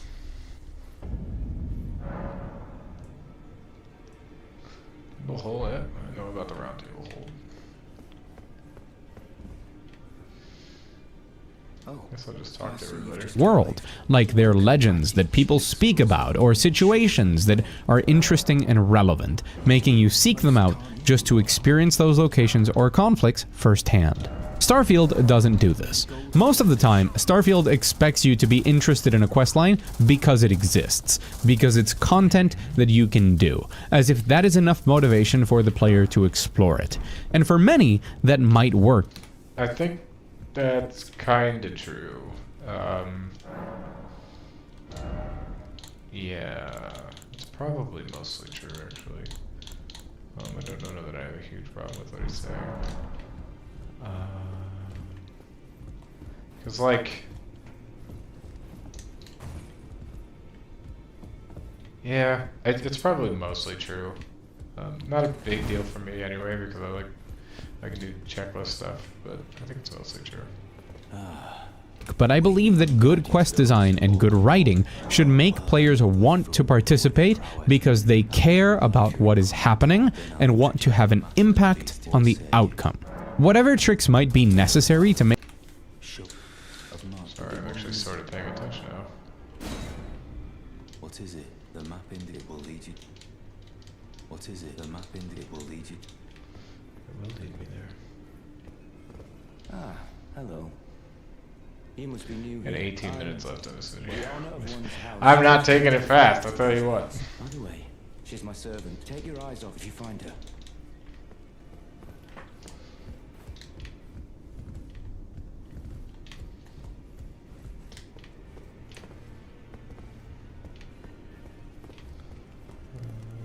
Who else is there to talk to? You. Oh, this is I can't remember very well. It is said. Allow me, you, a house guest. Remember your. There's nothing left to say. Can I open this? Yeah. No, didn't think so. Couldn't remember when that happened. But we have important things to do over here. You will help. Your new face. make the player care are welcome. Tie it into the main quest, hold a carrot on a stick, tease its importance, its relevance, or its potential effect on events to come later. But I'm already out of upgrades for my Uji Katana. I don't want to upgrade any Ashes of War.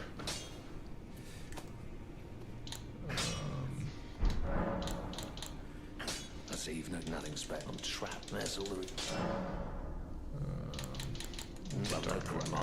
Let me just do this real quick, because I'm not paying that much attention to him when I do the video while I'm talking to people here. You know, I was kind of indicating that I wouldn't care, but I don't know. Just getting a little distracted at the current moment.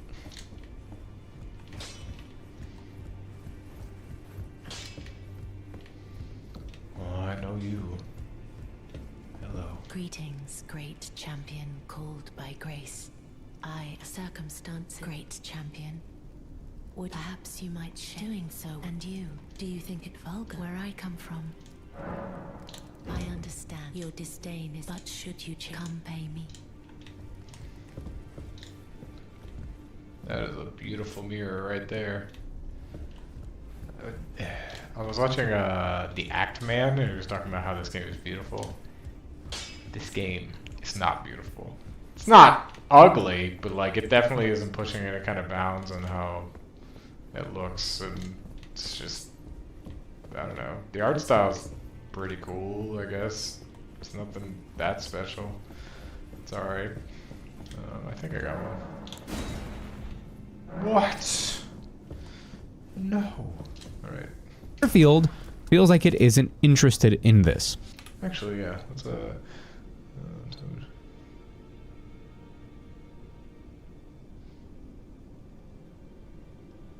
Southern Limgrave starting point.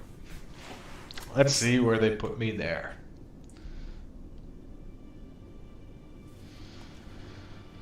Yeah, I got it. So, yeah, that was stupid looking.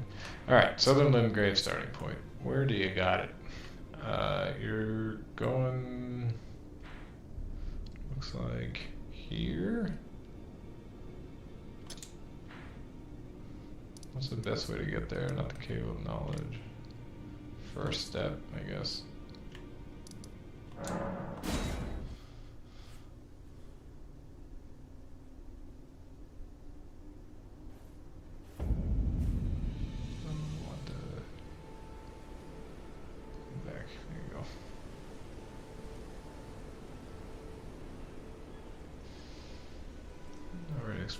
Yeah, okay. Let's keep going. It's happy placing a sign, like a roller coaster at an amusement park, and saying, here's the ride, come ride it if you want. And if you feel like riding it, you get on. But you know that there's no further consequences and no reason for getting on beyond the fact that you felt like it. That isn't the case, by the way, at least that last part. While most quests are indeed these roller coaster signs, once you get on, they do world building and open up interesting questions and mysteries, but you feel like it's a gamble on if they will. You can bet on the main faction quest. I feel like it's a gamble if they will. I don't know, I didn't do too much side quest content. It sounded like he was about to start talking about the main faction quest, which I did all of, so I'll continue. Lines doing so, even if they don't ever lure you in with that promise. Again, they don't lure you in at all. They just kind of exist there. I'll agree. I do not care. I really only did them as... Well, I wanted to unlock stuff. I care about the progression more than the story in that game. And some of the exploration, which didn't really exist, unfortunately. So I was not playing super hard for that. But I mean, I agree. I was not really lured in by any of the side quests or the main faction stuff either. And the main storyline, which I'll get a little bit deeper into later on, doesn't really help. Because the main idea behind... Alright, where are we going to from here? Travel northeast to underpass directly west of the Artist Shack. I haven't gone in the Artist Shack.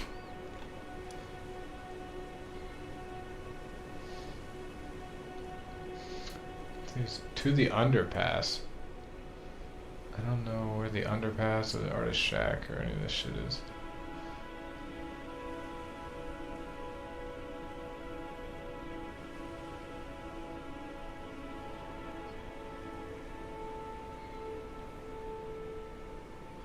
Northeast to the underpass. I don't know, maybe it's there?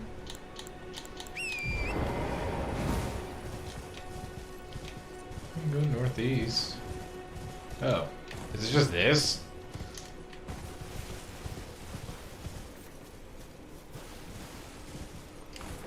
God damn it.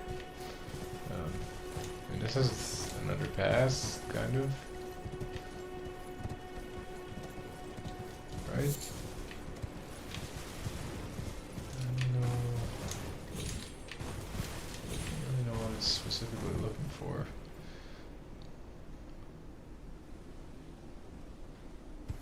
Down into ravine underneath a ruin.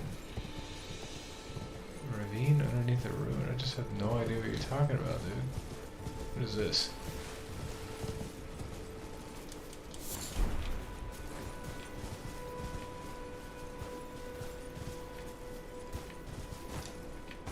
I mean, this seems...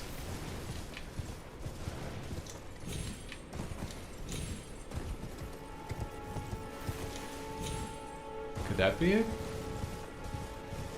Is this sort of a ravine? What's the underpass? Is that really northeast of where I was? Probably not.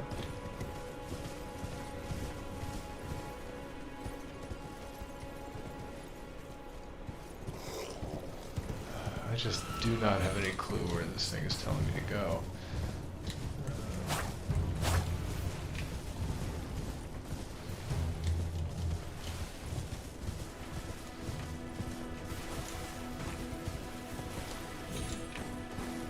Yes, where's the site of grace?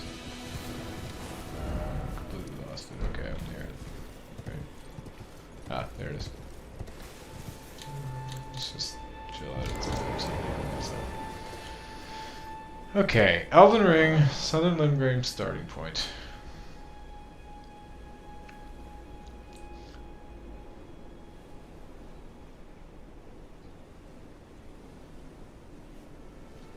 So they're telling me northeast to the underpass. Maybe it's like there? Is that kind of what they're talking about? I don't know where the artist shack or any of the crap they're talking about is.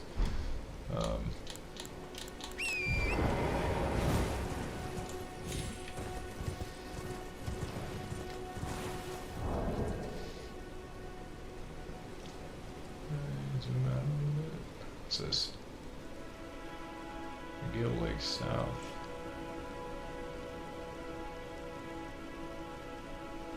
Caravan.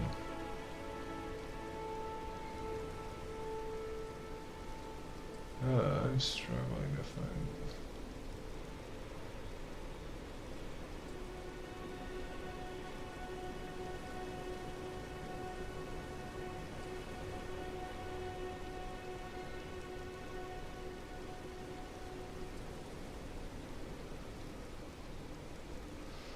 Where are they talking about?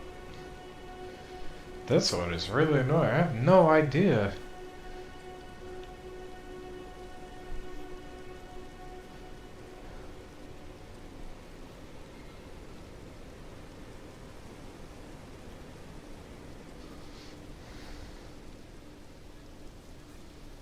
Okay, they're kind of indicating that I'm gonna be in the lake. So maybe I'm like here or something? Yeah, I think I just gotta go that direction.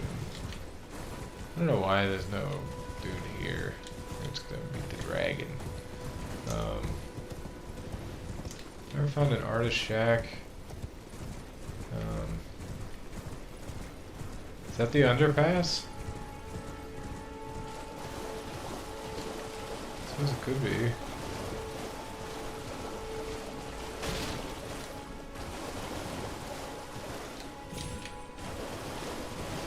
northeast where I was, kind of. I've already done this though, haven't I?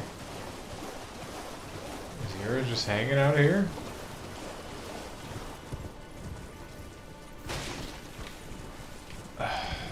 Man, I just have no idea what this thing is talking about. This is really aggravating.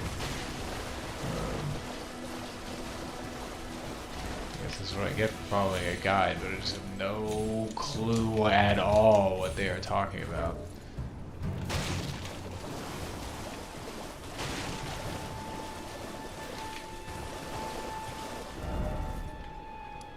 If I start here, right? Elden Ring map, Limgrave starting point. So they're starting like here. Seaside Ruins. They're saying they're starting like here. So let's go there and see what crap they're talking about. Northeast to an underpass.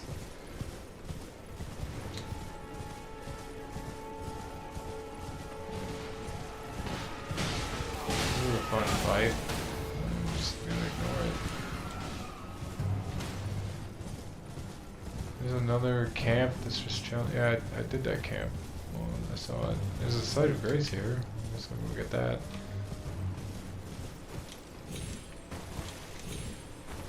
I guess I just gotta look up what the... Where is the artist shack?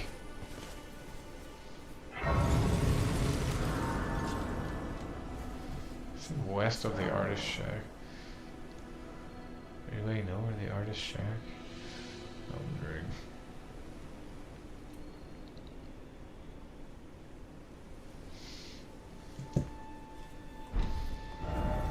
Okay, the artist shack is apparently like here, right?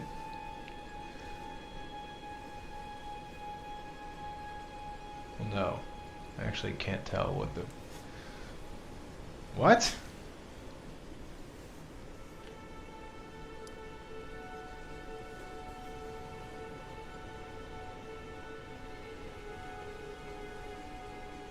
No, the artist shack is way further up. It's like here. Is it this underpass? All the way up there? That would just be the dumbest thing.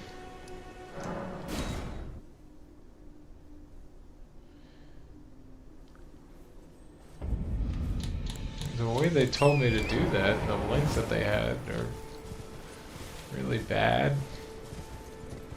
So this would be a dumb thing if this is as far as they wanted me to go up. They wanted me to go this fucking far up.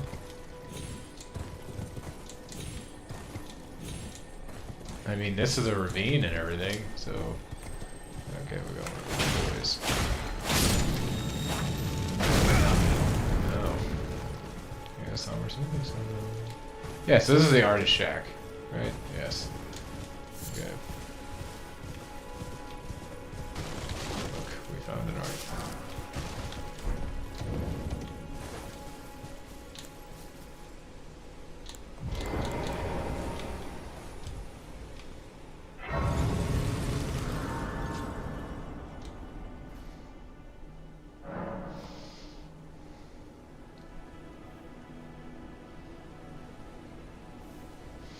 Alright, so got that.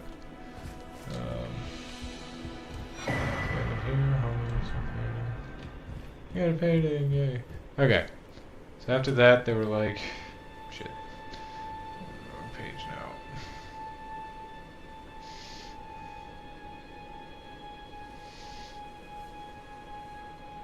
Down at the ravine underneath the ruin. Okay, so it's like here.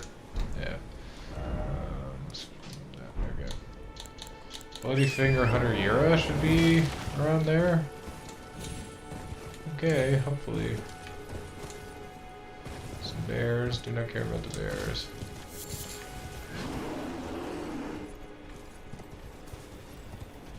Hopefully I don't die. I died from that? Okay, sure. Oh, there he is. Alright, let's get to it. Is explore the galaxy, and I've already explained how unattractive that can be. I think it wouldn't be that difficult to add these intrinsic hooks into these quests, at least for the main faction quests. It would be enough to tie it into the main quest with a little something extra, like a situation in an early quest that shows you that UC citizens have an easier time traveling and accessing planets in that system.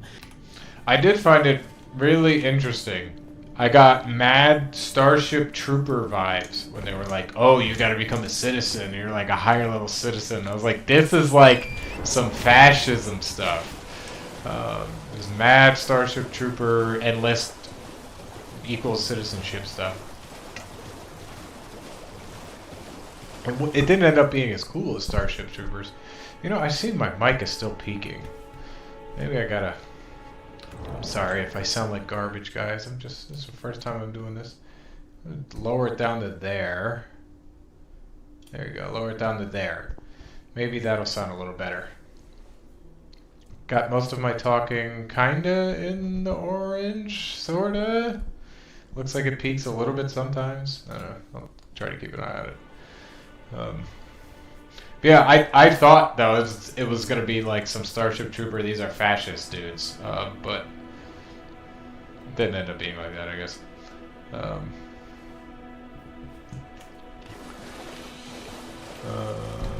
Although they sort of implied it. They were like, "Oh man, you're like a high-level dude, and you're like you get all kind of benefits from that," and it didn't really feel like you did. Oh, 'cause my things are up there, right, Dave? That's okay. I got a little chat. That'll take me there. All right, talk to this guy. And the same could be applied to the Freestar Collective and the Crimson Fleet. And if the player character then went out seeking those advantages, it would allow you to bypass certain requirements and quests in spaces. I agree that the two that should be probably connected in some way are the Crimson Fleet one and the UC Vanguard. They seem completely related. Well, they are related to each other. It's the same faction that you're fighting with. Obviously, you can turn against the UC Vanguard, but it's also really strange that like you could just go all Crimson Fleet if you wanted to, and then. Sorry, I got a little distracted. I burped a little bit because I'm a fucking lovely human being. What the hell was I saying? Oh yeah, so you can turn on them and go totally Crimson Fleet, or you can like go with them. And if you like turn on them and go totally Crimson Fleet, you could do the UC Vanguard stuff afterwards, and I don't think anybody would care. I didn't try it, so I don't know if somebody says something to you. But yeah, that is strange. I also kind of felt this way in Skyrim, that I was just like, I don't know if you should be able to join like a fighter's guild and a mage's guild. Like it makes it so that one character can just do everything, which is a little bit lame. I kind of like it when you have to create a different character to experience some content. I guess like if you want different choices, you have to create another character, but at least in Starfield, I don't remember too many choices. In Skyrim, there's not much choice in that game. But yeah. I don't know, I'm rambling a bit. Let's see what else he's saying. Actually, let me figure out. Spirit Ashes. Proceed to Lake Agila challenge and defeat the Dragoness area. Some players use Spirit Ashes to help with the fight. Using Torrent is suggested. Dragonheart, your tank can be traded. Yep, okay. Fighting a Dargon. So let's just actually... we'll go there. Controlled by the factions. More interestingly, you could have dialogue options where your character expresses that they don't know much about a certain thing, and maybe Sarah Morgan can recommend that you go visit the UC Museum. And from there, it would feel very natural to get roped into the situation with the United Colonies Vanguard. I don't know. I mean, the things you suggested do seem like just strict upgrades. Yeah, I don't really have time or anything. Go to allocate more flasks. There you go. Let's go. Give me a gentle nudge. Something that makes these quests tie in better than simply doing them because they're there. Ideally, do it narratively. I'm not a game designer. I'm just a person who likes games and talking about them. And I want them to be the best they can be. So I don't have answers to all the problems I point out, but I know how to spot those problems and hopefully... I think the Jelly Man is going to be a little bit better here, because I believe he shoots... Reds the Wolves are going to be like completely useless. We're going full on Jelly Man. Hey, what are y'all up to? You guys summoning? Oh my god! Come on, Jelly Man. Help me.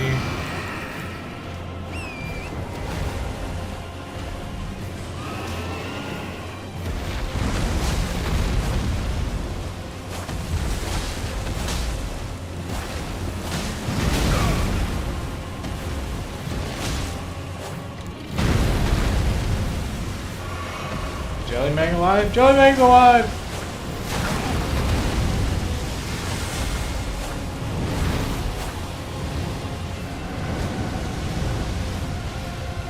Go Jelly Man! You can do it, I believe in you.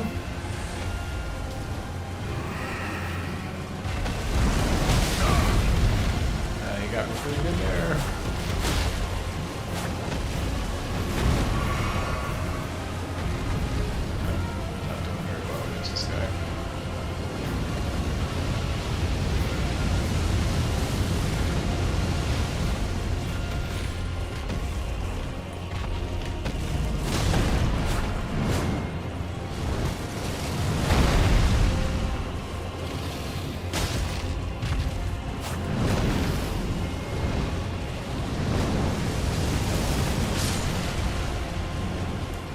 killing things left and right.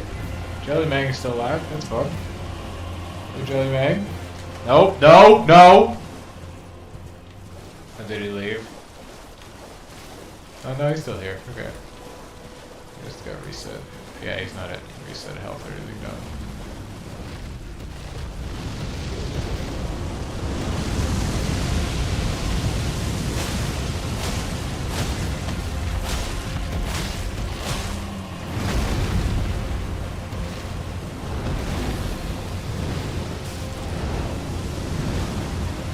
No, not Jelly Mang!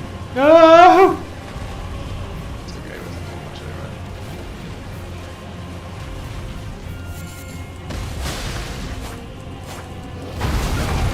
Oh, that hurt.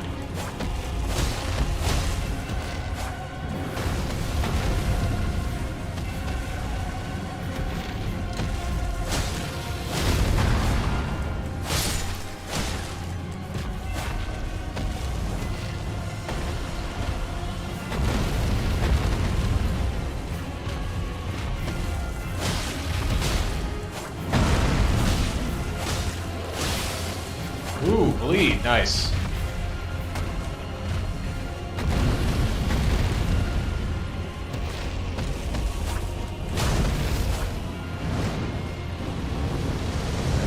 Fire thing. Poor Jelly Mang didn't make it. Not Jelly Mang. You're not gonna catch me fast.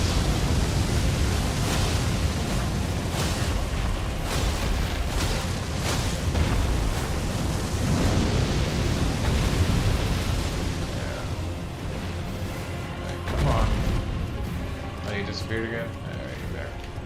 Nope, we're not done with you. Think I forgot about you? You are wrong, my friend.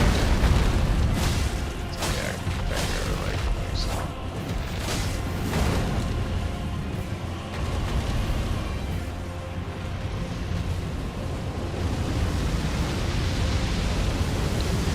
Jelly Mang.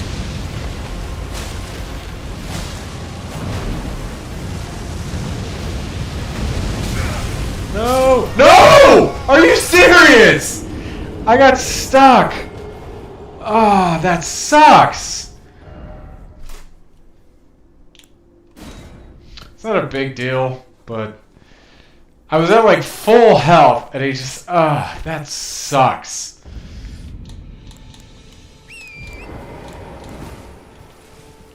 Okay, let's just redo that.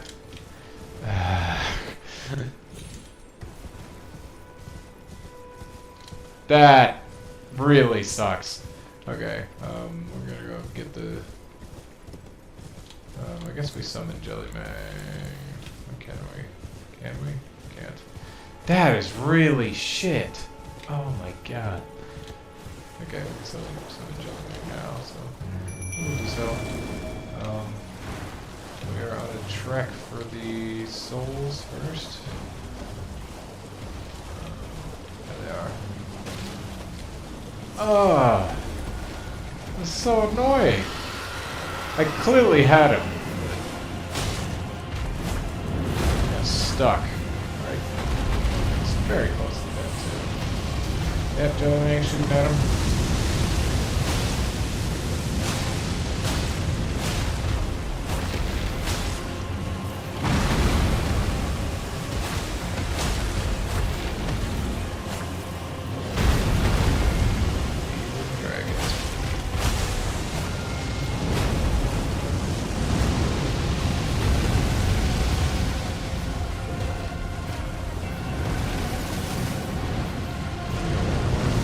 Oh my god! That sucks. Yeah, that's fine. Yes, absolutely. I'll take him. Come out of the ruins, dude. Jelly Mang. Alright. Keep shooting at him, Jelly Mang! You can do it! Just dying now. Alright, we got another ruins now. Let's go.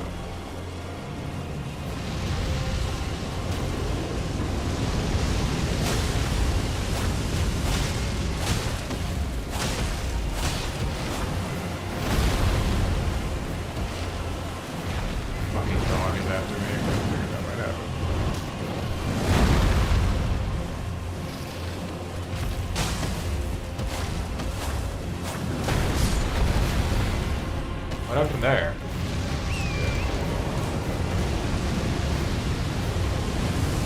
Shoot him, Jellymag! Shoot him!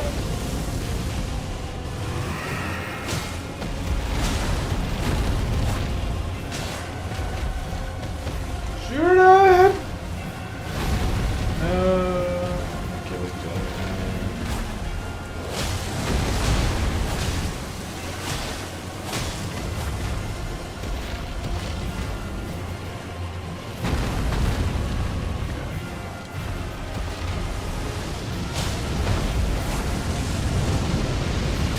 No!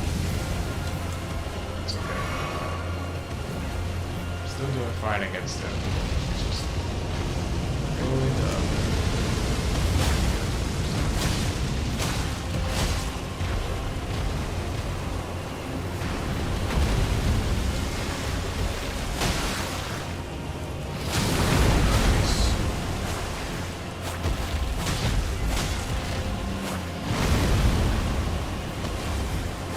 Oh, I missed.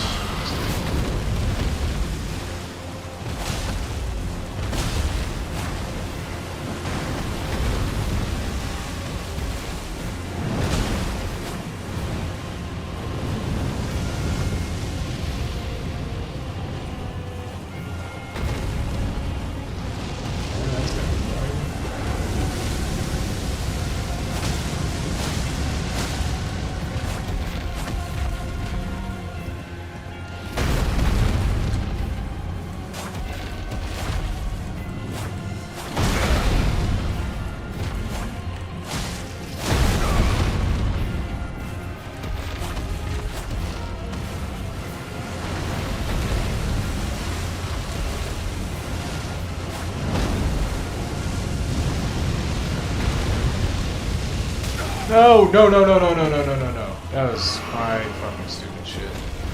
Actually, I'm just gonna crank out another one just to make sure since he's very close to death.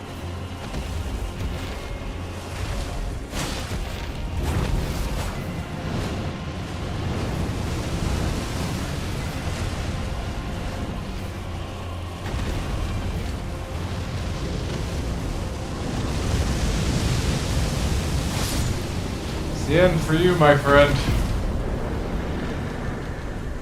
You were annoying because I fucking got stuck and died, but other than that, it's fine. Alright. Moving on. Do a good job of expressing how they make me feel. Well, actually, what do we want to do after that?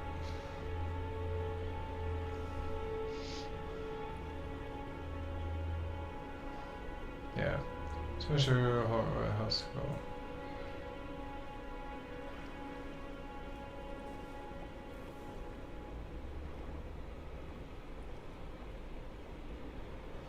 Okay.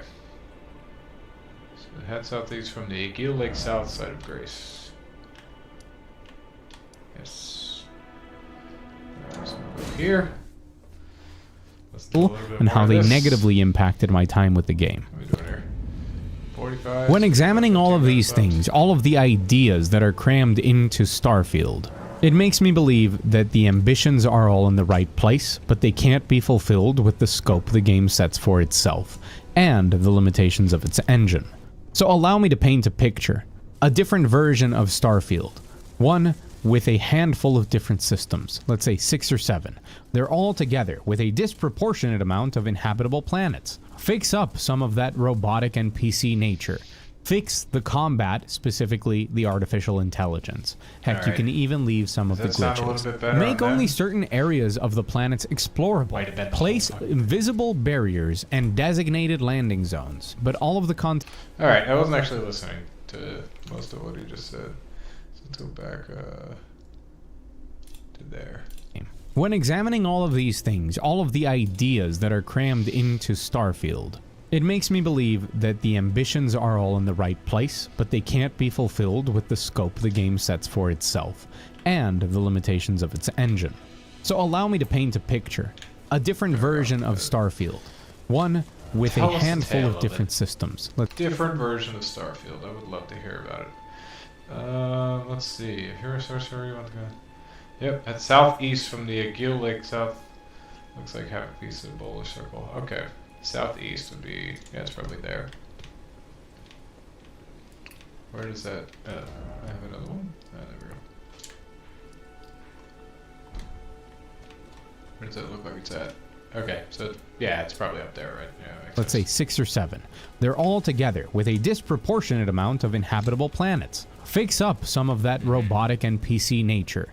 Fix the combat, specifically the artificial intelligence. Heck, you can even leave... Fix the combat is quite the... I mean, yeah, that's nice. It's just, I don't know, easier said than done.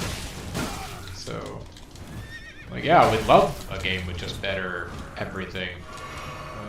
It's just, you don't go out to make a game with bad combat. So, like, just telling them to do better is not a very exciting piece of feedback. Some of the glitches. Make only certain areas of the planets explorable. Place invisible barriers and designated landing zones. I do agree that the planets are boring, so I would like I think they just need to get rid of the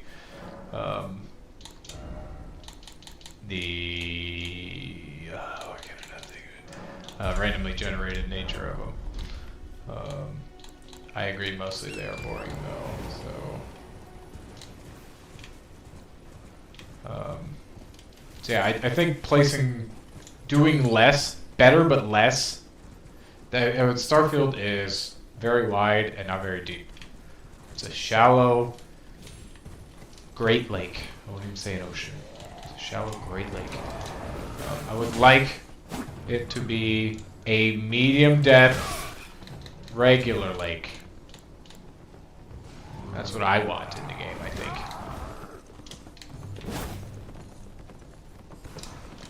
I wouldn't want a super deep puddle. Personally. Oh my god, I'm almost dying to this guy. Okay, that's fine. That's enough to get me alive. I really missed that. I missed that too. I'm dead.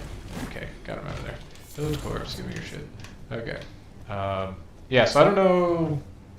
It sounds like he would probably want a similar, like, middle ground to me. It sounds like they stretched it way too much and didn't fill it with interesting enough content for either of us. But all of the content in them should be handcrafted in the same way that old Bethesda games have. And cram all the content in Starfield into this new map. Make space travel and landing seamless, and reduce the number of loading screens. I'm not saying eliminate them, really? Once again, just reduce it.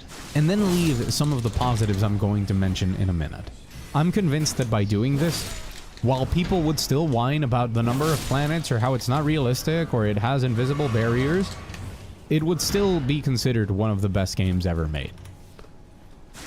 I wonder, if you take... Yeah, I don't know. I'm really struggling to talk and kill. It's hard sometimes. You ever just talk while you kill? I have. And it wasn't always easy for me. Oh, it's a steak of America or whatever. Yeah, I don't know. He talked mostly about exploration. Maybe he did some other stuff that I don't remember him saying. He talked mostly about the exploration stuff. I don't know that it would make it one of the best games of all time. Of course, some of his suggestions were just like, yeah, fix the bugs, do better. And I'm like, yeah, do better, and having less bugs is always better. So, I don't know. I don't strongly disagree with anything they said, though. A game that would truly evolve on the promises of Bethesda's very unique brand of RPG, but pumps up the scale, the diversity, the amount of content. Well, it sounded like you'd be lowering the scale, right? Isn't that like part of what he was asking for? Starlight Shards, okay. Okay, this fucking caster has to go. Jesus, he's so annoying. Stop looking at him. Look at him. There you go. Oh shit, I actually...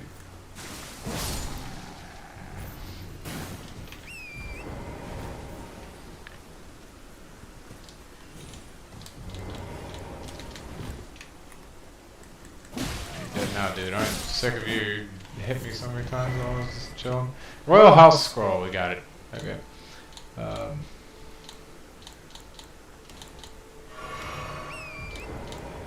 Yeah, it didn't. It sounded like the scale. I think the scale's the problem. They have way too many places to go. None of them are interesting because they made them procedurally generated. But if they made the same number of places to go without being procedurally generated, it would take decades to finish. So like procedural generation to have that scale is part of the problem. I think you just scale it back and craft the area. Like just make Skyrim, make Skyrim, I don't know, 3 times as big, 4 times as big, something like that. Spread it across a couple of planets. You've already sort of got that with like some Blackreach and shit like that. So spread across a few planets. Have some that are kind of Mass Effect style where it's just like, oh, we just go and gather materials here. Have some, maybe like 5 generated things that you can just set up your base at or whatever, and the other ones are like, nope, you can't set up bases here. These are like the instanced nice areas. They're all claimed. You can just say that in universe they've all been claimed already.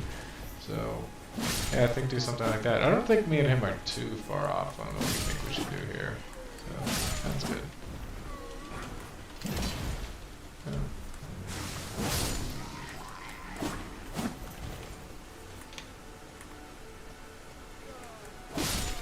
Content. Instead of a game that evolves in ways that barely matter and has to make significant compromises in its design to even achieve that.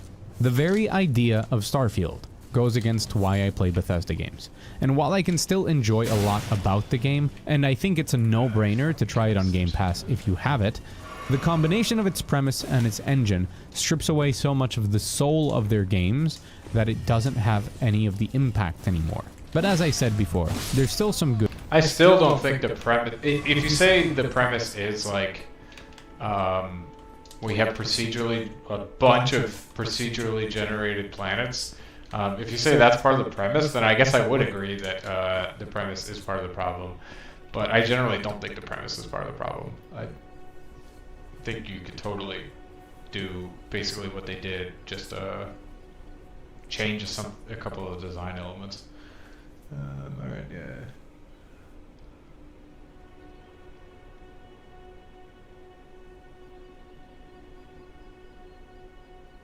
Yeah, I did that. Continue Blade's quest, head to the Forlorn Hound Evergaol. So we Blade to fight against a Bloodhound Knight Darrowell. Okay, so that's probably it right there, right? I'm gonna guess that that's the Evergaol. Evergaol. I don't know how you say those things. But I'm gonna guess that that's it. Tarnished head, yeah, you got it. Good to talk about. Combat and movement has been improved from Fallout 4, and shooting guns feels good.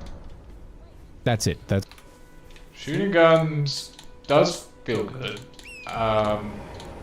It never feels... I don't know, it's always weird when you say like something feels good. I mean, it's true, but it's like, what exactly does that mean? It's like, what feedback mechanisms make it feel good? In a controller, you have like vibrations and shit like that. Sound is a big part of it, and visual response is a big part of it. So it's just like, is the screen shaking, I guess, or like people actually getting hit? The sounds of the hits is what's really good. But also like accuracy, if you're missing a lot, it's pretty bad. I feel like the randomness of shooting the guns is actually pretty bad a lot of times. The Orion shoots 2 lasers, and I miss all the time with them because they like just kind of cross each other or something. It's a strange phenomenon. I don't know if that's like fixed by any of the later things. Maybe it is, but yeah.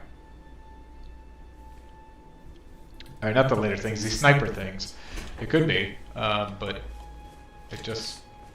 Yeah, I don't know that shooting actually feels that good in it. It's no Doom or Call of Duty or something like that. God damn it, I didn't actually do what I wanted to do there. That's all. It just feels good. That's all I have to say about that. The art style, while it's disappointing that he made a edited video and I said more about the shooting than he did. You have a script. You can do a little bit better than me, dude. I'm an idiot. Alright. What was Oh, I wanted flasks. Increase. Oh, actually, I can do that, right? Oh, no. Add charger flask? No, okay. Allocate. That's what I actually wanted to do the whole time. I'll just do one. There you go. I think I don't like this bloody slash.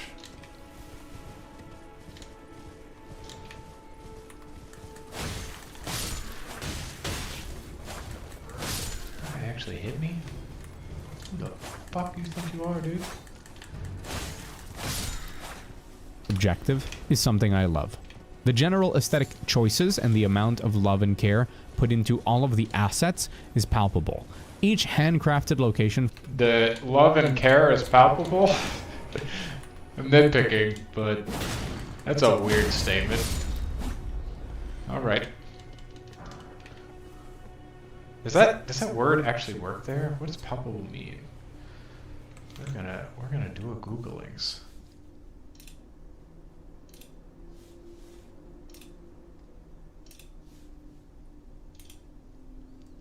Let's see. Palpable definition.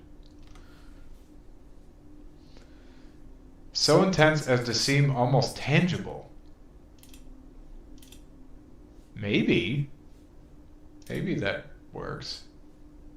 Not really sure. I mean, I guess technically it does. So, see, it seemed wrong to me. Maybe I'm 100% wrong though. Feel free to tell me I'm an idiot if you ever watch this, which I don't know why you would, but if you ever do, feel free to tell me I'm an idiot and you're really smarter than me. I'll accept it. Ah, the death thing worked. Not in focus again. Feels purposeful, with an attention to detail in its design. Okay, we're back.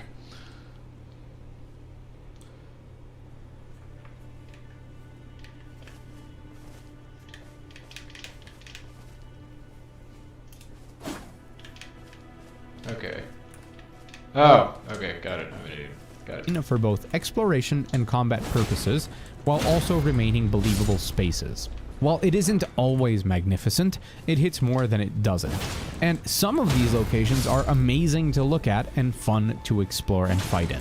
If only the enemies had functioning brains, just this part of the game would be enough to carry it. I will say I enjoyed the visuals more with the Natural LUTs mod installed because it took away some of the aggressive filtering for more natural colors. But that doesn't change my opinion that even with... Okay, yeah, I was about to say, like, it's weird that he started praising a mod as part of the praising part, but I get what he's about to go into the regular part. The standard filter, the game looks great from an aesthetic perspective, even if it doesn't graphically. The game also addresses one of my and many people's main complaints about other Bethesda games, namely Skyrim. And this is about how the faction quests play out. You don't end up being the supreme leader and commander of the faction, only to then not be recognized by any NPC for what you are. I did actually appreciate that a little bit, where you're not the supreme leader. It didn't feel like anybody recognized who you were, still, because you're still important, especially after like the UC one, like I was saying earlier. But yeah, it did. I do kind of like that. It's not like, yeah, I've been hanging out with the Mages Guild for 3 hours and now I lead it. Like, yeah, that's a little bit strange. So I kind of appreciate that they changed that. Instead, you become a member, sometimes high-ranking of these organizations. And I encountered many opportunities where my status obtained from these faction quests was useful in others. Maybe I forgot them. I don't remember that many opportunities for it.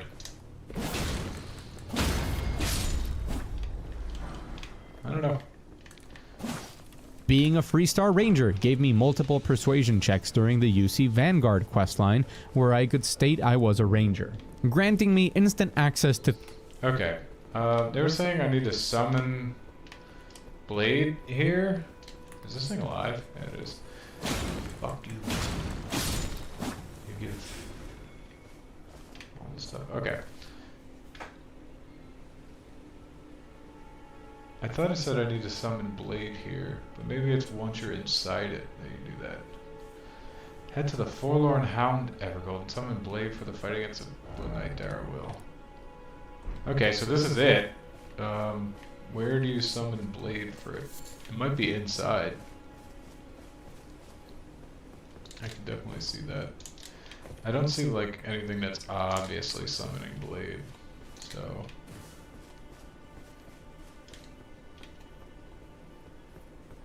He should be ready to roll, so. I mean, it probably wouldn't make sense if they transport me after I summon him, so.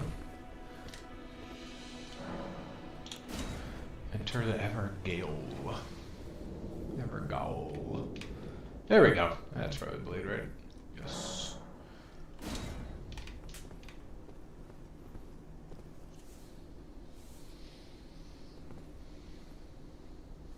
The things that make sense given that. This is a big step up, and impressive when considering how many different quests are... I did find Empath actually affected things a lot, and then the other two perks didn't. There were a decent amount. Now that I'm thinking about it, there were a decent amount of times where I could pull things out. You could do Starborn a lot. That affected things a lot. So that was cool. In the game, that these things have been taken into account and lead to satisfying results when it comes to roleplay. One of my most surprising positives is how the game convinces you that you are in space. Given the fact that there are no seamless trans... Game convinces you that you are in space. Maybe? I'm really just watching this video do this for me, basically. This one. I don't even have to try. Look at this. I'm just literally not doing it. I've never fought him like this before. I crushed that dude. He's terrible. Look at how bad he was. Bloodhound's Fang. Yeah, loading. Convinces you that you're in space. I would have to hear his reasoning behind that. I don't know. Maybe I wasn't convinced. I think a lot of times I was. I don't know. It's a weird thing. Transition when you enter a space station or board a ship or land on a planet. Small details still pull you into believing that this universe is cohesive and makes sense. It's not until you look at the reasons why the game is how it is that you realize, and I'm sorry if this ruins the experience for you, everything is just... Like it's just better for me? It does have a strength requirement, and I don't meet the strength requirement. How much strength do I have? Oh, I'm very far. It does seem pretty good, though. Just boxes connected by loading screens. There is no continuity in... Actually, let's see.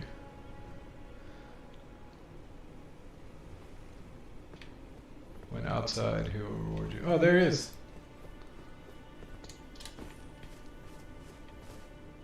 I have to work for it. Don't say I'm not a man of my word. Thank you. Oh yes. If you venture north to Ray Lucaria and come across him, tell him I sent him. He'll be sure to treat you right. I owe you one, I reckon. That's enough chit chat for now. It's time we parted. That's enough chit chat for now. It's time we parted. Okay, that's fine. I got other things. Anything. These are all just separate maps that you load into, disconnected from each other. But I think it's a testament to how good of a job the art and world design are, that these massive complex spaces feel believable as different planets and cities all configured in very different ways. I also admire Bethesda's decision to respect criticism of Fallout 4 and revert back to a mute protagonist. The complaints of tone and delivery not matching the player's expectations when choosing dialogue in Fallout 4 seem to have been taken into consideration. That was brutal. I felt like it actually happened in Mass Effect a lot too. Where you pick something and be like, wow, that actually was not what I thought it was, and I just was a huge dick, or I wasn't a huge dick when I wanted to be. I had no problem with actual silent protagonists. I think they're fine, unless it's a game where it's like really about the protagonist. But a lot of times when you're just filling their shoes, I appreciate them a decent bit. So what are we doing after that? So, yeah. You know, Weeping Peninsula, you meet Arena by the road. Alright, Weeping Peninsula, yeah, so we're going to be doing here. So I'm sure it's just that way, yeah. let's go.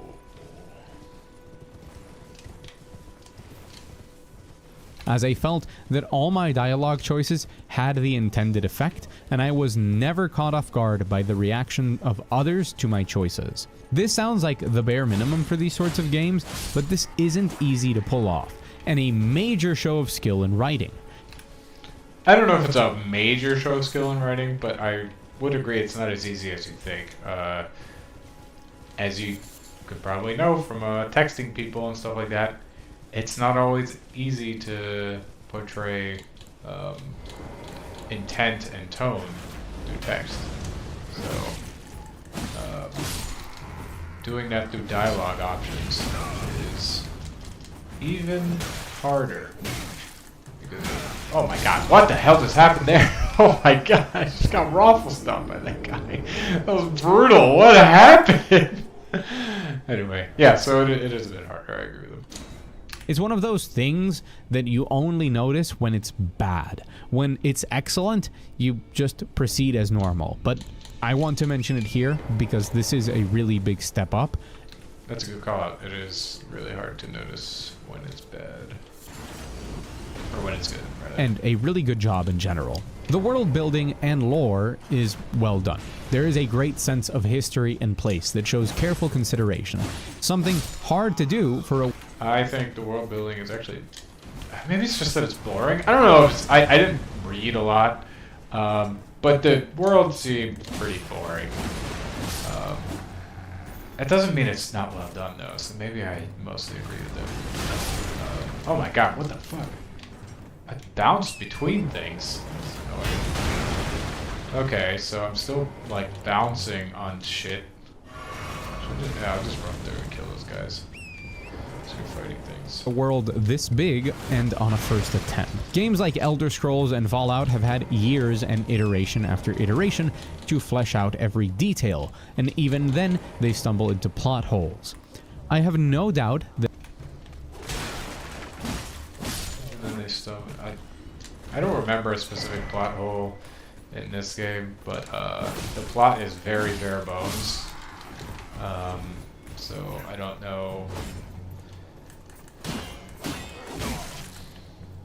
Yeah, it's just not. It's nothing to write home about. I don't know. Honestly, I wasn't paying much attention, so I'll take his word for it. That these exist in Starfield as well, but I felt like the world setup was done very, very well. Not with the it is weird to say I know they exist, and not actually mention any. I mean, I can't think of a specific one to be honest with you, but I'm also not the one saying like, oh, it's pretty well built, but I think there probably is a few plot holes, but I didn't notice them. I don't know, it seems a little odd to me. Maybe I'm being unfair though. Condition of it being a first attempt. Just well done, full stop. The pulpy sci-fi Star Wars leading universe is fun, exciting, not overly self-serious, and managed to feel unique within the broader sci-fi setups. I completely disagree. It's incredibly boring. There's nothing interesting about... Like, what is so interesting? It just... The lack of aliens was boring to me. The Starborn are interesting, kind of. I don't know. Like, I mostly just found the world pretty boring, to be completely honest with you. Skyrim is a way more exciting world. Like, the Daedric stuff that's going on and how, like, basically everyone is, like, pure evil in that fucking universe is way more interesting. Fallout is, like, crazy with all this, like, weird stuff going on. Ghouls are an interesting thing. The Brotherhood of Steel is way more interesting than I feel like most of the people. We got like AI taking it, like robots are like invading and shit. Like I don't know, it just feels like those worlds are way more interesting than Starfield was. I think the world in Starfield is shockingly small and boring for what it could be. I've seen, despite it being such a popular setting. The basic factions and their setups are interesting along with their history. The conflict between the Freestar Collective and the United Colonies was an interesting thing to explore and felt unique despite boiling down to government space marines versus space cowboys. That sounds so dumb when you say it out loud, but it really didn't require that much effort on my part to suspend disbelief. The obviously cyberpunk-inspired city of Neon has a moodiness and a history that is well explained and makes sense in the world. I do like Neon. Neon is my favorite place in the game. It seems the most interesting because there's like warring factions and stuff and like really big CEOs, but it's all run by like one dude. It just looks more interesting. It's got an underground. It's got, I don't know, it seems like it's the most fleshed out. New Atlantis kind of does that a little bit, but not as cool. I don't know, maybe it's just because New Atlantis is reasonably straight edge until you go down to the, I can't remember the name of it, but there's the like Undercroft kind of thing where all the poor people live and where the trade authority is. But even then, like, I don't know, that place doesn't feel that crazy to me. Neon seemed a lot better. They have like drinks that are literally contraband. That's interesting. Yeah, I really like Neon more than any of the other ones.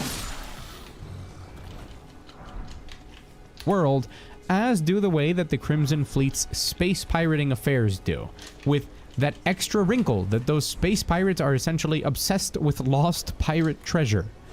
This all sounds so childish and simple on the surface. Like a bunch of different tropes were all thrown into one setting. You got space marines, cowboys, pirates, and cyberpunk dystopian capitalism I never viewed the UC as space marines. I mean, I guess they technically are, but like when you say space marine, I'm thinking like Warhammer space marine. Or at least like, I don't know, Master Chief or something. So, but I guess, I mean, you take like space marines back to like Alien. I don't know if they invented them, but I guess they're sort of like that. I don't know, just space marine meant, it seemed like a bigger thing to me. Espionage. It just sounds like four things that shouldn't blend together, but somehow it all made sense and they were enjoyable in their own right. They didn't clash for me when put together. And Constellation, as the pure-hearted space explorers right in the middle, the ragtag group of misfits that will solve the universe's biggest mystery, worked really well for me as the main questline. And while I wouldn't classify... I thought the main questline was incredibly boring. Like, I can appreciate that it's just like, we just really want to discover everything, like, but nothing exciting happens. And, like, I'm kind of sick of alt-world things, I guess. That's what you want to call it. The MCU is being destroyed by that crap. Star Wars is starting to be even more destroyed by it. So I'm sick of alt-world and extra dimensions and stuff. I do kind of appreciate that it wraps into the gameplay of New Game Plus, but overall it's like, I don't know, it just wasn't that exciting. Like, there's a big twist that, there are two twists, I guess. Well, one's not even a twist. Somebody dies, and it's not always the same person, which is cool. That was fun talking to my buddies and figuring out who died for each one. And then, the dead person is the emissary. No. Yes, the dead person is the emissary, and then the living person is, I believe he's always that one pastor. I don't know if he might not always be, but that's what he was for me at least.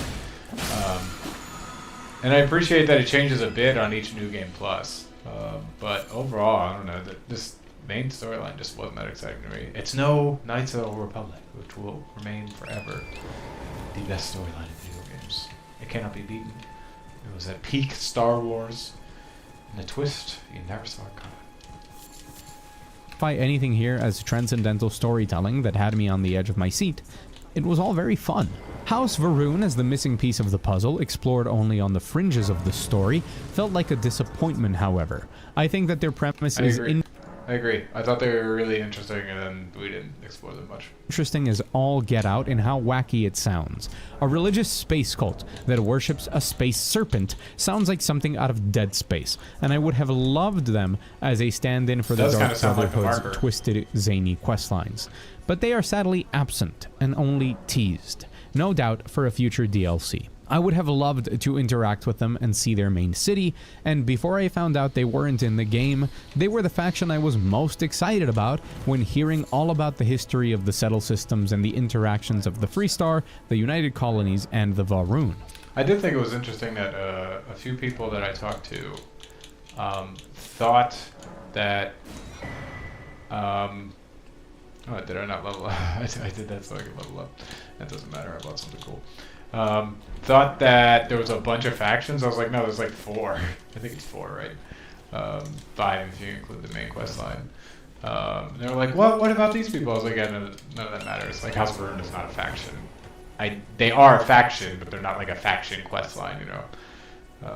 So... gain access to a tower, resources, alright. And that realization that House Varun wouldn't be explored further, that sinking feeling that the things I wanted most out of Starfield wouldn't be delivered, repeated the more I played. Like walking into a lake without knowledge of how deep the water could be.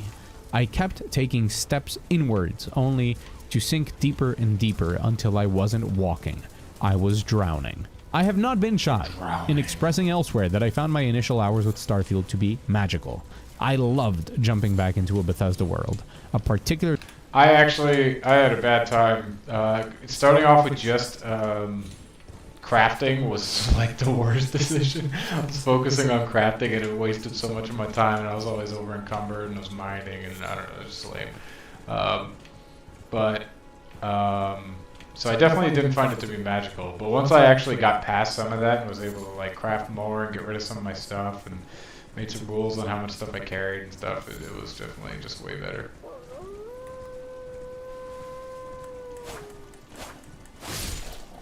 We killed the doggos around here. My horse up?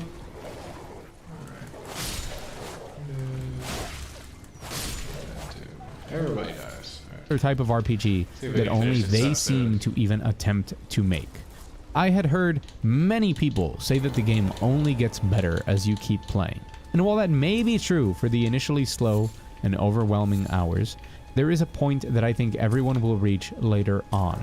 A point where the inherent flaws in its design will start to drown you as well. Exploring systems looking for that same sense of exploration is frustrating and can't be compensated with the very rare amazing discovery, which is still hampered by the fact that the discovery came from clicking through a menu. I'm still not even sure what's the very rare amazing discovery. I felt like the discovery was actually just like lost. Like all sense of discovery was like lost later in the game. Maybe I'm crazy though. Seek the 3 wise beasts. I know like oh, aren't they like actually hidden? Shit.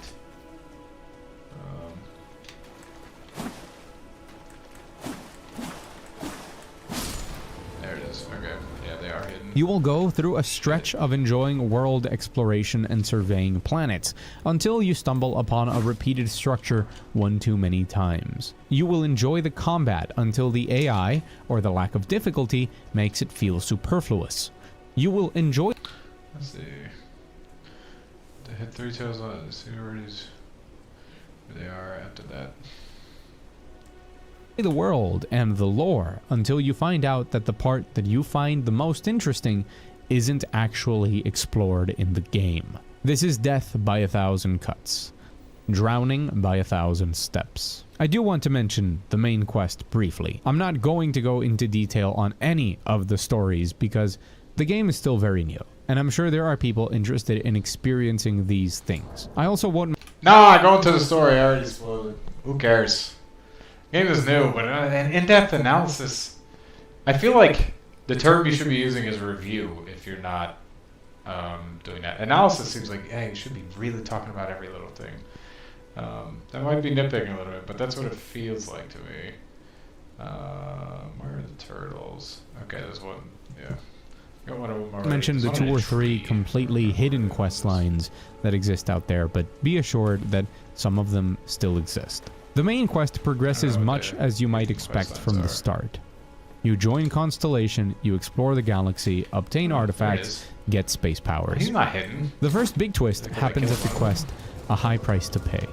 This takes some additional twists and introduces the real conflict you'll deal with when reaching the end of the campaign. This quest in particular, by the way, has some of the hardest hitting story revelations while being horrible in its gameplay. It includes fast traveling from the lodge to the Eye many times, which makes you fly into space, dock onto the Eye, do like 2 things, go back to your ship, undock, and head back down. And at one point, a fight... Yeah, I don't remember... Oh, I didn't bush it. I thought there was one in a tree. Maybe that's in a different spot. I could have sworn there was one in a tree, though.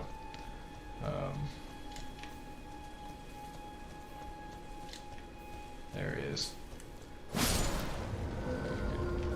You thought you could escape me. I know all the things. I don't. I googled all the things. It ensues through the city of New Atlantis with some very bullet-spongy enemies that show how simple and bad the combat can be. And also some immersion-breaking moments where guards will help you shoot down your enemies and immediately transition to their normal dialogue, the new equivalent of... I got all 3 of my rings on my watch, yay! Just by sitting here, I got my fucking calories active ring or whatever. Because it's just so intense! Talking about Starfield and playing Elden. Of I used to be an adventurer until I got an arrow in the knee type of thing. It also recycles a version of the New Atlantis map that is also used in the UC Vanguard questline, so whatever. The point is that from here, it's a rapid approach. That's true, I didn't even notice that. I guess it makes sense. There's 2 major things that happened in the, what's it called? New Atlantis. So that makes some sense. Okay. Approach towards the end of the game and towards New Game Plus, which you've already deciphered what it will be if you're at this stage in the story. New Game Plus comes with a whole other host of things, and on one hand, it's a more interesting way to present this concept. And alright, what is the right after that, I found a course of chair holding a stone key. How to find a set of grace if you ever use. Yeah, okay. And on another hand, it's a very strange thing to exist that leaves open way too many questions about the world and doesn't explain the philosophical and religious themes it initially explores. Yeah, New Game Plus is interesting. I do like that it is built. Can I get up there? Do this? Feels like I should be able to. I don't really know how. Don't you have to? Do I have to go to the bottom and do it? That guy didn't look very friendly.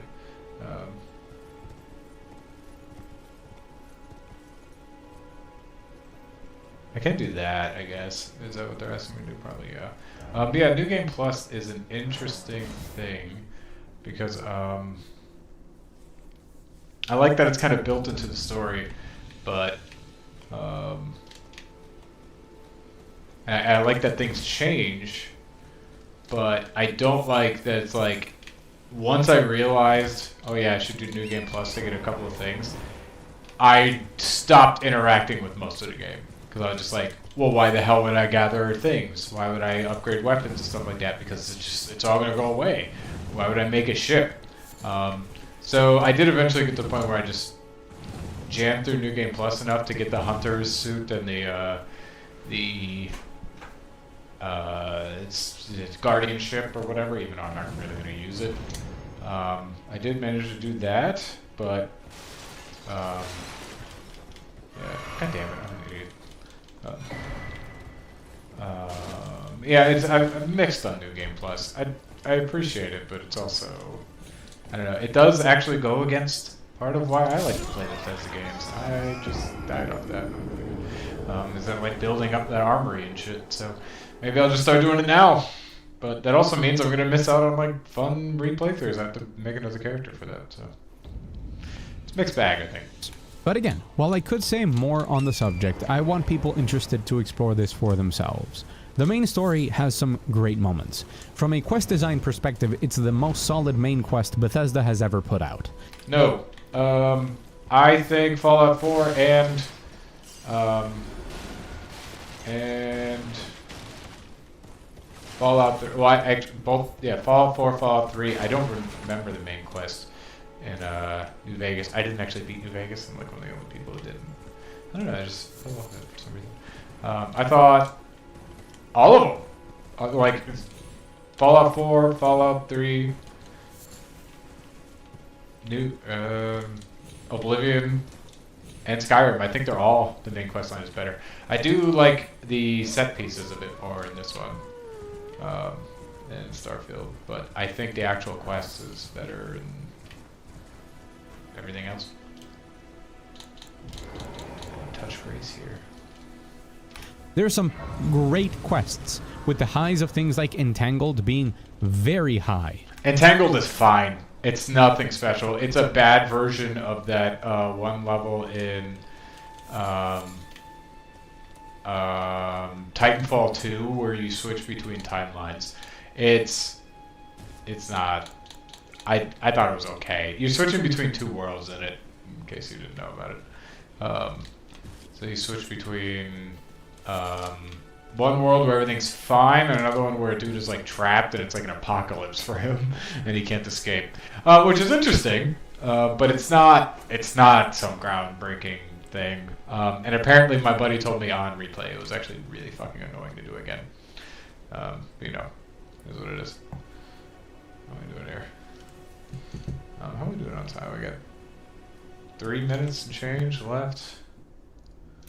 Everything's still looking good, as far as I can tell. Yeah.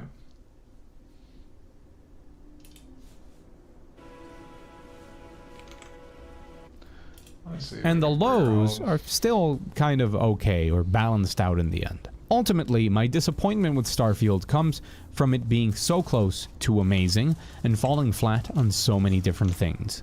This might sound impossible with how much I've complained about different things in the game, but the truth is that if this game were thought out from the start just a little bit differently, many of these would be fixed. I do ultimately blame the Creation Engine 2.0, which seems to be a black hole of absorbing development time and resources without putting out the results they would like. I recommend looking into the engine, and speedrunning videos are a great source of explanations for how it works as well.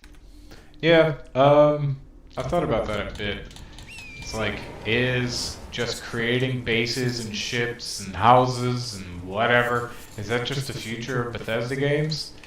And I don't want it to be entirely. I appreciate that part of it, but I did not interact with it at all in Fallout 4. But that definitely seems like where it's going. I like the shipbuilding in Starfield, but I don't really care for the base building, so I don't know. Is that it seems like that's where they're taking it. I'm a little bit disappointed in that, but it's okay. And that way you might see how this engine affects the In fact, like, I like Elden Ring a lot. Not that good at it, as you can see, but I like Elden Ring a lot, and it has nothing of the sort. It's just exploration and killing and fighting and stuff. Like, that's the stuff I actually really like in these games. So I would like them to evolve that more. I think Bethesda games need better combat. That's probably the biggest thing. Anyway. Design of this game. But like I said, I don't think this game is bad. I don't think it's lazy or uninspired. I think that it can be a very fun video game for a good wealth of hours, and it definitely has something that many people will love. But it is a very flawed game. It's the fact that it loses so much of the essence that these games have that makes me enjoy it less than its predecessors. If you simply rate Starfield on what it is, which is a series of quest hubs, 5 primary quest lines with some decent role-playing, some overall good writing, a looter shooter, which also has ship combat and customization, outpost building, and apartment decorating, it does all of these things well enough, and at a quality level that will How am I not getting people. this thing? Some more thoroughly than others, and it will do so for a long stretch of hours, and for many... To be completely honest, I forgot there was apartment decorating. I don't have any bone or any arrows. That's annoying. Well, let's see if I can get this thing on foot then. People, especially with mods, for hundreds. You will enjoy the 5 stories that the game presents you and the decisions you make. You will find the side stories vary in quality, but can be entertaining as well. You will find the shooting good enough, but incredibly simple due to its bad AI. You'll love your ship and all of its customizable spaces, but I don't think you can fall. Making the insides ships is really tough because you can't really see it while you're building. They need to fix that. So when it says customizable spaces, like it's not even clear to me what, maybe I missed it, but it's not even clear to me what's on each ship when you build it. I don't know, it's weird. Fall in love with this game in the same way that you can with its predecessors. It's missing so many pieces where the clear passion and ambition that the team put into it is thwarted by the reality of its engine, the technology, and the Corpse signature. Catacombs complete. Southwest.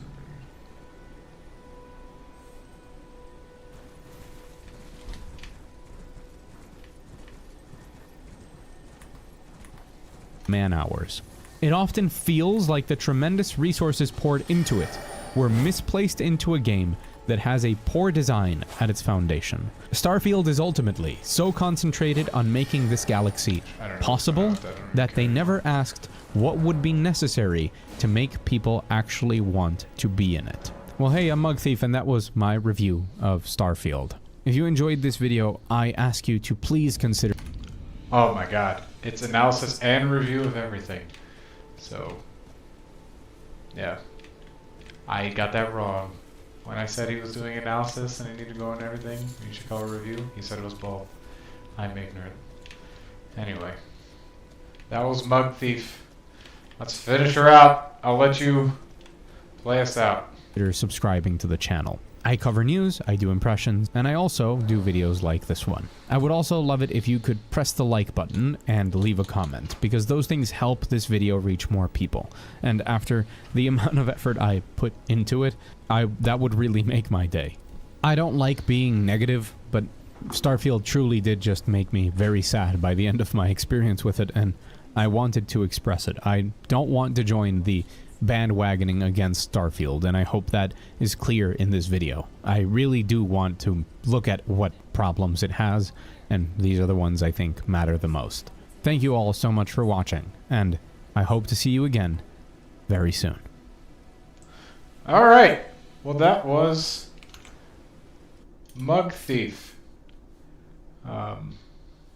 There he was. Not a bad video. Yeah, I don't know. I agreed with parts of it. I disagreed with parts of it. Obviously, it's not the most exciting statement about it. But overall, not bad. I think I wanted him to go a little bit more in depth. Like, I don't know. Maybe I just watched too much EFAP where they just are autistic and go in depth in everything. I kind of wanted him to do that a little bit more. Some of his statements were a little bit floaty or nebulous. There was a lot of comparisons just to Bethesda games. I'd be interested. You're like, okay, do you have anything to say about other games? Like, is something might be bad when compared to Bethesda games, which you really like, but is it bad as a game as a whole, or like compared to the average kind of game in that space?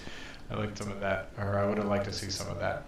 I don't remember anything that was overly inaccurate. I disagreed heavily on like the story. I thought the story was boring as hell. But overall, solid. Check them out if you guys liked them. But I think that's going to be it. I streamed for a little over 6 hours, or no, a little over 5 hours. So I think that's going to do it. I appreciate everyone who stopped by and left a comment or a like or whatever. I love y'all. I'm going to start doing this a good bit more. Sticking with Elden Ring for the time being. I really want to get through it before the DLC comes out. I think they said in February, so I'd like to get through it and touch everything, and I'm probably going to try to stream all of it, so that'll be fun. Yeah, I had a lot of fun doing this format, so let me know if you guys like it. Let me know if there's any technical issues. I saw maybe some sound was peaking on my end or on the video's end. Let me know if it sounds bad. I'll also take a look at it myself, but overall, thanks all, and I'll catch you guys on the next one. Bye.